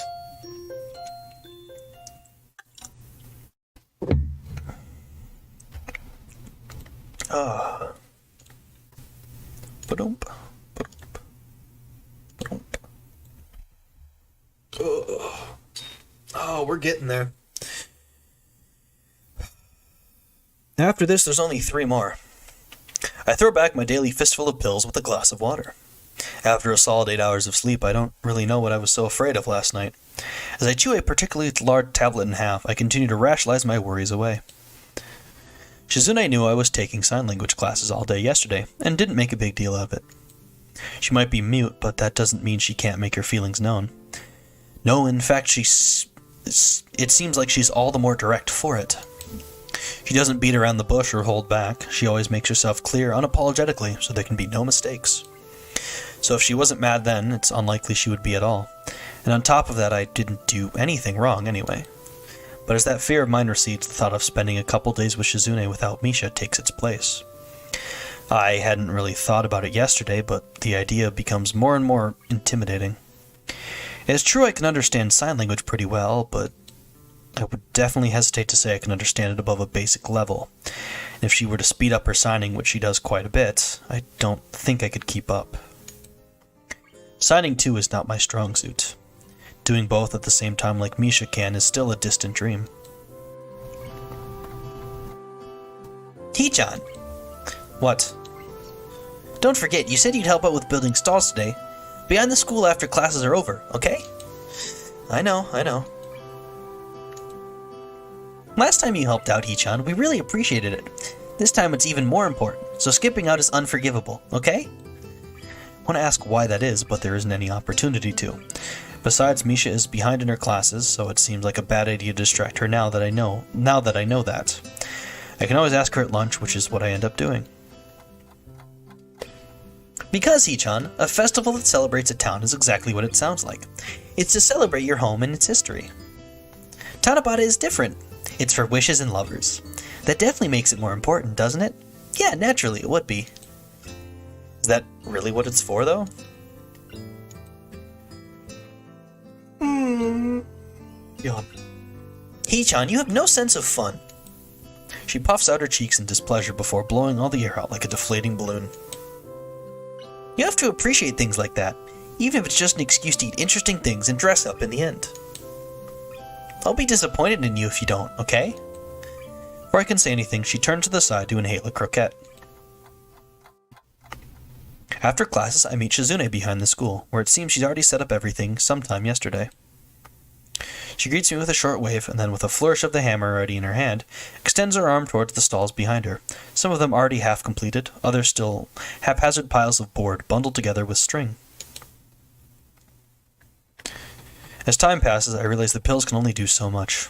I still get way more tired than should be normal. Luckily, Shizune's back is to me, so I can afford to take a lot of breaks without having to worry about her wondering why. When I stop and think about it, though, I start to feel pretty guilty for taking advantage of her inability to hear that my hammer stopped banging. It's a terrible thing to be happy about. Her work ethic is admirable. It's obvious that it bores her and even annoys her, but she doesn't slacken her pace. When she gets tired nailing a stall together with one arm, she switches to the other. Shizune? I feel like an idiot the second I say her name. I can't tell her what I think. There's a hammer in my hand as well, and in the end I feel like I have to keep up with her. I can't slack off either, especially when it's just the two of us. There's no time to sign, no opportunity. Not even for a compliment for a job well done. Even something as casual as that would require me to put my hammer down, get her attention, and then sign it to her. A simple gesture turned into something so needlessly complex, like a single footstep taken on a road that's longer than first imagined. I've known her long enough to know this, and still forget it. The air is filled with the rhythmic knocking of nails being driven into wood. It's actually kind of nice after a while. To pass the monotony of the task at hand, I try to match my hammering to Shizune's, then alternate it to try and form a beat. Of course, she doesn't notice. Makes me wonder, does the lack of sound make this work seem more drawn out and boring to her? Is it strange being unable to hear the results of her actions as she feels the vibrations through her fingers? Or, having no concept of sound, does it bother her at all? Distracted, I don't notice Shizune sneaking up on me until her head pops into view. Taking a break? Yeah, I guess. Okay, let's do that. You can understand sign language. That makes it more convenient for both of us, even though you hid it from me. Why? Why what? Why did you decide to take sign language? Her eyes don't break off her mind even for a second. If she needs to read my response, her peripheral vision is good enough. Once she has something in her gaze, she doesn't look away. It's strange how piercing her eyes can be, dark as a lake at night. Because I wanted to. It seemed like it would come in handy. And it did, didn't it? Yes. Sorry, I didn't catch any of that.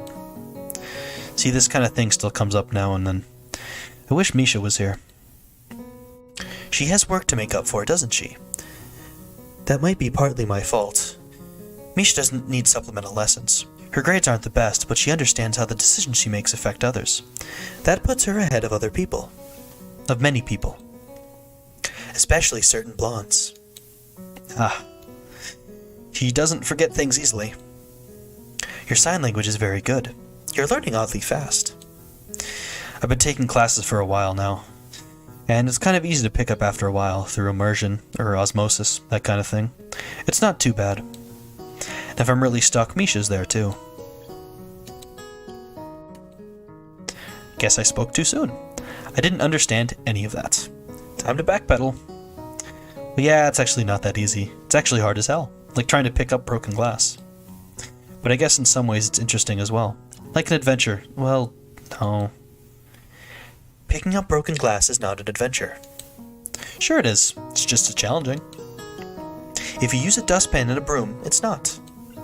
I feel frustrated and sad. When I look up, I notice she has a can of soda in her hand. Where did you get that? I forgot to sign it, but she understands anyway. Following my eyes and produces another from behind her back. She tosses it my direction, and I catch it with both hands. I brought an extra one for you. She pauses to slide her fingernail into the tab of her can and pop it open before setting it aside for a moment. If you were going to try and help me so much, then I have to look out for you too. It's only natural. If you're going to learn sign language, that is something entirely different. I'm naturally going to be impressed. What separates the two is obligation. I'm very happy. She downs her drink in one go, stretches her arms behind her back, and jumps to her feet.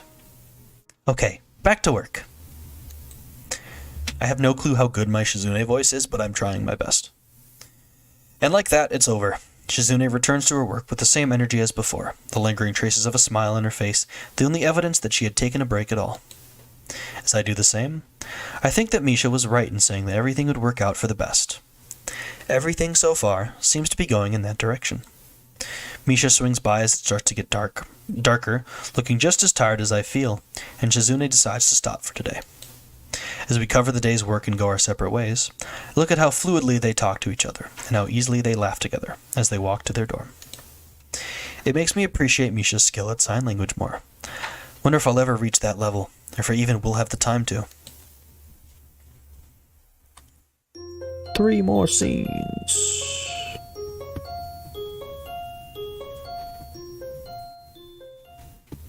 Three more. We also have another festival. Good start.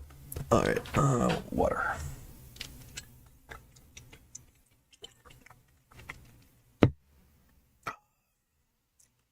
Oh, I hope I didn't just swish water into the microphone. That would be terrible sounding. The first thing I do this morning is trip once again over Kenji's package as I get out of bed, finding myself diving headfirst into the floor before I'm even fully awake. I want to smack this thing with the first blunt object I can find, like I'm going for a home run. But I don't even have the energy for that this early in the morning, and it would likely damage whatever's inside. And that would be mean. I slid into the hallway. It sails along the smooth floor with little difficulty and stops with a soft and almost inaudible bump on cladding with Kenji's door. Immediately, a dozen locks unbolt in succession like a mounting symphony. "Who is it?" he says as he blindly steps forward into the hallway. Anyway, somehow stepping over the box in a way that would be uncharacteristically impressively graceful if it weren't for the fact that I know it was wholly accidental. "It's me. I got your mail. You're standing over it." "I know. Thanks a lot, man." "Yeah, whatever. So what's in it?" He cringes, instantly turning very defensive and agitated. "It's nothing." "Come on, tell me. I'm curious." And you know I almost broke my neck falling over it. Before that I had to carry its stupidly large box around with it blocking my vision, crossing roads with it in front of me. Think you can at least tell me what's inside in return. "It's secret stuff. I can't tell you because then it wouldn't be very secret and shit. It's nothing important." "Well, if it's nothing important, you can tell me. If it's nothing important, why do you have to know? Why is that wrong? Why do you have to know? Why can't I know? Why are you answering my questions with questions? Why wouldn't you answer my first question? Why won't you answer my last question?" Her voices are getting higher with each reply. Down the hall, a door pops open and someone sticks his head out quizzically to see what is going on. We must look like such tools, but I'm the only one out of the two of us with enough shame to realize it. "Fine, you can take it to your grave. You have to get ready for school anyway."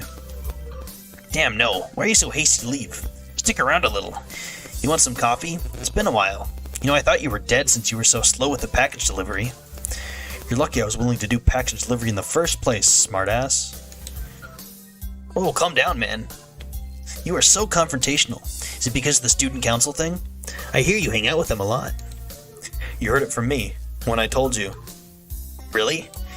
Yeah, well, whatever, man. The point is, they are terrible." You're the new guy, so of course you wouldn't know, but around here, she's a very divisive figure. Before you came here, she tried to institute a badge policy. It's a long story, so maybe you should sit down. I look around for a chair, but can't find one as we are in a goddamn hallway. I raise a finger and start thinking that maybe I should tell him that, but he's already started talking. Not wanting to waste the arm movement, I look at my watch instead.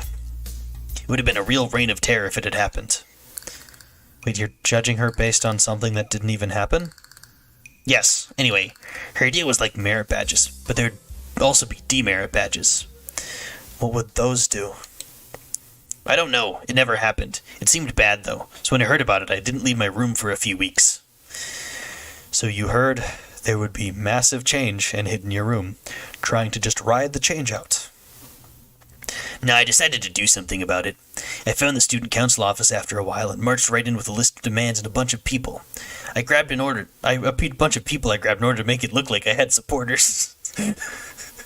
Wait, so not only did that not happen, but no one even cared? Kenji doesn't hear me, having gotten a good momentum going. Wrapped in the energy of his own ranting, he starts to completely flip out and flail his arms, appearing to wildly throw gang signs. I walked up to the desk and said to her, "Hey you, fascist woman, what is this badge idea? How out of touch can you be here in your ivory tower, smugly looking down upon us like we're just a bunch of idiots? Who do you think you are? Your level of elitism is terrible. You're probably one of those outrageous rich people who have chauffeurs drive them around slums so they can point and laugh. And only drink pricey coffee beans that shat out by the last living dinosaur and brewed in a solid gold skull. How could you? Go open up a history book. Don't you know that the bourgeoisie are always overthrown in a bloody revolution for shit like this? Stupid. You're an idiot. Sure, the revolutionaries usually end up turning everything into an utter clusterfuck later on, but a maniac is the only kind of person who would create a policy like this. It's like something I would create to make people suffer, only real, and you want to institutionalize it. Where will this desecration of our rights end? We are people. This is not justice." That's what I said. Then I added a cry of "they can take our things, but they'll never take our freedom," to appeal to the masses like in that movie about the life of William Wallace, where they took his things but not his freedom, and then killed him. But she just ignored me and didn't even look up from writing in her little paper shit. Maybe I overwhelmed her with my logic so badly that she just retreated into denial. Maybe she is just an asshole. Either way, she didn't reply, and the future refused to change. To top it off, on the way back, I realized I'd lost my student ID somewhere. This is the story of my life. A constant and seemingly futile struggle, like trying to climb up a brick wall with sponges for hands. You said nothing changed, but she didn't make everyone wear a bunch of stupid badges. So it did change. Yeah, that's true. Okay, maybe they're not so bad then. I guess that counts for something, if I can get Kenji to admit that maybe 2 women may not be so bad after all. I'll take it. Especially if it allows me to slip out of this conversation. I didn't realize how much time had gone by. I try to run through my usual morning routine as quickly as possible. I check my watch again as I leave the dorms and see that I'm already late.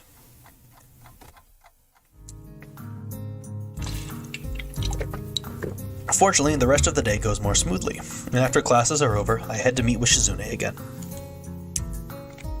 Behind the school, I catch her leaning against a completed stand with parts of it still flecked with bits of paper and tape, remnants of signs from the last time it was used.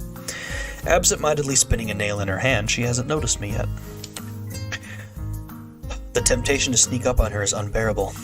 Years of watching foreign wildlife documentaries have prepared me for this. I'm downwind, conditions are favorable. However, the more I think about it, the more it seems like a bad idea. Yeah, she'll stab you with that nail. If I get caught halfway, I'll look like an idiot, and if she doesn't know it's me, it could end up with an injury.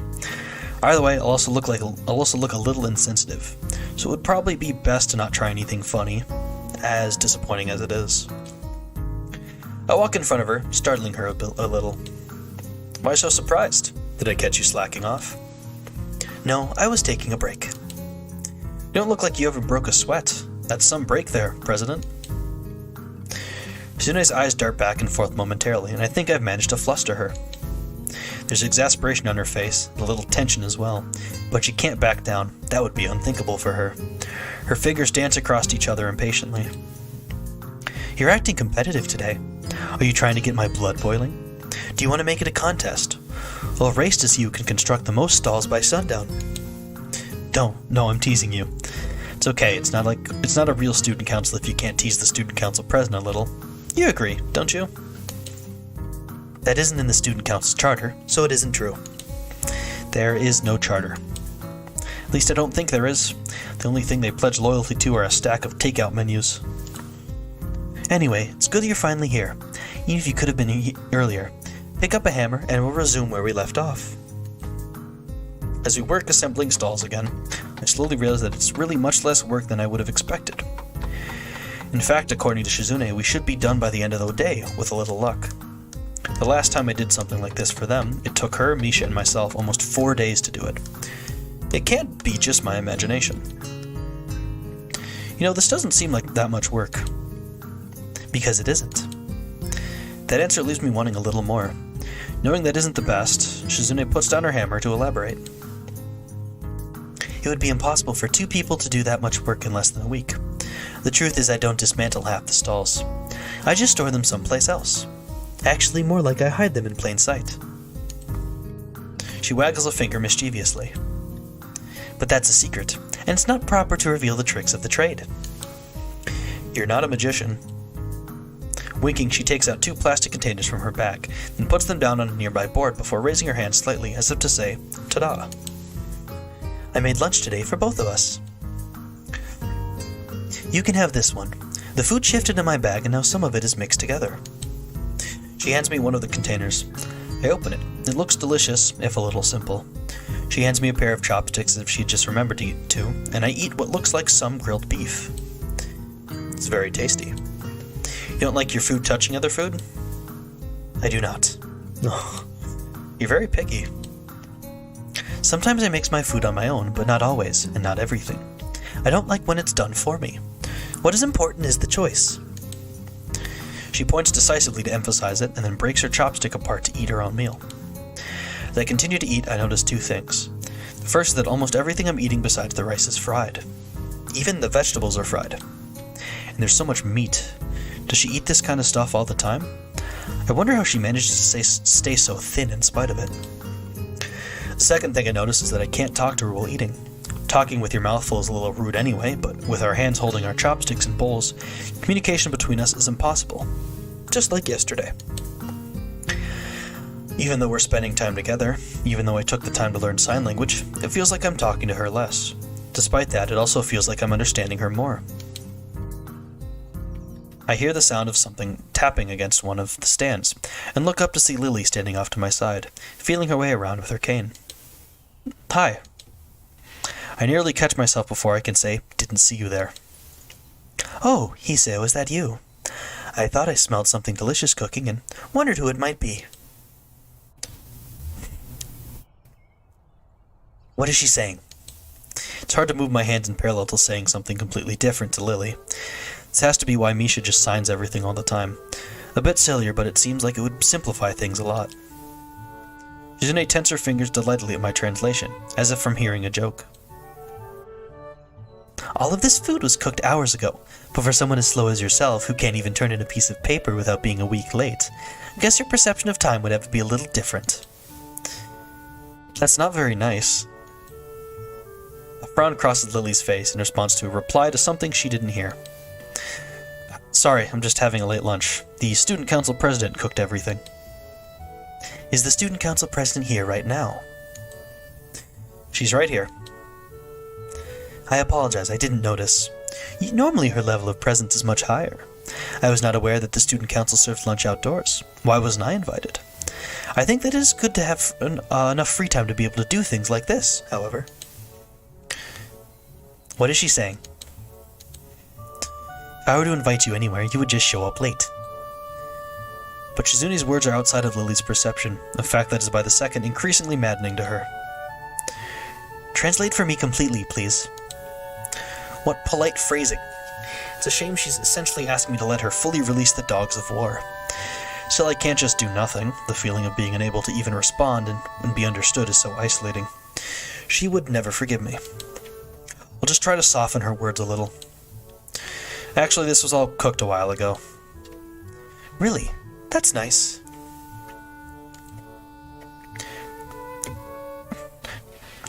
Turn over here. It's very disrespectful to not look at the person you're speaking to. That isn't the way a prim and proper lady should conduct herself. Half of what I'm saying is really what Shizune is saying. She doesn't like it when people don't look in her direction when she's trying to make a point. She's to the right of my voice. Though in this case I can understand why Lily wouldn't. This is a very awkward situation, and it's daunting being the sole conduit for dialogue between the two of them. Truthfully, I'd forgotten what happened the last time they butted heads like this. It's clear Shizune remembers, and Lily is being pretty hostile herself, in her own way. I'm sorry, such formality slipped my mind completely. I forgot that the student council president is the type of person who demands such respect and adherence to the rules at all times. I suppose student government requires you to keep a tight ship. Then again, she certainly has time for her own fun as well, so that must not be completely true. Student council is not a dictatorship, nor a zero-sum game. Shizune points at Lily with her fingers out like the barrel of a gun, and snaps her finger explosively, causing her to flinch and become visibly upset. Is that so? Then it makes it the more impressive that you have been part of it for so long, playing as though it were one. I admire the fact that you've been so tenacious. To manage it all, you must be so responsible as well. Not as much as I would like to be. You can't complain about yourself, though, can you? You're very responsible. Actions like requesting a deadline to be extended and then running all the way through to the next deadline. That's the very model of responsibility. Shizune is happy to hear that, but apparently you're pretty responsible yourself, she says. Does she really? More or less. Lily doesn't seem very happy. We're not holding a cookout, we're just taking a little lunch break. We're actually out here building stalls for the festival. You wouldn't know, since you never go outside. Did you run out of tea? Are you going into town? Shopping? No, as I said before, I was just passing by, in case you did not hear. I would hate to interrupt the student council president. You're not doing anything now, but you must both be very busy. In any case, Yukihyou, I'm sure that the student council president will be able to find or make work for the both of you if she needs to. I'll devour you. Yeah, very busy. Devour is a hard word. I'm pleased that I can read it. Isn't that time to celebrate, though? Not over that. Instead, it looks like they might stop squabbling. I would drink to that. Have a nice day, Yukihyou. Goodbye, student council president. Thanks, you too. Stay classy. The voices started melding together there.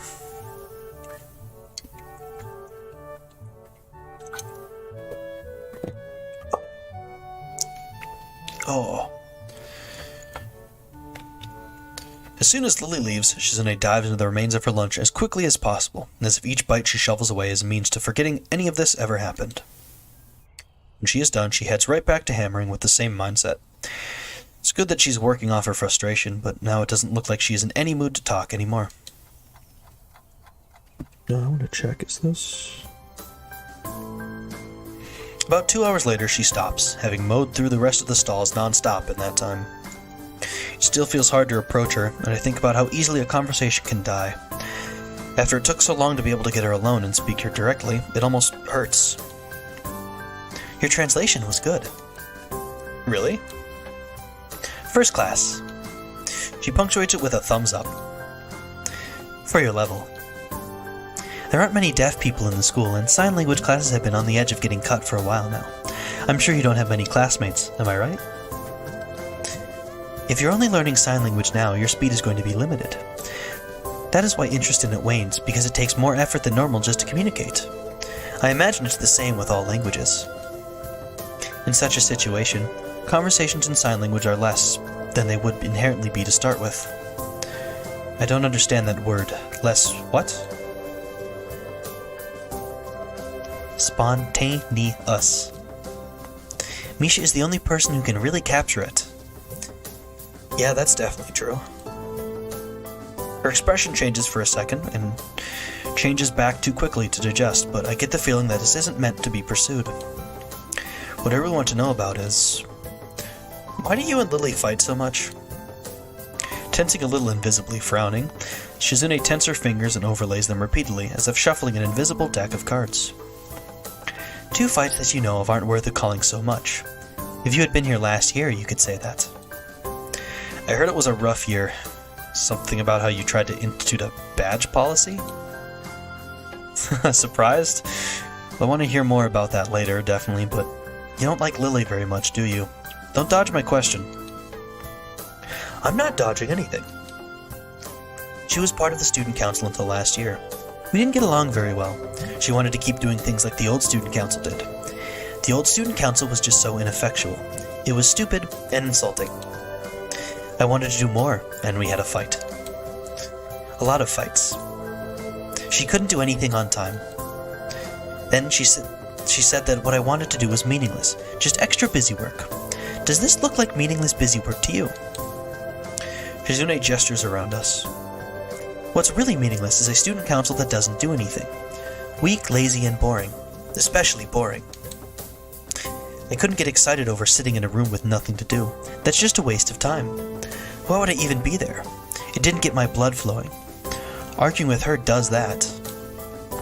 If she could have been that motivated before, she would have put so much dedication into being my enemy. She wouldn't have to put so much dedication to being my enemy. But if she shows that much spirit, it's not a complete loss. At least it's something. It's still exciting. I see. And what about the badge thing? She laughs, covering her mouth with her hand as if to hide it. Her laughter is the only thing she regularly tries to hide. That was just a joke. Having a little fun sometimes is important, too. Kenji got all worked up over a joke. Sounds like him. Also him to just completely not realize that she's deaf.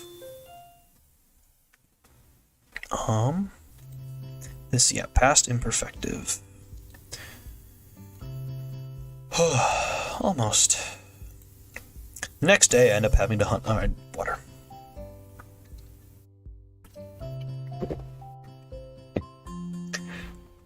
The next day, I end up having to hunt around a bit at the start of lunch when I find that my usual vending machine near the dormitory buildings is sold out of my usual favorite canned coffee. The detour takes longer than I expected. Things have been so hectic lately that it takes some time for me to register why something smells different as I walk through the school gardens, back to the cafeteria. The grass has been freshly mowed. The realization makes me pause and watch for a bit. The odd group of students chatting or playing around on the grass and a couple of teachers conversing on the path ahead makes for a very idyllic scene. Unfortunately, a feeling of imminent dread starts creeping up on me after a while. The feeling that I'm not alone. Hey, Isu, is that you? Yeah, it's me. I guess I should be happy it's him and not say a slasher. Kenji begins talking as if he's having a conversation with someone other than me. Knew it. That haircut is unmistakable. No normal person would have a haircut like that. Unconsciously, I start touching the back of my head. Once I realize what I'm doing, I feel insulted, yet too surprised to even get indignant about it. Yeah, what are you doing here? Measuring the temperature. Winter will come soon. It'll be too cold for women to go out and have their sex in the city-style power lunches, followed by obstructive human wave formations walks in crowded urban areas. When this happens, men will be able to walk the streets unfettered once again, and reclaim what is his heritage. In order to prepare for that day, I've been eating nothing but pizzas for the past week to store energy. Okay. That's what bears do. So, there's much we can learn from the bear. Kenji nods, emphatically agreeing with himself. Okay, so check this shit out. I was in town today buying milk. Then a new clerk's... Oh no. Then a new clerk, some hipster girl with a baseball cap with 2 hockey sticks on it. I'll call her Hipster Hockey Baseball Hat Girl. I noticed the milk didn't have a price tag, so I told her to get over here and label the milk for future generations. He was in town today? He must have cut his morning classes. I want to scold him, but his verbal torrent prevents me from getting a word in. He told me not to No. She told me not to bother her because she was sick. Sick? Sick? We live in a society here. You can't just opt out of human interaction because you're sick. Do you know how much effort it takes me to even get up in the morning? I still do, though, and I got up that morning to go down and buy milk, not to have my vital questions brushed aside by some hipster doofus college girl who wears a hockey baseball cap to work. Indoors. Anyway, I was just trying to uphold the integrity of her products. A milk carton without a price tag? When I see something like that, it just leads to questions. Important questions. It's her job to answer them, damn it. That's the problem with women. They have no sense of duty. I get diarrhea, but you don't see me complaining about it. I soldier on and do what I have to do. Anyway, because that's what being a man is all about. Even if you have diarrhea, you keep going. For the dream of a better tomorrow. You know, frequent diarrhea is bad. Maybe you should stop drinking so much milk. I can't do that. It's what allows me to maintain my awesome strength. And in this world, a man's strength is the only thing that can't be browbeaten out of him by an increasingly pussy-whipped society. That's why I walk around leaving open jars of olives everywhere. Sometimes just to show that I can. Do you refrigerate after opening? What? Man, I don't know. That's not important. You have to refrigerate after opening. Even elementary school kids know that. They can't get the jar open in the first place, so it doesn't matter. Yeah, that's true. I'm a genius. He self-assuredly rubs his chin, which is something I imagined scientists did until I met Mutoi and was tremendously let down. Anyway, I can't go to that store again, since it's clearly been compromised by bitches. Unless I disguise myself. Maybe change to a different pair of glasses. Worst disguise ever. It's been working flawlessly all these years. I don't even need glasses to see. They're for effect. Also to protect my identity. I'm like Superman. Worst disguise ever. I'm telling you, when people see my school ID, they can't even recognize me. Really? Let me see. Can't do that. I can't go around showing my ID to everyone. It was made long ago, in a different time. I had hippie hair. I'm trying to imagine that. Kenji takes his glasses off. Oh no, he's a Tumblr sexy man. He squints as soon as they're off his face, which makes him look even more tired than he already does. He was right, he does look very different. Kind of like he hasn't slept in years. Not different enough for it to be a good disguise, though. You need more sleep. Nah. You look like you need it. No way. These are just the eyes of a man who has seen things. A shaman's eyes. Terrible things that you can't imagine. Like when I made a ship in a bottle and my mom sat on it. There was blood and shreds of floral print everywhere. That's what my life experience is. Kenji doesn't seem very horrified, even though I think this is actually the first thing he told me about himself that could have been legitimately traumatic. He's also talking about 30 degrees to my left, so I guess his blindness is real. I wave a hand in front of him anyways, to little effect. Man, I hope you realize I'm just joking. I laugh, pretending that I did. Somehow looking him in the eyes is more difficult than usual. Want some trivia? People with small eyes wear big glasses. I've read that somewhere. It's because it makes your eyes look less beady. Really? I didn't know that. He puts his glasses back on, and I feel oddly relieved for a moment, until I remember that I still have to deal with him, glasses or not. Well, anyway, this artist girl wanted to paint my portrait once, I think. I had to talk to her like 5 times before she started making sense. Must have been Rin, I suppose. What'd she look like? I don't know, a woman with sandals. I was hoping he'd say something more specific, like she had no arms. Rin does wear sandals, but I feel like the chance of there being another free-spirited female art student wearing sandals besides her is reasonably high. I was thinking, sure, someday after I burn all documentation that I exist, it might be okay to leave a portrait behind, so that people can look at it and remember the savior of mankind. They'll need it to model the statue. Then I thought about it some more and had to turn her down. It was tempting, but she wanted it for some school thing. It would be displayed. People would ask who I was, only I haven't saved society yet, so it would be pointless. And then if someone recognized me, I'd have to explain myself. That's already a chain of events I don't want to deal with. I don't want to get mixed up in some weird situation. Shit like that always happens. Sticking out is a surefire way to get put on a list. That's why I make sure I make such a careful effort to blend in with people in my daily life. Until I can make my move. Sure. What list? There are many lists. So what are you doing here anyway? Nothing. I kind of got here by accident. Happens to me all the time. Well, hope that works out for you. I think I'm gonna go back to my dorm room. I need to set my TV to record my shows. You have TV? Yes, you should come over sometime. We can watch the game in high definition. Or you can ask him what he's talking about. He's gone. He left like he came, with zero respect towards other people. Kind of amazing. Now that Kenji is gone, I can resume looking aimlessly at the school gardens in their summer splendor. It's no use. He ruined them for me. When I get back to the cafeteria, exhausted but alive, I think of eating lunch with Shizune again, but find her sitting at a table with Misha already. If it were anyone else, I would think how they were too far away for me to hear them. This is Shizune and Misha, however. If I wanted to, I could eavesdrop on their conversation easily. What a dirty thing to think about, but it's there. I don't want to, though. They must have a lot of catching up to do, even if it's only been a few days. I'm inclined to just leave them alone so they can do just that.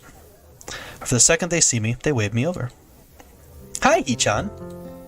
Hearing her voice again even after such a short time apart is jarring, and I wince. These past few days I had forgotten that communication with Shizune is almost entirely silent, and concentrating on getting it right, I had tuned out even ambient noise. Well, I'll get used to it again. I'm glad she's back.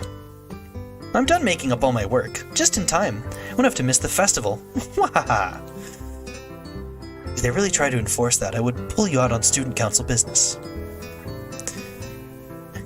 They really try to enforce that? You would pull me out on student council business? That's abuse of power. No, it isn't, Hee-chan. Shi-chan says that if there were only 2 student council members overseeing the festival, it would be a problem, wouldn't it? Yeah, definitely. Has to be at least 3. It's for the good of everyone. It's perfectly reasonable. It's necessary. Shizune leans across the table as a bit, as Misha delivers her slightly disturbing, militaristic justifications in a childish, bubbly up-and-down tone. Shizune looks so happy, though, tenting her fingers and trying to hold back a laugh as Misha pouts more seriously on her behalf. If you say so. I'm actually happy right now that we can talk so easily to each other, all 3 of us. In the beginning I thought that I might have found myself in a bad situation. I was sure that Shizune would hate getting saddled with being tour guide for the new guy. I didn't want to be the kind of burden either. It would be awkward even if she weren't deaf and mute too. Just now, she said that we would all have to be at the festival, the whole student council. I don't think that the student council has any real jurisdiction over Tanabata. It's only Shizune's way of saying that she wants us to spend it together. It's nice to have friends. It's a simple thought, but one that makes me genuinely happy. We could slip into being such with so much ease. Despite the roundabout way in which she said it, I'm glad that Shizune thinks it strongly enough to express it at all. Why did you wait until we waved you over to come sit with us? I need water.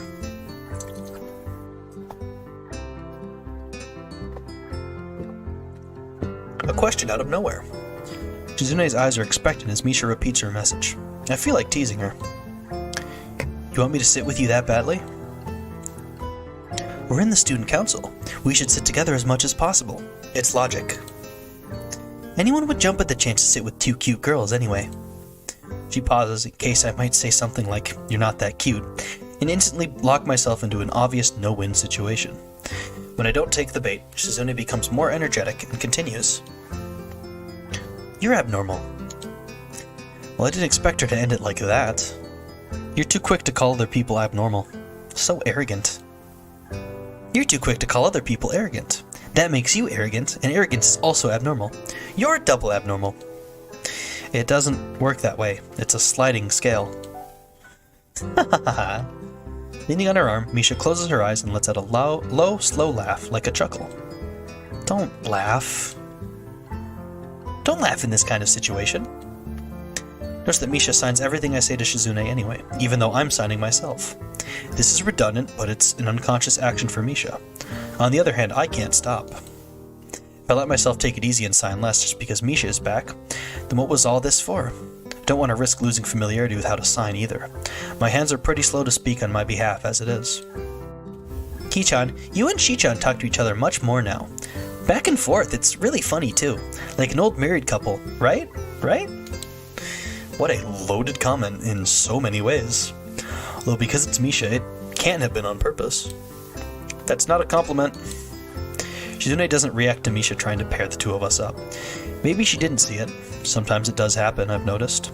I still wonder if it's really that simple and why I care so much, but I don't want to think about it too hard. I want to leave. I keep thinking about I'm just hogging Misha's time with Shizune, and it could be that Misha cut in just now on purpose, feeling that way too.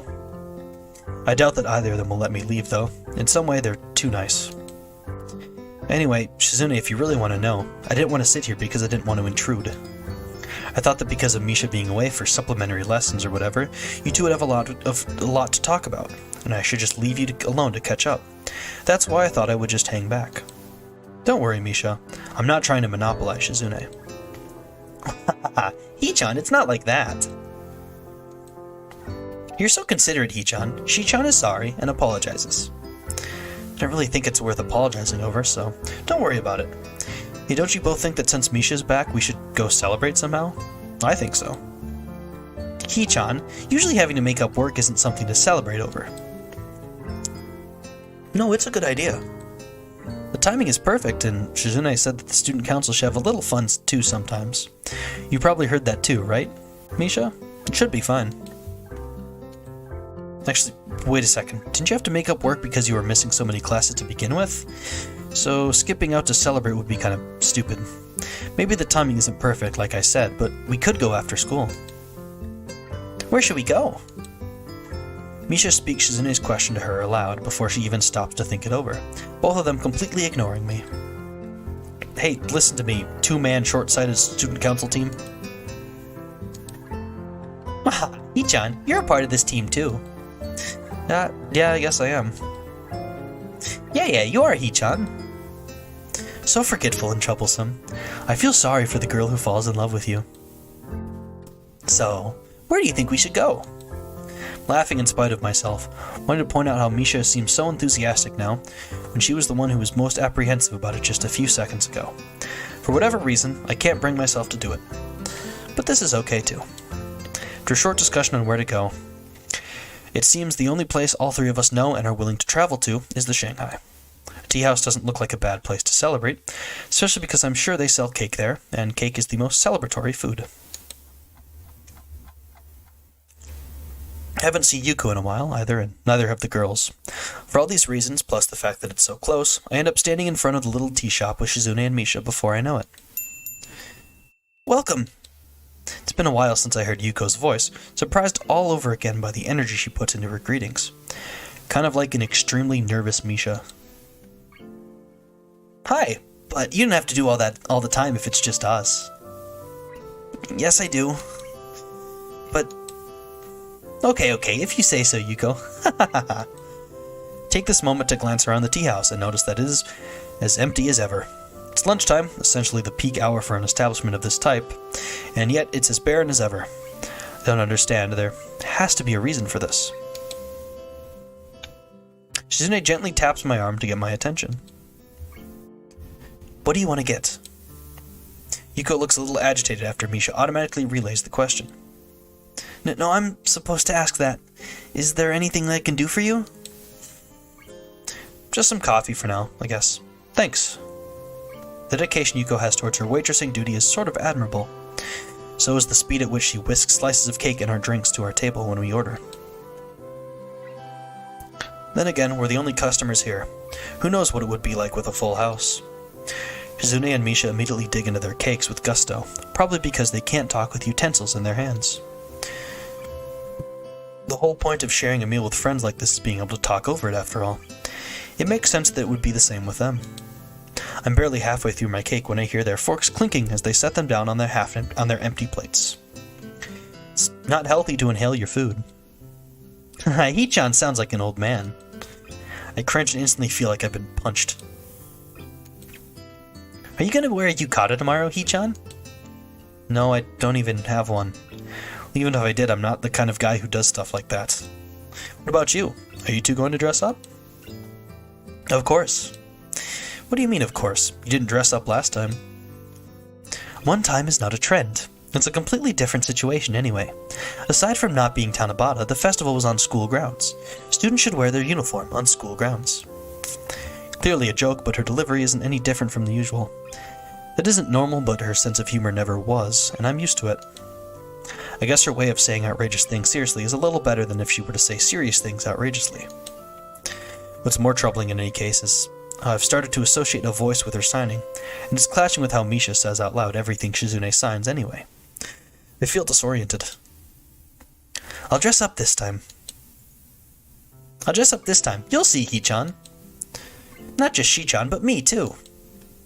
Maybe I'll change my hairstyle too. Don't do that, I can't really imagine you looking differently. Shizune wags a finger and smiles. Such a quick and firm disapproval. What if I were to change my hairstyle? Maybe you should grow out your hair and make it look like drills. She looks unamused. Luckily, I see Yuko making her way over, likely to clear our plates or ask if we need anything from her. Yuko, are you doing anything for Tanabata? Huh? It's like she was practicing how to most smoothly ask if I needed a refill of coffee while walking over, but she has no idea what to do, having been asked a question first. I feel bad. Yes, I'm working. Yuko, they make you work on holidays? Aww. We have the most business on holidays and sometimes tourists. I don't mind, I have to do my best. I understand completely. So admirable. Ugh. My voice acting is failing me. Shizune nods her head in solidarity, feeling a kind of kinship with Yuko through their shared determination to be the best. Although for her it's a matter of pride, whereas Yuko might just feel that she really, really needs this job and maybe a raise. The most business, huh? So, how many people on average during a holiday? Well... Yuko walks away and starts cleaning a cup of swizzle sticks. That isn't polite. This is not what a proper waitress would do. Nevertheless, I sort of got my answer anyway. Clearly, business is scarce at best. I start to wonder again how the Shanghai remains open at all. Maybe this eclectic style of tea house is a trend that was outrageously successful before I got here, but isn't anymore, and they're just keeping it like this while they retool. Maybe the owner is rich and involved in some sort of bet with someone else, or a crazy scheme to see who can lose the most money. Maybe I just conveniently miss most mobs of customers by seconds each visit. Or maybe this place is just a front for arms dealers. Since there's no one else here, why don't you sit down with us? We can talk about economic infeasibility. But Yuko doesn't take the bait, shaking her head from side to side emphatically. I've never really celebrated Tanabata before, or dressed up for anything like this. I'll finally be able to wear my yukata. Yay yay! What do you mean, never? What about last year? Last year, Shi-chan, me, and the 3-2 class rep ran a stall for the festival. It was a soba stall, I think. Yeah, it was. Yep. The blind class rep of 3-2 must be Lily. I'm surprised they were able to work together on anything, but Misha would likely be the best possible buffer for that kind of thing with how innocent she is. Shi-chan cooked and Lily took the orders, and I translated for them. Shi-chan kept saying it's so inefficient, Misha. Why do you have to be the middleman? As in, why is there a middleman in the first place, huh? It would be fine if I did the cooking and you took orders. It doesn't make sense at all. But I think everyone had fun in the end, right, Shi-chan? Shizune adjusts her glasses grudgingly, causing Misha to break into laughter. It was the old student council's idea. That's why. So what was the last student council like then? Shizune finally decides to step in again, or it's more like she can't stop herself. Terrible. That was blunt. She ends with a chopping motion, as if passing judgment on them. I hope she's going to elaborate a little. At universities and some private schools, student councils can have controls over millions of yen to budget and distribute as needed. Wow, really? Millions? Ah, right, and there is much more involved in school activities too, Hee-chan. From Misha's tone, it seemed like this is newer to her than it is to me. This school's student council was like a joke in comparison. Don't give people positions of power if they don't have any power at all. What's the point? So, I wanted us to have more and more work. It was hard to convince the school and other student council members to allow it. Actually, A lot of the work you've seen us do is really work that I took on, which is what Lily was talking about. If it wasn't for Shi-chan, the student council would just file attendance reports day in and day out. Hahaha, would you prefer that, Hee-chan? Of course, Hee-chan. As soon as the workload started going up, most of the student council stopped coming. Hahaha. Shizune's fingers fold over each other carefully. Looks like she wants to add something, but can't bring herself to. Like she said, sign language gives you a little more time to think about what you say. I guess she feels like she can't talk about this. That was then, and this is now. Let's just have fun tomorrow. That is what she finally settles for. Yeah. Okay, then student council adjourned for today. It has to be adjourned excitingly because today was a good day. School seems to be over by the time we leave the tea house, as I can see students coming down from the school as we walk up the road towards it. A couple people wearing our school uniform look at Shizune as she walks by. I wonder if they recognize her as the student council president, or if their eyes are just being drawn to Misha's head. It's possible not to overhear the chatter in the air, and the topic is more often than not plans for Tanabata. I wonder how many of them will be using or going to the stalls that I reassembled. It makes me feel a little pride, an emotion I've never felt doing something for school. Maybe this is how Shizune feels as well. I almost want to ask, but it seems stupid to want to do so. So I just hold on to the thought as the three of us walk onto campus and then separate. Shizune to the student council room, and Misha and me to our dorms. It isn't until they're gone that I realize I again didn't ask when and where they wanted to meet up tomorrow. The last scene of Act 2.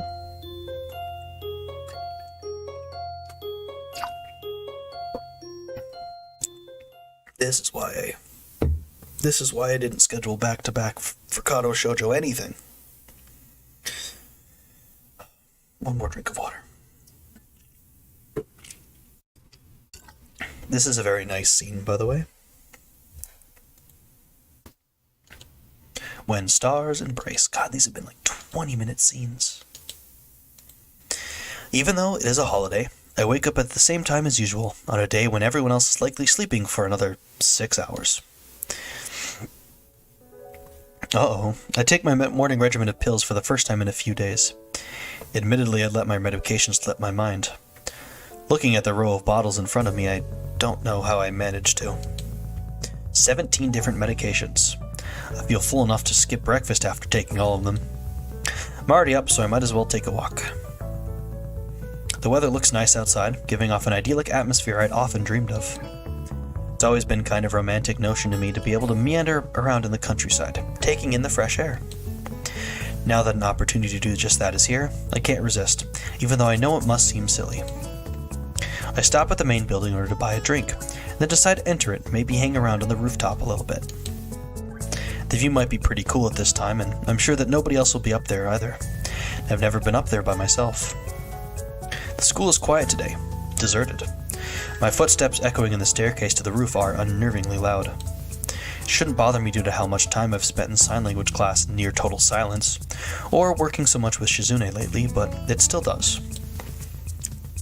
It makes the smallest noises that I wouldn't have even noticed before seem boomingly loud. It feels like I'm sneaking around someplace I shouldn't be. I wonder why I'm getting that vibe. Maybe the school is haunted or something. When I open the door to the roof, I see I'm not alone. Misha leans against the fence, looking over the school grounds, not having noticed me at all. Instantly, I know what I have to do. I have to put my hands over her eyes and say, "Guess who?" It's the only option. Halfway, I start thinking of how bad this would look if Shizune suddenly popped in, having left for just for a second to get some sandwiches, and saw me sneaking up on Misha like this.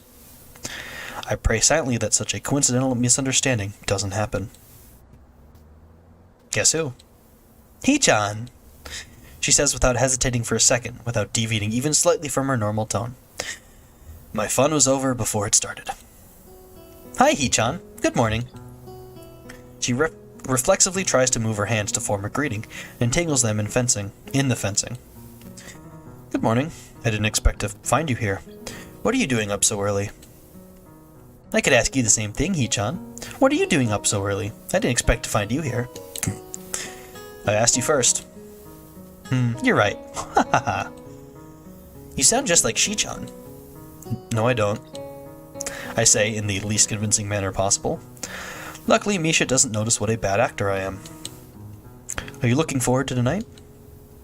Of course, Hee-chan. I don't like celebrations, or maybe not as much as Shi-chan does, but Tanabata stands always have interesting things to buy and all kinds of seasonal food. And I get to wear a yukata. Her choice of words is a little strange. It sounds like she's saying she doesn't like celebrations, but likes doing everything involved with them. I don't know if it's worth pursuing, though, and it could be that I just misunderstood. What about you, Hee-chan? I am, or else I'd just stay home, wouldn't I? That's the logical step. Haha, Hee-chan, you're not that logical. So, that's really surprising. Okay though. I was just making sure because you didn't look like you were having a lot of fun last time. Me and Shi-chan were a little worried because of that. Hey, I had fun. I guess I ended up appreciating it more than I expected to. Really, Hee-chan? What part of it? Tell me. Well, there were fireworks at the end. They were really nice. I think you slept through them. Aw, I always fall asleep early, but I won't sleep through them this year. I'll definitely stay awake. I don't think they have fireworks during Tanabata. It's a different mood entirely. Maybe you can get Shizune to petition them to have them, though, and to move the fireworks to an earlier time. Maybe I will. That's a great idea, Hee-chan. No, it's not. Don't do that. I wasn't being serious. Although, maybe it would annoy Shizune. You make it sound like you would like that, Hee-chan. Hee-chan, do you like Shi-chan? I can't say yes or no, and sitting down like I am, I can't even smoothly leave. Don't be silly. The one I like is you. Really, Hee-chan? No, you're kidding, right? You must like Shi-chan more. Misha, you jump to conclusions too much. But you almost called her Shi-chan, so I'm right, right? Because you call her Shi-chan all the time. It got stuck in my head. Osmosising language is common, you know? Besides, it's one little slip-up. And by your logic, you should like her more than me. And are you making fun of me or something? Maybe. I'm hungry. Did you eat breakfast, Hee-chan? No, just medicine. Misha twirls her fingers lazily in the air to keep her hands busy as she thinks. We should eat something then. Do you think they'll be serving breakfast today? It's really the kind of thing a member of the student council should know. I can't say that though. I'm on the student council and don't know. It didn't seem like anyone was working in the kitchen when I entered the building, but I don't know for sure. Hey, Hee-chan, have you ever heard about those vending machines that you can get food from, like burgers, soup, and even pizza? Wouldn't it be great if we had some of those at our school? I don't know, I always thought those machines were kind of weird. Imagine how cool it'd be if we had machines like that at our school, Hee-chan. It would almost be like magic, wouldn't it? Hot food coming out of a vending machine? That's so amazing. I could never imagine that. Seeing one of those vending machines would be like a dream. We don't have machines like that in this whole town, though. It's too early to even go into town. We won't be able to eat breakfast, Hee-chan. That's the most important meal of the day. Everyone says so. I want to eat. Oh, you're really silly. If it bothers you so much, I'll buy you a soda.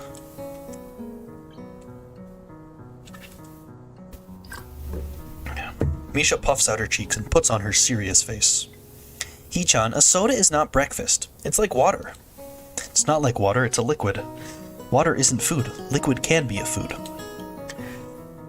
Now who sounds like Shizune, Misha? I want to say it. Even her tone reminds me of Shizune's unblinking, matter-of-fact way of stating the ridiculous. Even if I did say that, though, I would be the one who sounds like Shizune again. It's terrible. Her competitiveness is really rubbing off on me. Let's go look for something to eat, then. Okay. Predictably, our search for food in an empty school building this early in the morning leads only to failure. Misha decides to go off on her own even after we both decide to give up for now, vowing to eat breakfast even though by now it's closer to time for brunch. I go back to my dorm. The falling hours tick by slowly, and I pass the time by catching up on my reading. Some of these books I haven't touched since I was in the hospital. Thinking back on it, it wasn't that long ago, even though it definitely feels like it was. A free day and I can't think of anything to do. I take a short nap, and as I change for the second time today, I realize that I never actually confirmed with Shizune or Misha when and where we would meet up. I guess that eventually they would come looking for me, but I would look pretty stupid if it came to that. It's already evening, so I should at least make an effort to find them first. Even though the grounds aren't exactly flooded with people, and it should be impossible to miss Misha's pink hair, even if they were, I have a lot of difficulty finding them. Finally, I run into them at the front gate, which was the first place I had looked. Hello. She attempts to punctuate her normal greeting with a grand little sweep at the end. Hee-chan, how are you? It's strange seeing them in yukata, though I've been seeing yukata in general all night. Shizune's is simple and tasteful, which seems obvious for her in retrospect. For all her grand flourishes and over-the-top behavior, I think she'd rather die than dress the part. What draws my eye is the hairpin she's wearing, a pearl flower that gleams softly in the moonlight. It looks pretty on her, but in a way it also feels out of place, as if it's too elaborate for a high school girl, or maybe just for someone as secretly childish as Shizune. Misha's yukata is about what I expected, so it actually fits a little too well. Paired with her bubblegum pink hair, she looks cute but anachronistic. You two look nice. Thanks, Hee-chan. Hee-chan, you're a little late.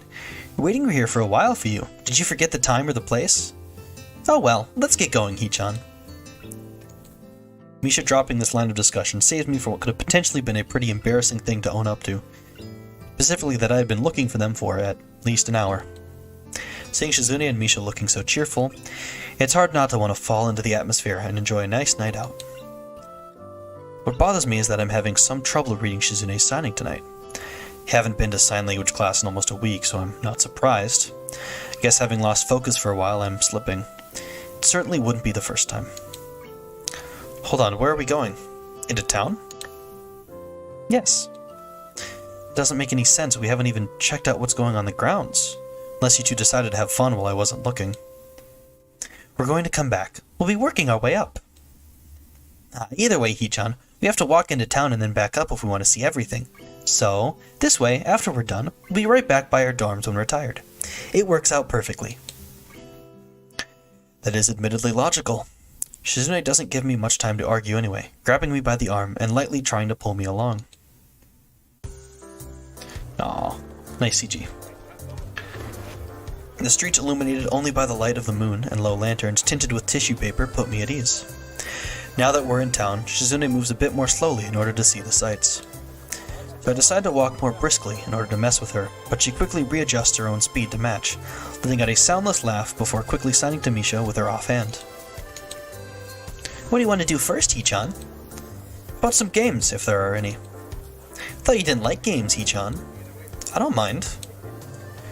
The second time today, I feel her slim fingers wrapping around mine. It feels like that all this time I've been pulled along by Shizune's will. Occasionally it's quite tiring, but I think that for the most part, I wouldn't say I hate it. It's just the quality of some people to drag others into their lives, like a storm. That word fits Shizune sometimes, I think. Although I didn't want to tell Misha earlier today, I do like her. Hee-chan, you're gonna win a doll for me too this time, right? You're still thinking about that? Okay, I will.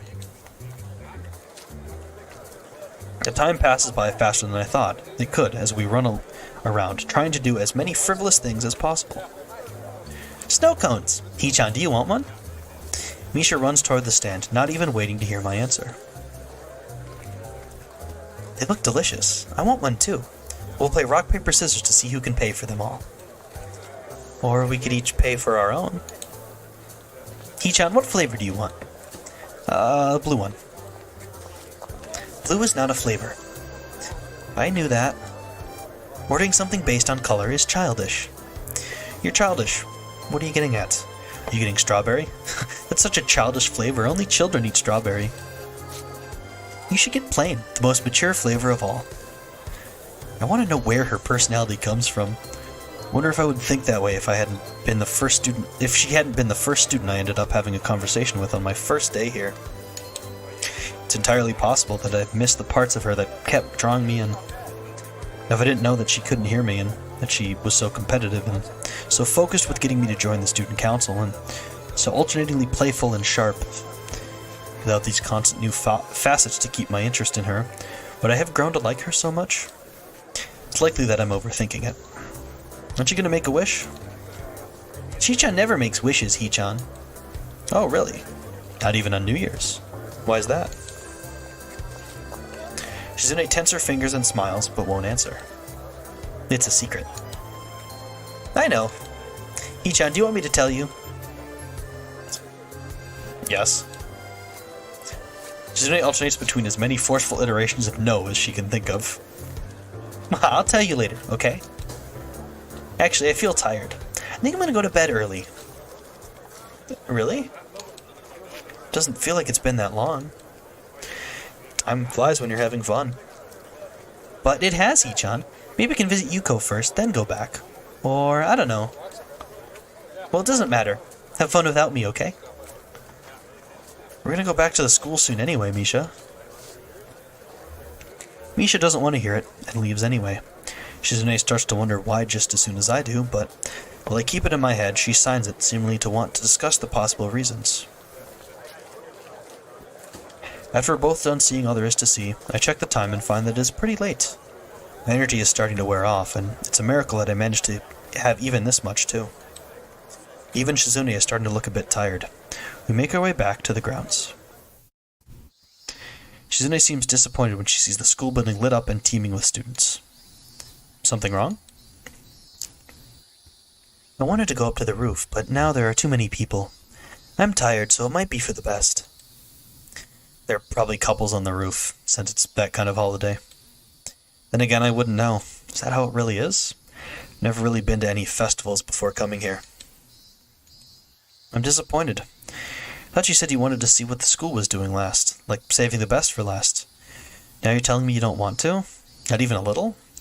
I thought you would have more energy. I don't feel tired. It seems to spark her competitive spirit, and Shizune immediately perks up, though it's then that I realize I didn't have anywhere in mind to take her, and I don't feel like going to the main building myself. Fortunately, the area behind the school is both deserted and impressive looking today. I'd never appreciated how sprawling and well kept it was until seeing it at night. It almost seems to go on forever in the moonlight. It's very pretty, even though it's just a field. What's the last drink?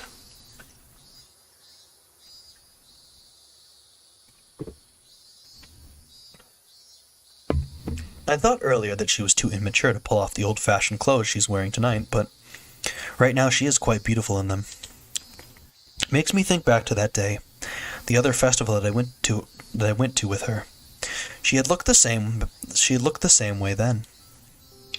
I want to tell her that I like her, decisively, in one go, but even thinking about it is just so awkward. And the more I like her, the more awkward and afraid I am of telling her how I feel, even now, when I could do so if I wanted, without having to go through another person. Not to mention, what if what happened last time happens again? If it does, I might not get off so easily with a month-long hospital stay. I don't even want to think about it. I try to shove the thoughts out of my mind any way possible. I try to dismiss them as unlikely fears. Still, the first time I had seen all of my pills, I imagined them cascading before me, enough of them to choke me. I still think about it from time to time. I can't say that it's not a legitimate concern. Times like these are nice enough that I can forget, though. My favorite thing about this school is that it's on top of a mountain. Is it because it's that much closer to the sky? Yes. I like it too, but more because of the fresh air. You're so competitive. Too competitive. If a whale bit you, you would bite it back. That makes her laugh, and she winks. Would that be so bad? Her smile is contagious. Yes. It's true. I'm terrible, a little. But if I can make people happy, I'm not entirely terrible, am I? Then it's okay. I have many examples in my defense. Maybe even this moment is a kind of game to her. That's right. This is a romantic moment. I don't know if such a chance might come again, and I feel compelled to say something awkward and stupid. If I think about it too much, I doubt my hands will listen to me. Do you want to be my girlfriend? I hope that I signed it properly. I feel nervous, so I want to break into a run, yet I'm rooted to the spot. I couldn't hear a thing just minutes ago, now I'm picking up every little ambient noise. I really am nervous, and I wonder if it shows. Before, hours passed like seconds. Now the seconds pass like eons. Then I see Shizune's hands moving unsteadily before her, fumbling over each other, stopping halfway through each gesture. It's like she said, sign language gives you an opportunity to think your words through. She is trying very hard to do that right now.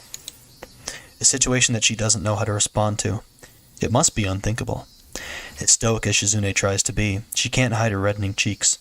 She's very cute and feminine like this, and it puts me at ease to know she is as nervous as I am. The thought is yet another way in which I found myself competing with her. Okay. I hope that didn't get cut off. That's a simple reply, but as soon as I think that, Shizune takes a step forward and embraces me. An unsure and careful embrace, as if I were made of eggshell, as if she doesn't know how to hug someone, though to be honest, it's not a subject I'm familiar with either. Her yukata is cool and silky under my fingers, but I can also feel Shizune's warmth. In the end, she thought this the best possible gesture to show how she felt. I thought we got one more CG. I was wrong, though. Act 3. Sleight of Hand. And there it is. Boom. Boom. Boom. Boom. Boom. Oh. Oh, I can feel it in my voice. I can feel it in my throat. Look at that. It's branching out even more. Learning to read. Sleight of hand. Take a little look at our extras. I don't think we unlocked more tracks. Oh, actually, no. We just have one track left. I know exactly what it is, too. We'll find it out with a certain someone's route.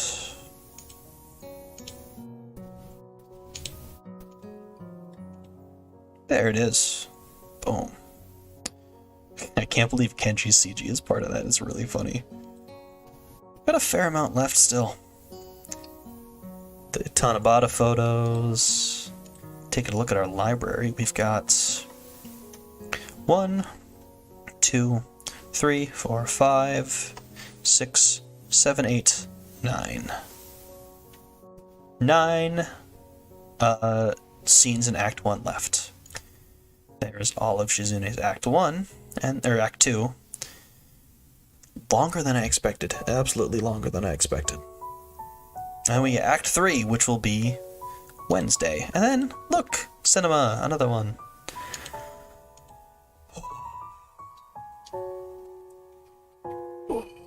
I need food.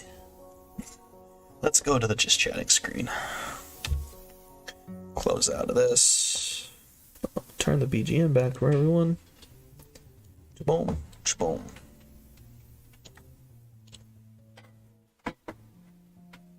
Oh, garbage. I'm sorry. I missed your actual story. I had the wrong chat on.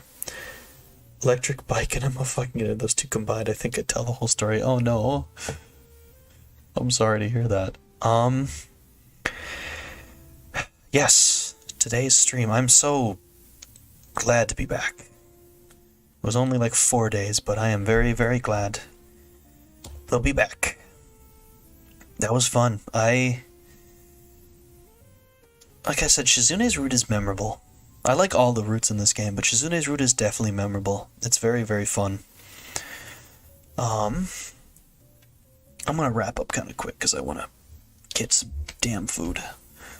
Like I said, no stream tomorrow. I'm gonna fucking sleep tomorrow. I am gonna sleep right after work. Then maybe do Destiny 2 stuff.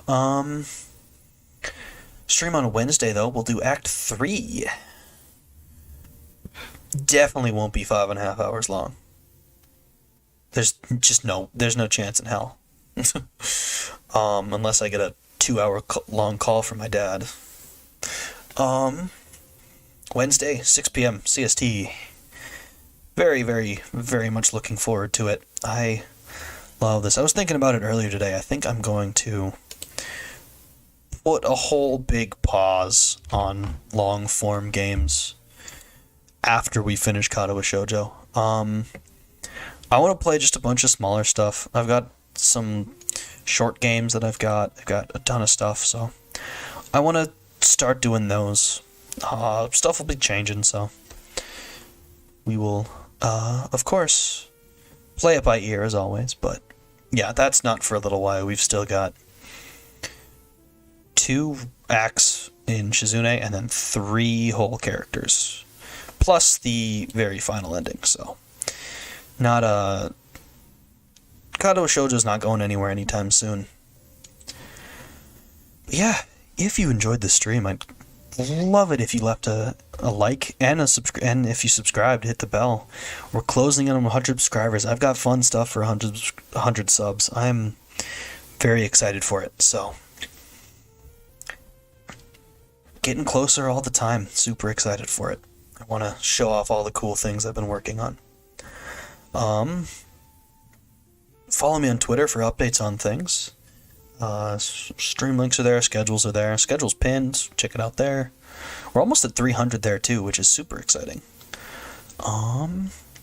Twitch's Gorilla Streams, it hasn't been. It's been so long that I have no VODs left on my channel.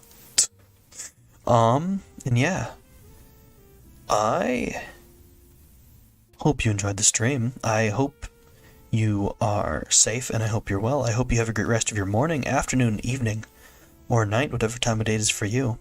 And I do hope to see you in the next stream for more Katawa Shoujo. OhaHyou, everyone. Bye-bye.